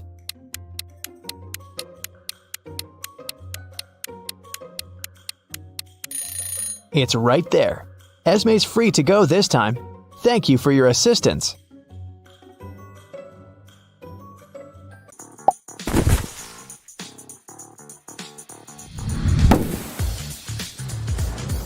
Wow, Bella landed in New York with very ambitious career goals. There were many options to get from the airport to the center of the city, but Bella decided to save money and go by bus. She had to purchase a ticket for $10, but a handsome guy popped out of nowhere and offered her a better deal. "Hey, my plans have changed and I don't need my bus ticket anymore. Want to buy it for $6? Bella agreed and gave him $6. It was a big mistake. Why?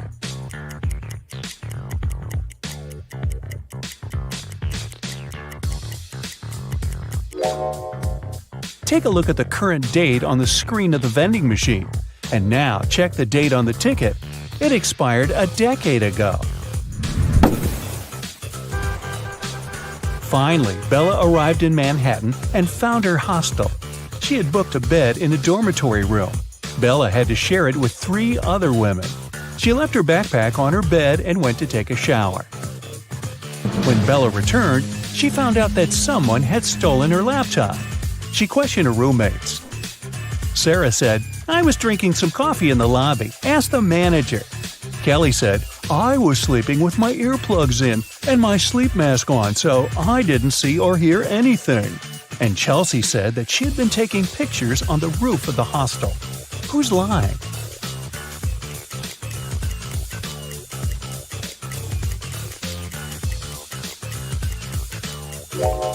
Chelsea.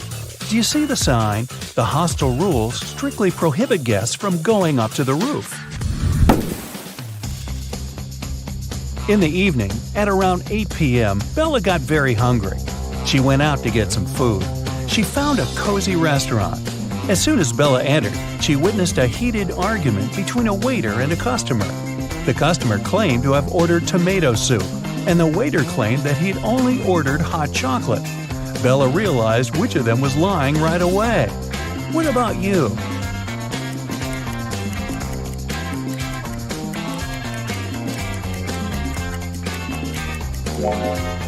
The client is lying.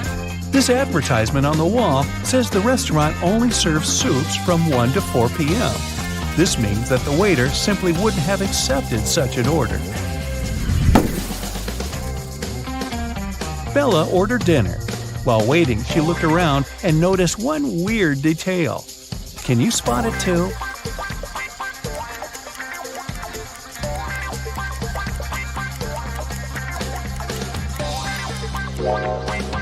This guy is using tree leaves instead of money to pay for his meal.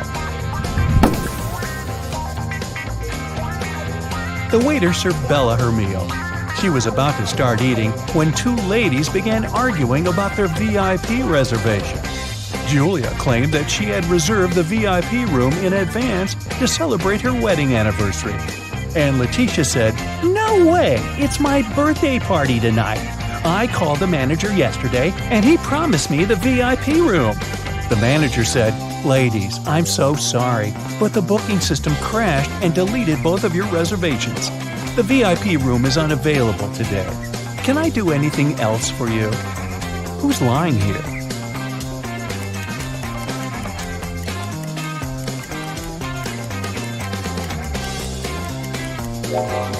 The manager. Take a look at the screen. Julia's reservation is still there.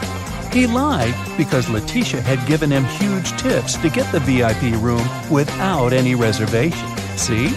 Boy, this is a crazy restaurant. The food better be worth it. After dinner, Bella saw Letitia in the ladies' room. She was crying. Bella asked her, "What happened?" Letitia didn't say anything. She just gave Bella her phone and showed this chat with her boyfriend. Can you tell what made Letitia so upset?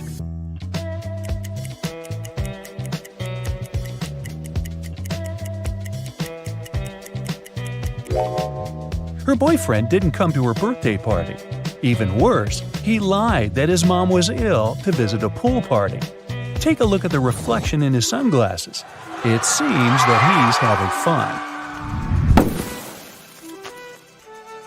Letitia was so grateful for Bella's support that she gave up her VIP opera tickets. The performance was scheduled for the next day. Now, Bella needed to find an evening dress. She headed to a shopping mall with Kelly and Sarah. But as soon as they arrive, they notice something very weird. Can you see it too?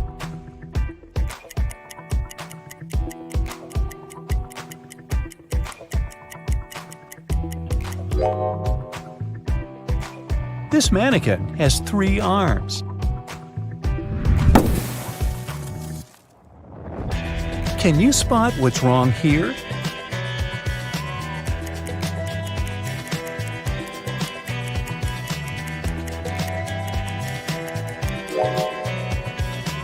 The outfit sizes don't match the sizes on the hangers. What about the dressing room? Any odd details?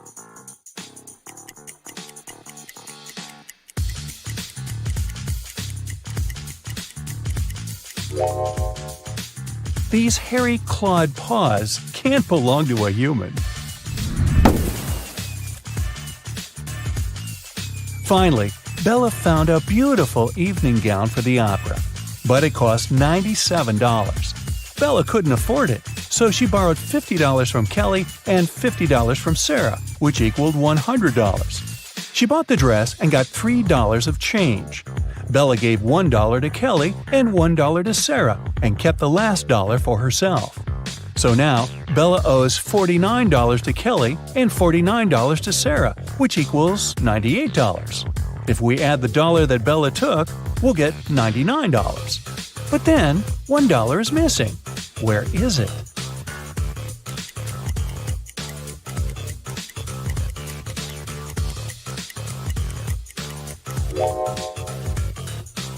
First of all, we're led to believe that $1 is missing. According to the conditions of the riddle, Bella took $50 from Kelly and $50 from Sarah. So the sum of her debt was $100. After that, she bought a dress for $97 and got $3 of change. The total indeed equals $100. But the question itself offers us a mathematically impossible puzzle. In fact, there is no missing dollar. Bella's debt remains $98 because she had already given $2 to her friends. And it's incorrect to add Bella's $1 to this debt. Next, Bella decided to visit a hairdresser. The manager asked her to wait for 20 minutes. Bella took a seat in the lobby and accidentally fell asleep. When she woke up, she saw that someone had cut her long, beautiful hair. She got furious and questioned 3 suspects. Maya said that she'd been busy with another customer. She didn't see what was going on in the lobby. Rick said that he had been eating his lunch outdoors. And Sally said, "Who do you think I am? I don't steal hair. That's ridiculous." Who is lying?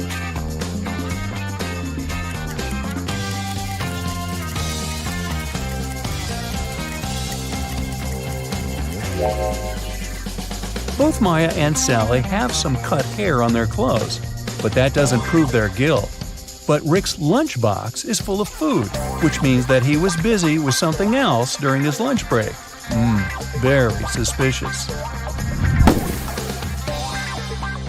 Bella's evening dress was too long and classy. She couldn't go to the concert hall by subway. So the hostel manager, Fred, offered Bella to give her a ride if she cracked his tricky riddle. I have no neck and no head. 2 arms, but no hands. I'm with you at school. I'm with you at work. What am I?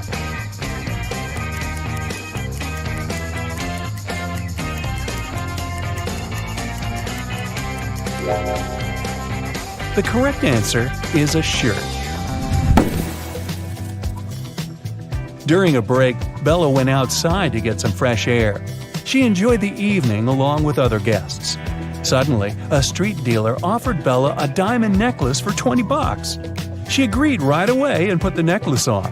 Soon, 3 guests came over to Bella to claim the necklace. Pam said, "How dare you? This necklace has been in my family for ages. I lost it in the ladies' room." Diana said, "This piece looks very similar to my necklace. Someone stole it as I was moving through the crowd today. In any case, my jewelry collection is insured." And Sheila said, "I noticed that the necklace was gone after visiting the buffet on the 6th floor. Can you help Bella return the necklace to its real owner?"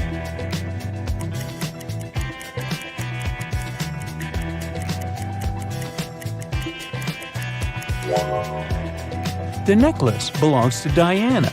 The concert hall doesn't have 6 floors. Pam and the street dealer have similar tattoos on their arms, so they must be scammers working together. After the performance, Letitia invited Bella to the after party, where Bella met Tyler. He claimed he was a famous violinist and showed Bella some pictures proving his luxurious lifestyle. But Bella realized that he was just a wannabe very soon. How did she understand it?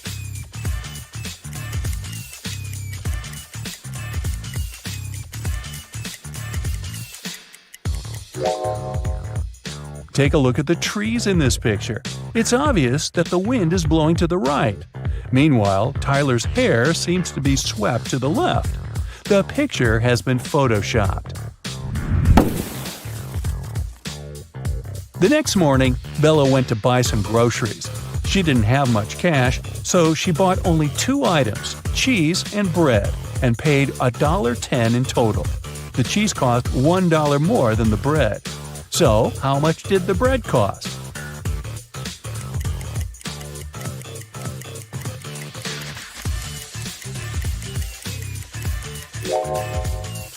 The most obvious answer would be that the bread cost 10 cents. But if the bread cost 10 cents and the price of the cheese was $1 higher than that of the bread, the cheese would cost $1.10. And the total, in this case, would be $1.20. The correct answer is that the bread costs 5 cents and the cheese costs $1.05. This indeed makes a total of $1.10. Does that make sense? Sense? After breakfast, Bella went to a job interview. The HR manager asked her to solve this riddle. She wanted to see how quick-witted Bella was. I am the only place in the world where today comes before yesterday. What am I? Bella cracked this riddle easily. What about you?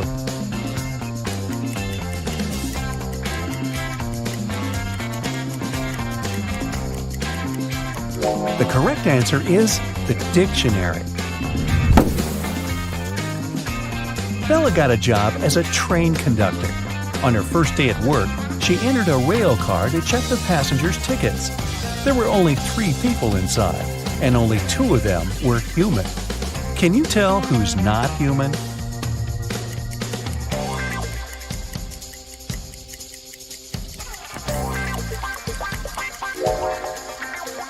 The first guy is dressed up too warmly for the summer, but he could be going to a place where it's very cold. That lady over there is drinking some green liquid. It's a bit strange, but there are plenty of colorful drinks in the world. As for this guy in the middle, he doesn't cast a shadow, so he's not human. Bella and Shelley are sisters and best friends.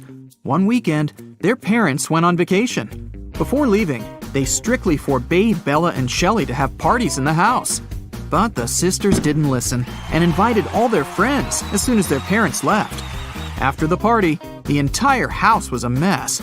So, Bella and Shelley hired a cleaning lady to get rid of any evidence of the party. When their parents arrived home, their mother, Jessica, began to yell, "I told you, no parties in this house!" How did she know?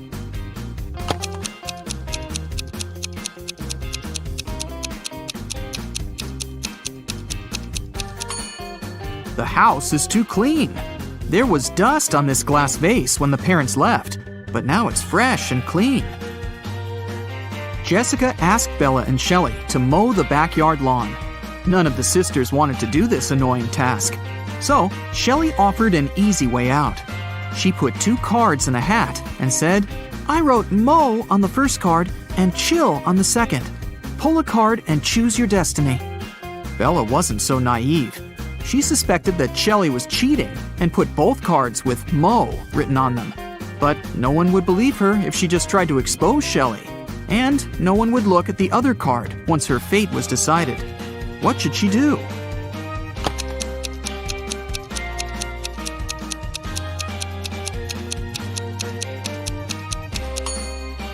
When asked to draw a card, Bella should pick any and destroy the paper without looking at it. In this case, to decide her fate, they'll have to look at the other card. which also says mow, and this will mean that Shelley should mow the lawn. Over a cup of tea, Bella bet Shelley $10 that she could convert her $50 into $100. Do you think Shelley should accept the bet?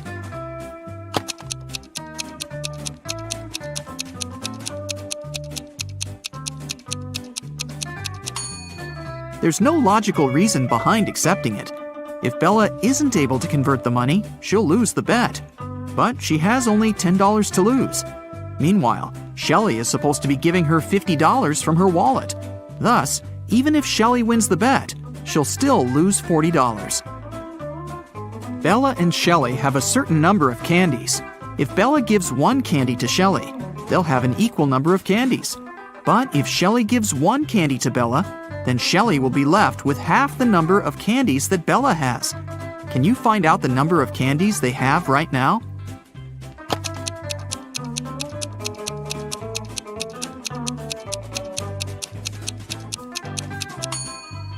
Let's use some math to figure it out. Right now, Shelley has X candies and Bella has Z candies. Now we can sum it up in these equations. X plus 1 equals Z minus 1. Therefore, Z minus X equals 2. Also, X minus 1 equals Z plus 1 divided by 2. Now we know that 2X minus Z equals 3. So, if we equate these two conclusions, we'll get the following. X plus 2 equals 2X minus 3. Now we know that X equals 5 and Z equals 7. Therefore, Shelley has 5 candies and Bella has 7 candies. Shelley was doing laundry and found out that her favorite t-shirt got torn. Can you count the exact number of holes in her t-shirt?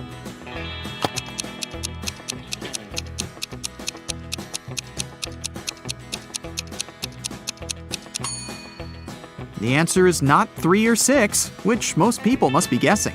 The correct number of holes is 10. 1 hole for the neck, 2 holes for the arms, 1 hole for the torso, 3 holes in the front, and 3 holes in the back. Bella went to the basement to find her old books. Suddenly, the bulb burned out. Bella took the new bulb to replace it, but the wires are very tangled. Can you find the correct switch that will turn on the bulb?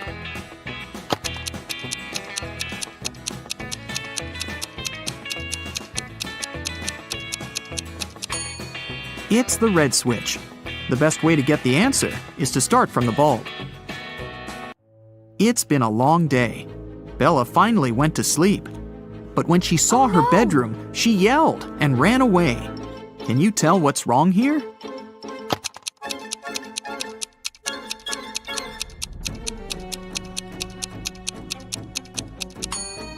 Did you notice this zombie? Bella ran to the living room and shut the door. Is she safe here?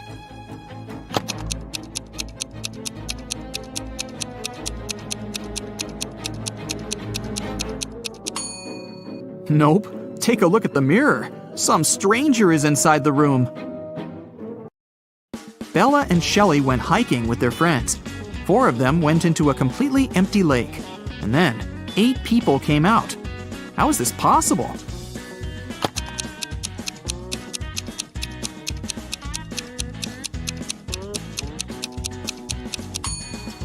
Four people were sitting on the shoulders of the other 4 when they were getting inside the lake. The guys made a stop to have a picnic. They began to play football. During their play, Bella's boyfriend, Rob, busted his lips and ears and broke a couple of ribs and thighs. However, he still managed to play a professional match the very next day. How can this be possible?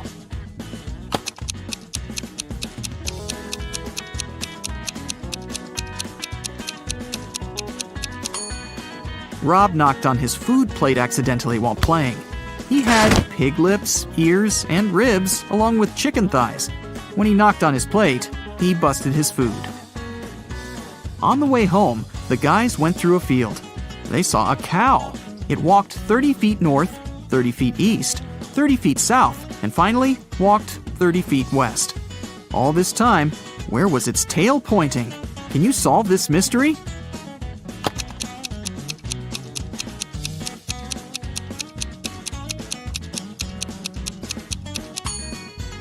Downwards, of course. The guys rented 4 scooters in 4 different places and hit the road. They agreed to meet in a cafe at the gas station. Here's the map. Can you tell which scooter will reach the destination first?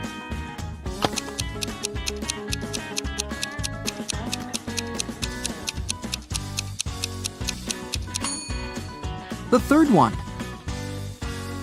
Bella and Shelley were trying to get the perfect gift for their father's birthday. Finally, they found this beautiful vintage watch, but they couldn't afford it. The seller offered them a deal. "Solve my riddle, and I'll make a 90% discount." The sisters agreed. The seller took out a $50 bill and asked, "What's the easiest way to double my money?" Can you help them solve this mystery?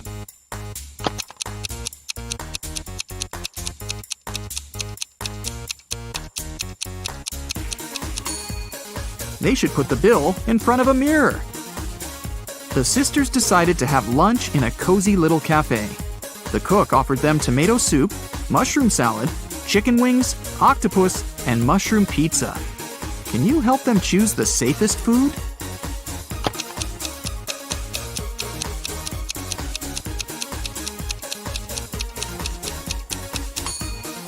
There are mirror shards in these chicken wings. Probably not the healthiest option. I'm pretty sure those mushrooms are poisonous too. This octopus is still alive, and this soup must be several weeks old. So, Bella and Shelley should choose the mushroom pizza.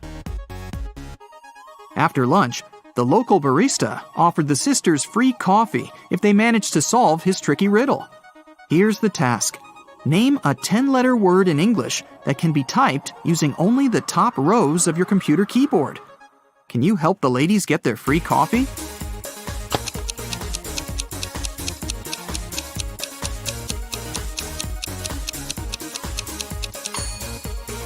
And the correct answer is typewriter. Great job! Shelley got a job at a restaurant. One night, a cook, a cobbler, and a doctor went to dinner together and asked Shelley to split the bill equally among them. When the bill arrived, it was for 4 people. How can this be possible?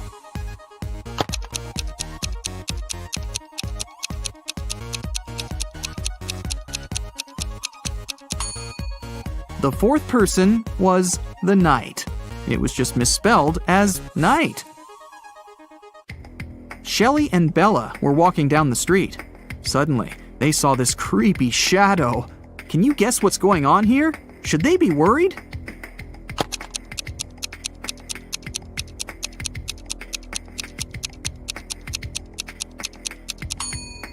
Nope, it's Halloween. The guy is just walking around and scaring people in his witch costume. See, he's wearing sneakers. Shelley and Bella saw this mysterious magic shop sign and decided to go get some tarot readings. As soon as they entered the shop, a wicked witch locked the door and said, "I will make your biggest dreams come true if you crack my code. But if you fail, you'll stay here forever." Then she gave them the following clues. A. 981. One number is perfectly placed. B. 924. Everything is incorrect. C. 093. 2 numbers are part of the code, but are in the wrong places. D. 147. One number is part of the code, but is in the wrong place. E. 783. One number is part of the code, but is in the wrong place. Can you help Shelley and Bella?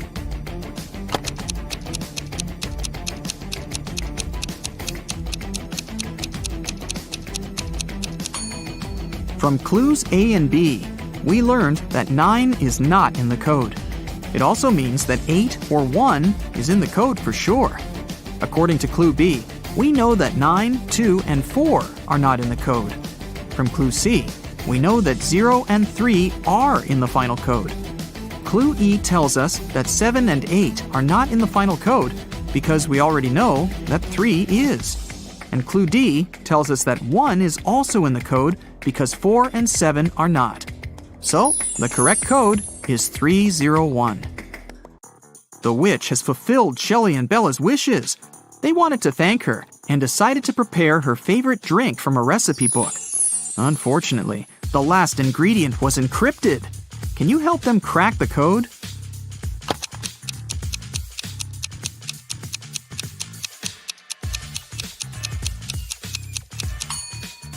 They should add a tear of a Triton. After visiting the witch, Shelley met a handsome guy, Tom. They had a perfect date. Shelley couldn't believe that he was real. She thought it was an illusion created by the witch's spell. So she decided to test the guy's logical skills. She showed him this list and asked just one question. What do these words have in common? Can you help Tom?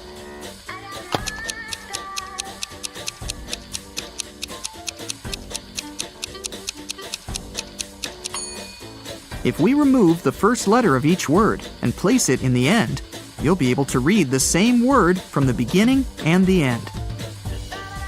Can you figure out the next number in this sequence?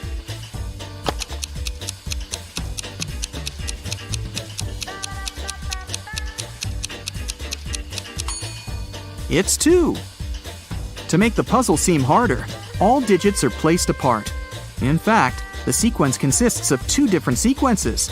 The first one is 2, 3, 4, 5, and so on. And the second sequence is 9, 18, 36, 72, and so on. Now it's obvious that the next digit should be 2. As a child, Laura adored rabbits. She grew up, became a private detective, and got herself a cute rabbit named Cinnabon.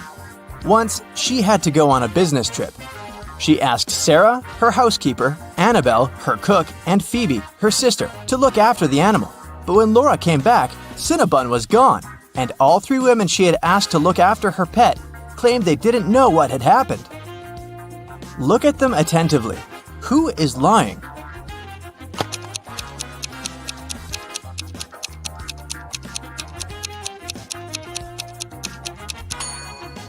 It's the cook. See, it's Cinnabon's collar in her pocket. Well, Laura noticed that too. When Annabelle realized she had given herself away, she broke into a run. Laura dashed after her, but she couldn't catch up with the woman.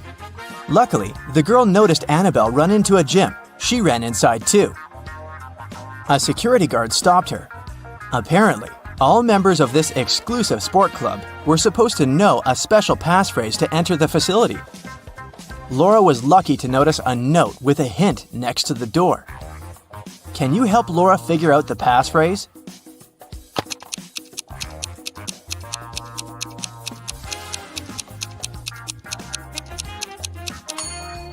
That's "for once in my life." And it was the correct answer. The guard let Laura through. The girl searched everywhere, but didn't find Annabelle. But wait, the showers. When she entered the bathroom, she realized there were 3 people taking a shower there. But a moment later, she noticed that one person only pretended to be cleaning themselves. Who was it?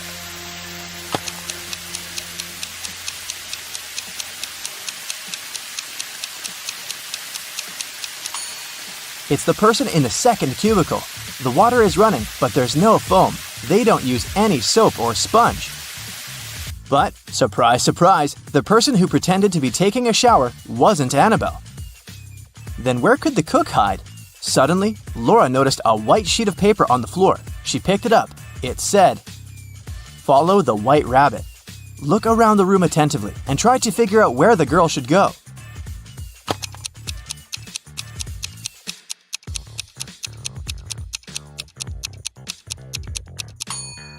See those bunny ears on that door? Laura should probably try it. But there was a combination lock on the door. And is that a riddle next to it? Laura started reading. The code is a 3-digit number. 682. One number here is correct and well placed. 635. One number is correct but in the wrong place. 206. 2 numbers are correct but in the wrong place. 738. Nothing here is correct. 780. One number is correct, but in the wrong place. Can you help Laura figure out the code?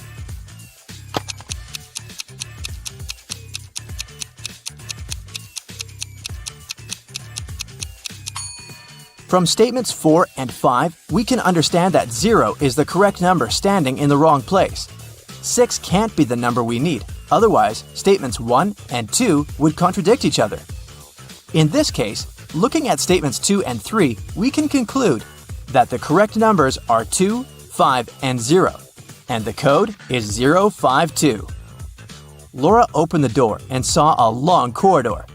It led her to a large room. There, she saw a man dressed in black. He was sitting on a throne-like chair, holding Cinnabon. "Well, well, well, here you are," he said. "If you want to get your rabbit back, you'll have to do something for me." Laura had no choice but to agree. "You see, my wife Louisa disappeared during a performance she attended a week ago. Your task will be to find her." And the man gave Laura all the details. The girl questioned 3 witnesses. Dorothy said she had gone home right after the performance and hadn't noticed anything weird. Alina said that she had seen Louisa leave during the break with a tall blonde man. And Anna said that she'd been on the phone with her husband and hadn't seen where Louisa had gone. Who knows something about Louisa's whereabouts?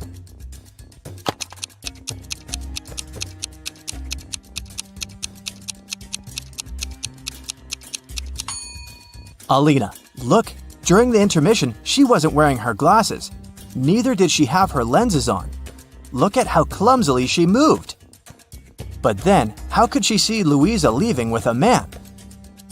After Laura pressed Alina, the woman cracked. She admitted that she had seen some woman pulling Louisa away, but she was afraid to tell the truth since the woman seemed extremely unfriendly. Alina gave Laura a piece of paper the woman had dropped, but whatever was written there, it was a cipher. Can you help Laura crack it?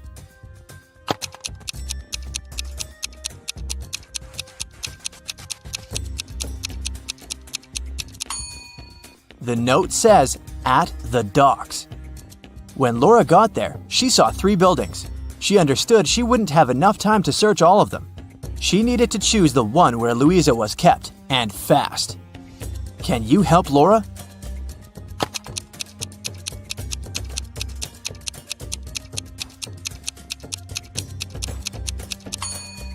Look at the dark blue construction attentively. Next to the window, there's the word "help" scratched with some sharp object. After looking around the building, Laura found 3 keys. She needed to figure out which one of them fit the lock. Hurry up!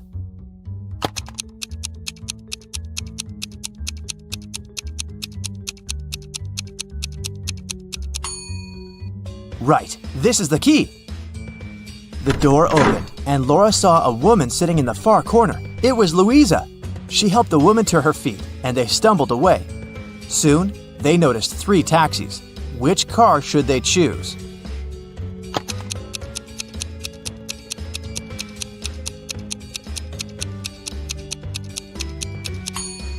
The first one doesn't have a license plate. That's suspicious. And the driver of the second taxi is the very woman who took Louisa away a week ago. She's wearing a fake mustache and a baseball cap, pretending to be a man. Laura and Louisa should choose the third taxi. But luck wasn't on their side that evening. The car broke down before they could get to Louisa's husband. They had to walk. There were 3 paths in front of them. One led to a swamp. Toxic gases were floating all over the surface of the water. The second road was filled with poisonous plants. And over the third path, the air was swarming with agitated wasps. Which path should Laura and Louisa opt for?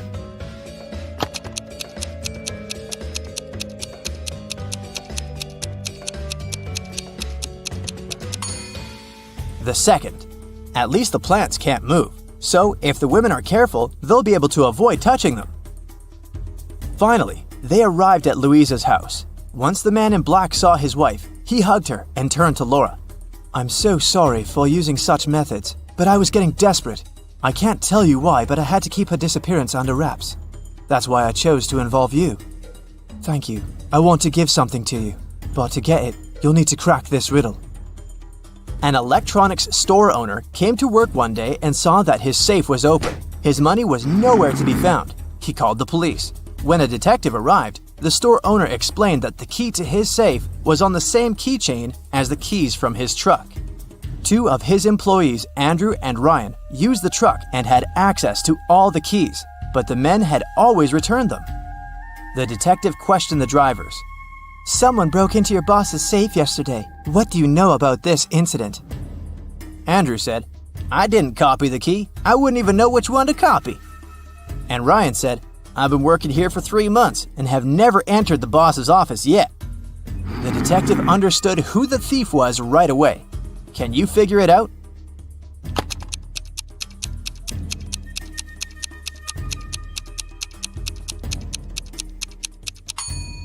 Andrew stole the money. The detective didn't say how the criminal had opened the safe. Then how did Andrew know it? Laura got the answer right. The man handed her Cinnabon and a brand new smartphone, but it was protected by a password. When Laura tried to unlock the phone, that's what she saw. Write backward all the numbers. That sounded like a tough task. Luckily, Laura was very smart. She didn't need much time to write the correct answer and unblock the gadget. So what was the password?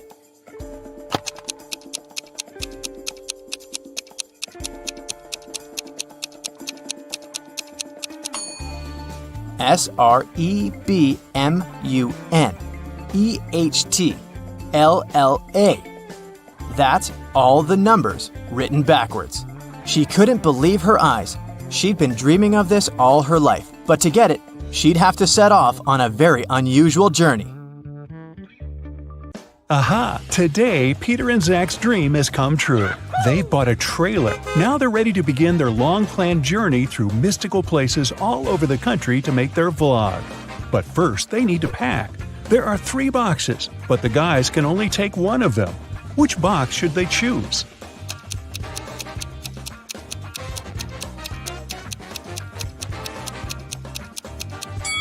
The first one. Take a look at the reflection in the mirror. The second box is empty, and the food in the third box is spoiled. Several cockroaches are crawling around too. Probably not the best company for a road trip. Peter's aunt, Sarah, gave the guys 3 patchwork quilts for the trip. She said that she made all 3 of them by hand. But it's a lie. In fact, she made only 1 quilt and bought the remaining 2 online. Sarah was embarrassed to admit it because she was famous for sewing everything by hand. Can you tell which blanket is handmade?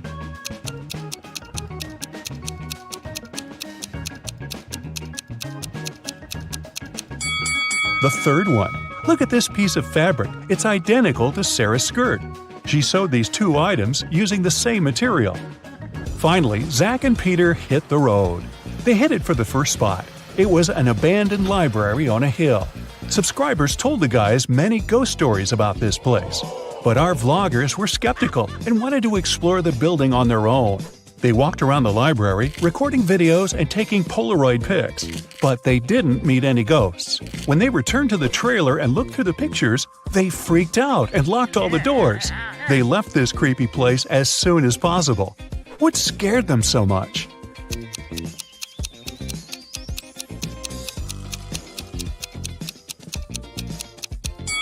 Both of them are in the photo, but then who took this picture? The guys made a stop at the local coffee shop to get some hot drinks. As soon as they came in, Peter grabbed his camera and started recording. Why?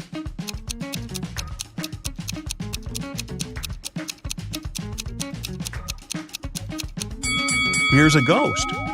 The guys ordered sandwiches, but the barista, Fiona, had to prepare online orders first. So she asked the guys to wait for their food for a while. Fiona cut 1 loaf of bread into 4 pieces in 12 seconds. How much time does she need to cut the same loaf of bread into 5 pieces?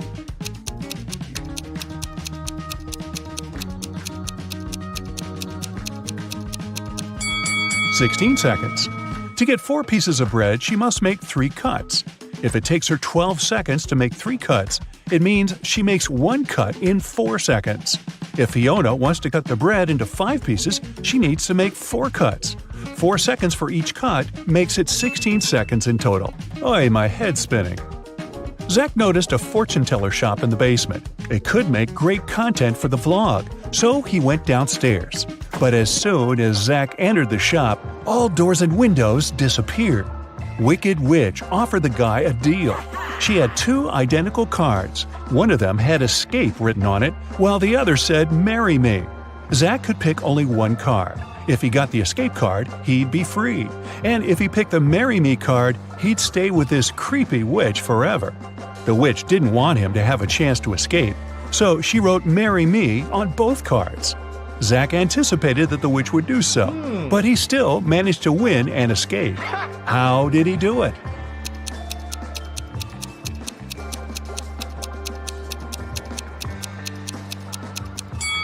He picked a card and dropped it in the fireplace, saying it was an accident.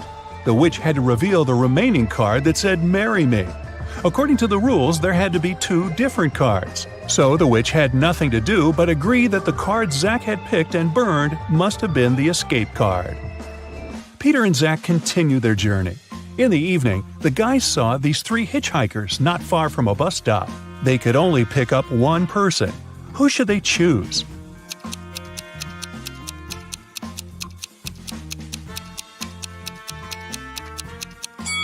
This pretty girl is a werewolf. Hey, look at her toes. She has already begun to transform because it's the full moon. And this harmless-looking elderly lady is a runaway criminal. Take a look at the poster hanging at the bus stop. It's her portrait. As for the guy, he looks pretty harmless. Yeah, his clothes are indeed stained with something red, but that's just some paint because he's an artist. Look, there are art supplies in his backpack.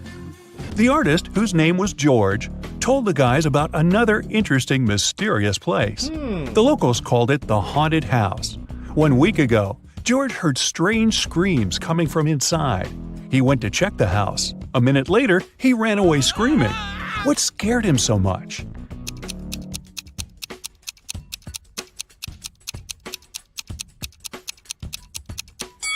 The portrait of this creepy clown is moving. Zach and Peter decided to explore that haunted house. When they entered the building, they didn't see any portraits, but they heard screams coming from the basement. They walked downstairs and found a loudspeaker that replayed the screams over and over again. There was a clown costume in the closet. Zach and Peter found 3 suspects among the neighbors and asked them just one question. What did you do 1 week ago? Mr. Daniel said, I was on vacation in Spain for 2 weeks. We came back yesterday. Jessica said, I have very sensitive skin. I wouldn't spoil it by wearing a clown mask. As for Henry, he said he had been preparing for his tests at college 24/7. Who's lying?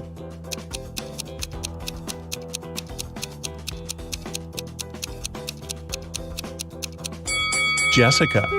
Zach and Peter didn't say anything about the clown, but she started making excuses anyway. The guys arrived at the local hospital to film an interview with a famous professor, Dr. Thompson. But first, he had to help 4 people. Kyle complained, I'm misophonic. I wash my hands 100 times a day. Kelly explained, I'm afraid of heights. I can't even ride a bike. Fred complained, I have a strong fear of water. I can't even look at a faucet. And Jenny claimed that she had claustrophobia. She always fainted in elevators. Dr. Thompson knew for sure that only one of these people told the truth. Can you tell who?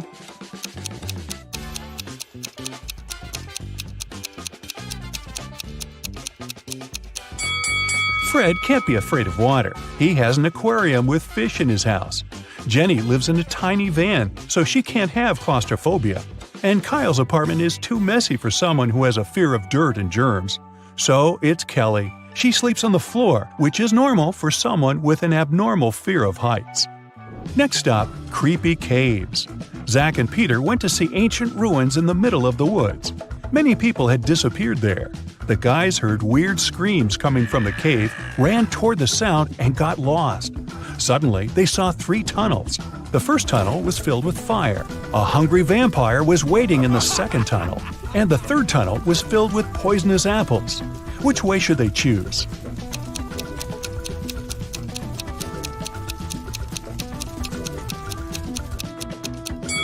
The third tunnel is safe. The guys don't have to eat those apples. After their epic adventure in the cave, Zach and Peter went to the supermarket to buy some groceries. I'm guessing the apples made them hungry.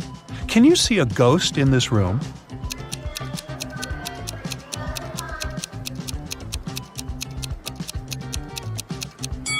Here it is. Peter and Zach found out that people had seen some zombies in this abandoned town, so they decided to make a stop there and check for themselves. The town looked empty. The guys were very disappointed, but suddenly a crowd of hungry zombies popped out of nowhere and started chasing them. The guys ran into a hospital and locked the door. Zombies began breaking the door down. Luckily, a helicopter with a rescue team arrived quickly. It was going to land on the roof. Zach and Peter needed to get there as soon as possible. Help them find the shortest way.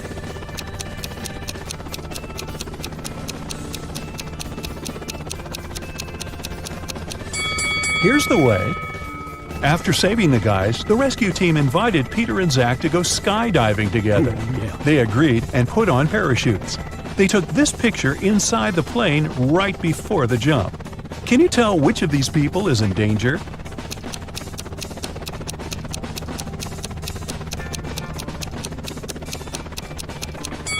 This man over here, he's wearing a regular backpack instead of a parachute.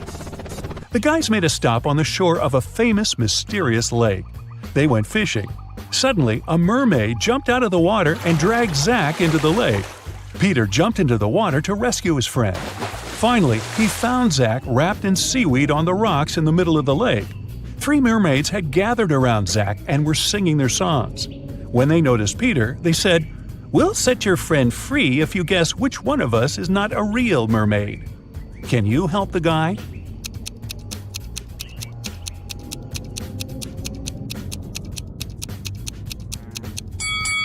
This lady over there, her tail isn't real. Sometime later, Peter's aunt, Sarah, called them. She was very upset. She found out that she had left her diamond ring in the guy's trailer. Peter found the ring and said, "No worries, we're going to send it back to you." But there was a problem. If he sent it by post without locking the box, the ring would be stolen. Both Peter and Sarah had some locks, but neither of them had the key that would open the lock of the other. Still, they managed to make it work and Sarah got her ring back. How did they do it?